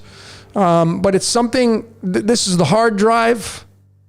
You know, this could be the portal to get into this game. As I showed through my 42 decoded, I showed reincarnation is 42, crucifixion is 42, and it was all have to do with the moon god's sin. And the moon running the tides, water, and this would be condensation, condensing. This may be the portal to get in here. So is there something that's coming into this reality? It will be a lot of fire and moving into our reality through the portal of the moon. Well, let's get one final card. That's kind of what I see looking at it at this point coming in here, but let's get one more clarifier for this position of the Eight of Swords, the Knight of Wands, and the Moon card. What the heck is all this talking about right here? Thank you very much. Well, it's definitely I may have to pull another one, but it's the Eight of Wands, which is card 30, which is, this is the light, they call this the lightning in a bottle card. So if something's coming in hot, something's coming in hot. I don't exactly know what this means just yet, folks. But hang on, because we have to clarify the Eight of Pentacles here. So something's coming in hot, man. You get the fiery Knight of Wands. We have the Moon card, which could be what's talking about the portal, and then it's coming in lightning in a bottle. 30, this is tied to Demiurge. Jehovah is 30. Demiurge is 30. Santa Claus coming down the chimney. Santa Claus is 30. Okay? 30. So now we're going to move into the last card, the Eight of Pentacles. Okay? The Eight of Pentacles. Card number 72. Or 71, depending if you use the Fool twice. 71 or 72. But this is a card of, you know, like working. You got to go out there and work for it. But, you know, the Eight of Pentacles, it's like guaranteed success if you're willing to get out there and get the elbow grease going. So I'm saying is, like, this card doesn't complain. This card creates. Okay? So that is the foundation. Let's now get a clarifier. What the heck is this Eight of Pentacles? We have fast-moving energy coming in. It looks like it's going to be victorious, but there'll be a lot of choices. But it will be about the game of life. For sure. We have the game of life twice here, but this Eight of Pentacles, what the heck is this Eight of Pentacles at the tail end of this reading here? What is this clarified by? It's clarified by, thank you very much. Well, we have the Five of Cups. So now we have a little bit of mourning. This is card 41.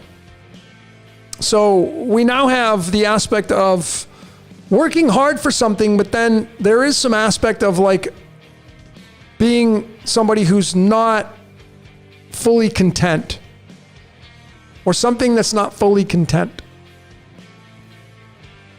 So let's get another clarifier. We got two more clarifiers. We have the Eight of Pentacles, and now we have the Five of Cups. Five of Cups being card number 42, which is life, the universe, and everything. Okay, so we're going to get one more clarifier next in line after the Five of Cups. What is the Eight of Pentacles? What is the Five of Cups? What is this all about? So now pull this. Thank you very much. And now we have the five. Wow, 2 5s in a row. So we now have, this is the 27th card in the tarot deck, 26 if you're counting the Fool just as the 0 position. This card right here, we have 2 5s. So what's so fascinating about the 5? Any 5s that we get, so now we have 2 5s. Okay, any 5s you get, 5 is the identity of the universe. This means identity. Now the 5 of Wands is card 27. It's tied to the word heaven. It's tied to the word Ein Sof. So it's really interesting because at the beginning of this reading, we started it off with the Ace of Pentacles. And even though this is card 65, in the cards of the Illumination, it's card 27. So essentially we have the beginning coming in. We have a gift coming in, but we have a gift perhaps coming in with a lot of controversy. This is the identity of the sun, by the way. The identity of the sun is a lot of chaos and order at the same time. This is chaos and order right here. Chaos and order being cobalt. This is tied right to the sun. The identity of the sun, fire. Okay? So that's what we have coming in here. But let's get one more clarifier, and then I'm going to see if I can interpret all these together as a little storybook here. So what is to be clarified on this? 8 of Pentacles, 5 of Cups, 2 5s back to back. So we have 5 of Cups, which is a representation of air. So we have fire, air. Okay, and then we're going to get one more, please. Okay, thank you. So we now have the 2 of Cups. Wow, interesting. So we got 2 cups here at the very tail end. This card right here is partnerships, communion. This is a card tied to Venus. But this card right here is a new this is contract with God. So you can clearly see that what we have coming in here with this energy, here are the spread of these. There they are right there. We have the 8 of Pentacles all the way to the left. We have the 5 of Cups, a little bit of mourning and sadness, which I'm not always about the doom and gloom on the 5 of Cups, because you can clearly see that on the back end of this, there's 2 cups behind this person. Okay. And then we have the 5 of Wands, which again, this can mean competition, brainstorming, but it's the identity of the sun. It's the fire of the sun. This. So it's the identity of the sun. It's heaven. It's tied to the Logos. It's tied to Ra. So that's the energy coming down. And then what it wants to do at the tail end of this thing is it's now creating a communion. You see the Godhead right there. This is a very interesting card because this right here is the pulse of light. This caduceus with the pole there. You see the very top of those wings? That's the light, the pulse of light right there. And then the 2 serpents that are intertwined over this pole, that's the transverse electromagnetic wave. That chases the pulse of light.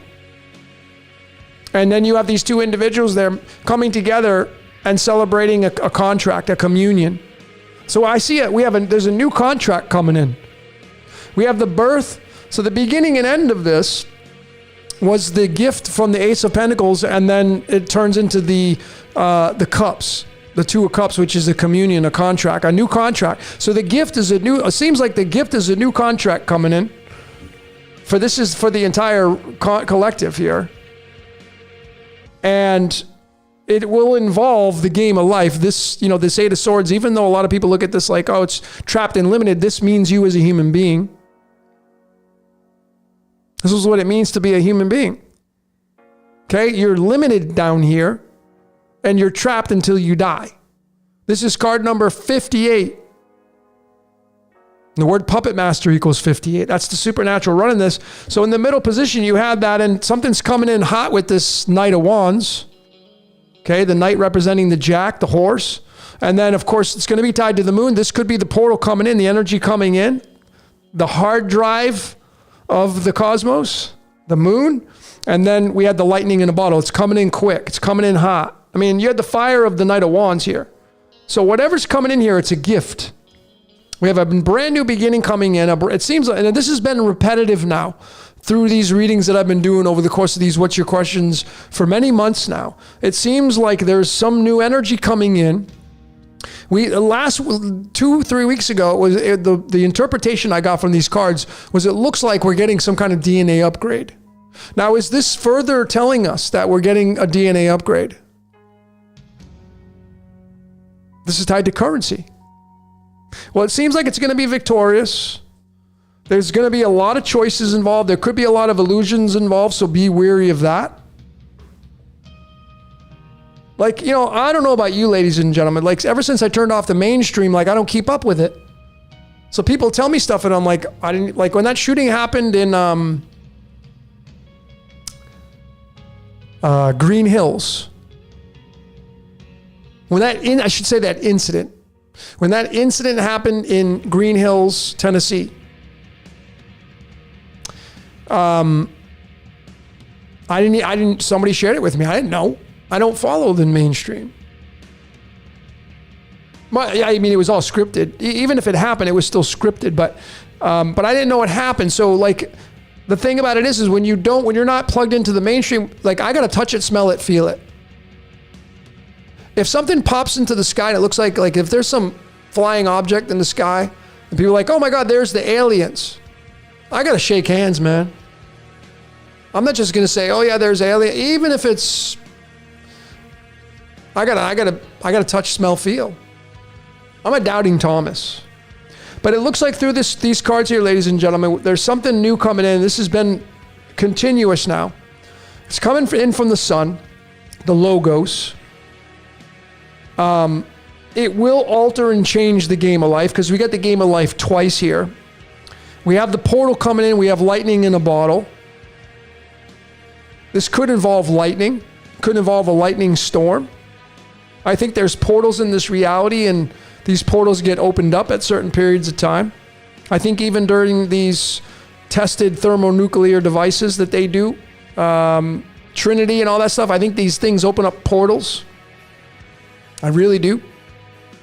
But I feel at the tail end of this, you know, it looks like the energy coming in will be an energy that wants to go to work.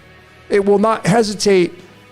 And I say because it's whatever the archetype is coming in here, it will end up coming down here. It wants to work hard.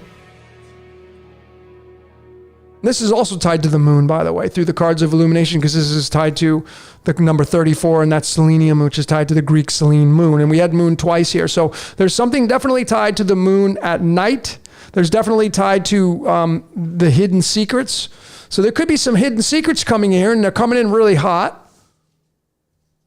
And it may end up shattering some of your beliefs. So you may have a lot of this because you're too focused on what you believe in front of you, but the truth's staring you in the face right behind you, but you're too afraid to let go of what you believe.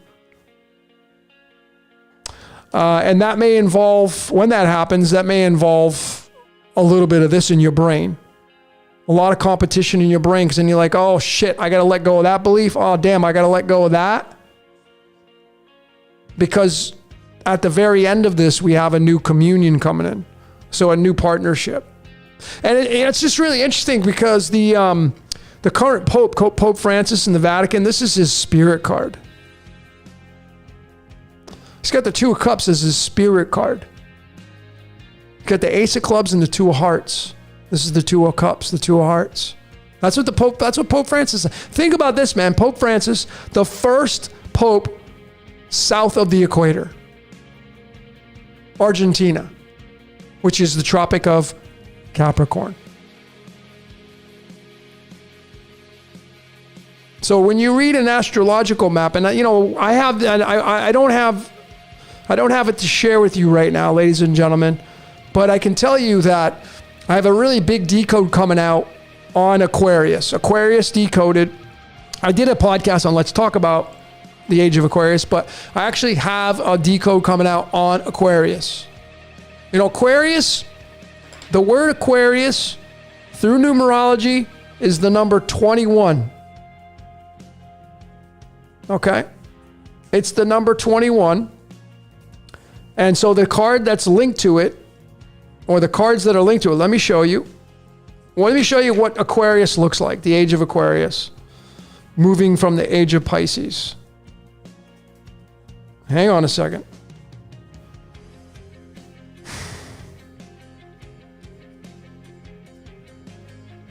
There it is.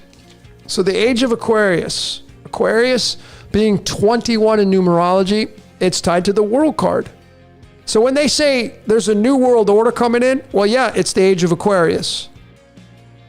This is the 21st card in the deck. Aquarius equals 21. I'm going to be showing this in my presentation of Aquarius Decoded. And Aquarius in astrology is the 11th house. Well, then what's the 11th tarot card? Justice. So what do you think is going to happen? Well, justice is going to happen. Now, I'm suggesting to you not to be a fan of cheering when the justice happens, because now you're partaking in it. But that's clearly from the cards of the tarot. So this whole reading here to me is there's something new coming in. This has not been anything new. This has been ongoing from these tarot readings, but we have something new coming in. It will involve change in the game. This is the game of life itself right here. Card 69. 69 is tied to your brain. You can take the number 69 and put it right inside your brain. The two hemispheres make the number 69. But we have a new game coming in. It will involve perhaps a lot of choices through free will that you'll be able to choose if you believe in free will. And it's coming in hot and heavy. Here. It's coming in hot and heavy. And I think, the moon's here, the portal of the moon. I think it's coming through the moon. The energy's coming through. I can't remember what decode it was, but I had broken down a Freemasonic picture. It was amazing, and it was on magic. And how perhaps the energy gets in here. And it was through the Philosopher's Stone and all that, sulfur and mercury, and I broke all that down, but it involved the moon, of course. But it involved the number 100 and the element fermium, and that show. If you haven't seen that show, The 100, check that show out. On the big shout out to the CW, all the actors and actresses that played out that show, The 100. It's just so fascinating. And it was like they come down from an ark. They're prisoners. Okay, they're prisoners. They come down from the ark because the earth, there was something nuclear that happened, and then earth wasn't livable, and they had to wait a period of time before they can, and they send the prisoners down there to test the grounds to see if it's livable for human beings. So these 100 kids come down and they explore earth, and they realize that they're not alone, and it's a really good show. I thought it was. But there's some merit to the number 100. There's a lot of merit to it. All right, so that's what I got, ladies and gentlemen. I see a new gift coming in, but it's, I see a little bit more of the same thing. Nothing new under the sun. We got a new game coming in, a changing of the guards. I personally, ladies and gentlemen, I was talking to Jordan yesterday.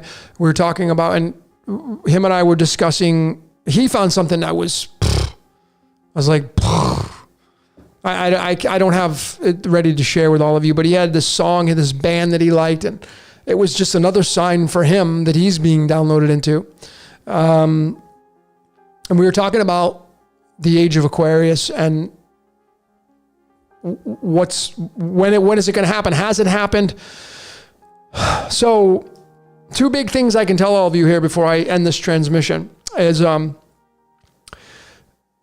during this Aquarius Decoded I have coming out, I will be showing you a big portion of it will be astrological, sidereal. And I will show you the date that I've picked, which if you're a fan of astrology, you want to go look now for your own edification. The date I have chosen for perhaps the starting day of the official start of the Age of Aquarius would be March 14th, 2024. And the reason why I chose that date, ladies and gentlemen, this is just a sneak peek, is because when you look at the astrological map, and I chose Japan because Japan's the land of the rising sun, but it doesn't matter where you pick it on the map, really. The latitude, it's not going to matter, I don't think, overall, because everybody's going to experience it every way. But the calendars all mesh up, meaning that, like, if you pull that map up in astrology, in sidereal astrology for March 14th, which is Pi Day. So that's a very special day tied to our blood types, tied to the pH balance of our blood. That day in 2024, tied to the stone and the crushing of the kingdoms, and that's one of the layers of it through theology. Then you also have the Chinese zodiac. And in March 2024, it will be the year of the dragon. Okay, the dragon being tied to the sun, tied to the house of Leo the lion. And Leo the lion and the Chinese and the dragon, that's all across from Aquarius. It's all across from it.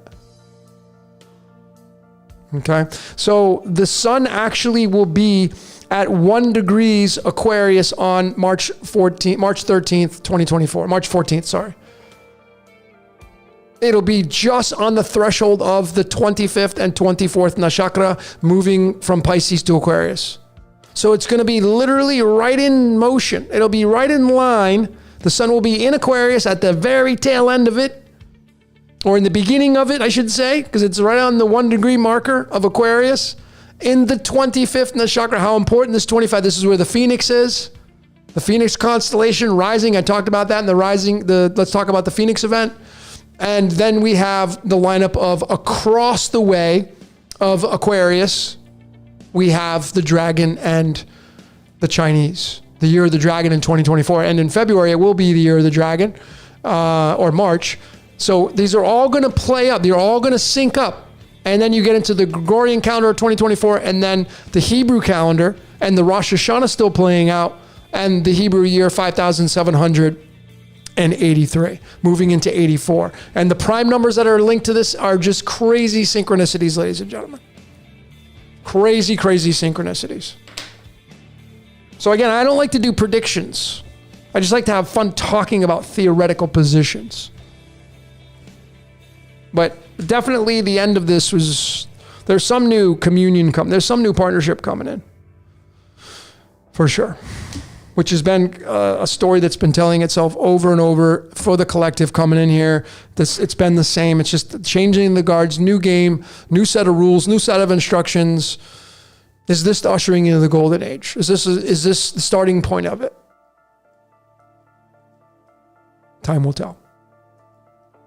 But, you know, Leo being across from Aquarius, this is going to be the symbiotic relationship. And just to kind of end this, I'm going to go back to, let me just get this prepared for you. Yeah. So this is kind of how I look at everything, but we go back to the starting point. This is the song that I chose to play in the very beginning of this. And it's the 115. So when you look at numbers and you look at them and you strip them all down, well, what's the 11th house of astrology? Aquarius. And what's the 5th house of astrology? Leo. They sit right across from one another. And that's what we're moving into, or seemingly moving into. And across the way from Aquarius is going to be the sign of Leo. You know, Leo, I feel, is, when you look at Leo, okay, right here, Leo is across from Aquarius. Okay, Leo is ruled by the sun. Aquarius is ruled by Uranus. I know some people say Saturn, and I know in Vedic astrology it will be Saturn, but not when Uranus came into play. It's the co-ruler, but I feel Uranus represents Aquarius much better than Saturn does, because Uranus is really technology and the aristocrat and no rules and regulations and the changing of the guards and Father Sky and Uranus, okay, and the sun god being over here in Leo, the dragon, Chinese culture.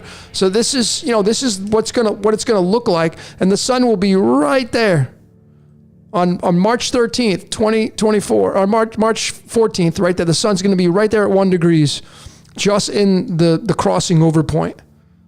And I feel like the Chinese meshes up with the astrological map. It's just gonna be, I think it's going to be really prolific in our reality. But the sun, this could be really the starting point of Babylon, the city of Babylon being gold, And so remember, this is one half of the zodiac right here.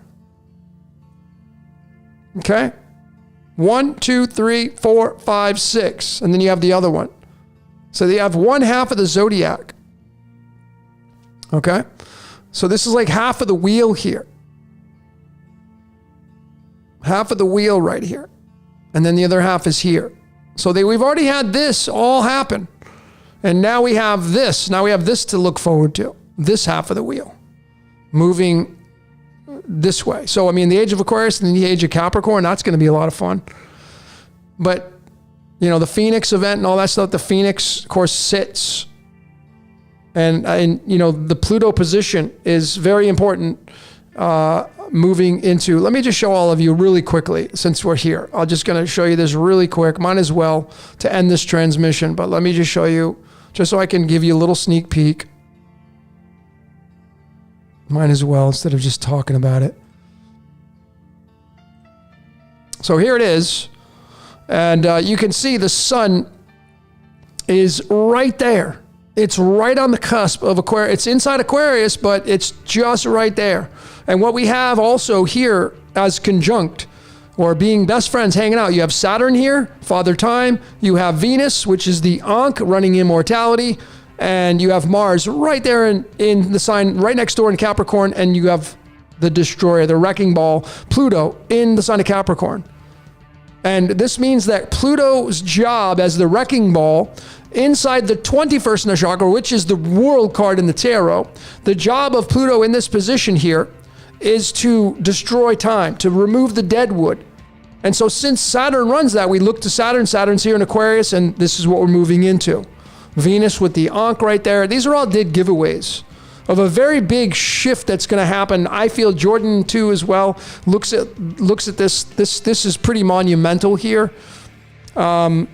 Moving into this age of Aquarius. This could be the starting point for the age of Aquarius right here. This is the map for March 14th, 2024 right here.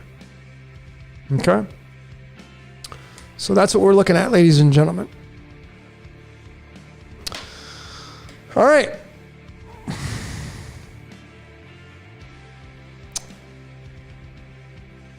So, I hope you had fun during this presentation, or this What's Your Question 56. I did it twice.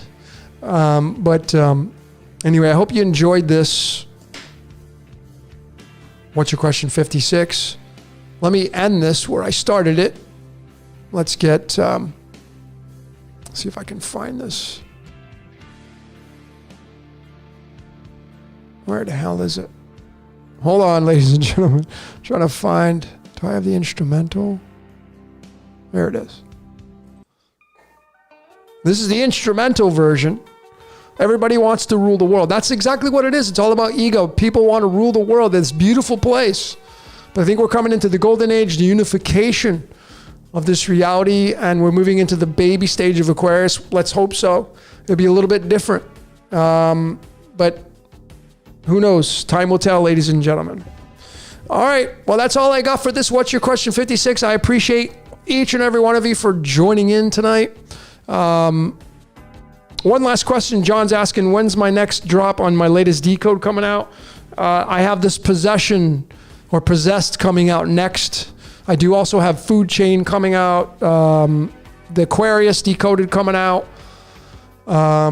So these are all in the works, in the line of what I have coming out through the catalog, amongst so many other ones that I have shelved right now. I have so much content that I can't wait to share with all of you. My mind's all over the place right now. But I appreciate each and every one of you for coming in here. You could have been anywhere tonight. Thanks. If you've made it all the way through, thanks for sticking with me through this 3+ hour, 4+ hour, as I often do, transmission here. It's been a lot of fun, a lot of amazing information, a lot of you great decoders dropping some bombs in here. I really appreciate each and every one of you. And I think that's all I got for today. One of my top Matt's one of my top 10 songs. This one. I'll leave you with one last thing, and I have this coming out. 1991. Metallica. Sad but true. Go study the lyrics, and you'll discover how our reality works.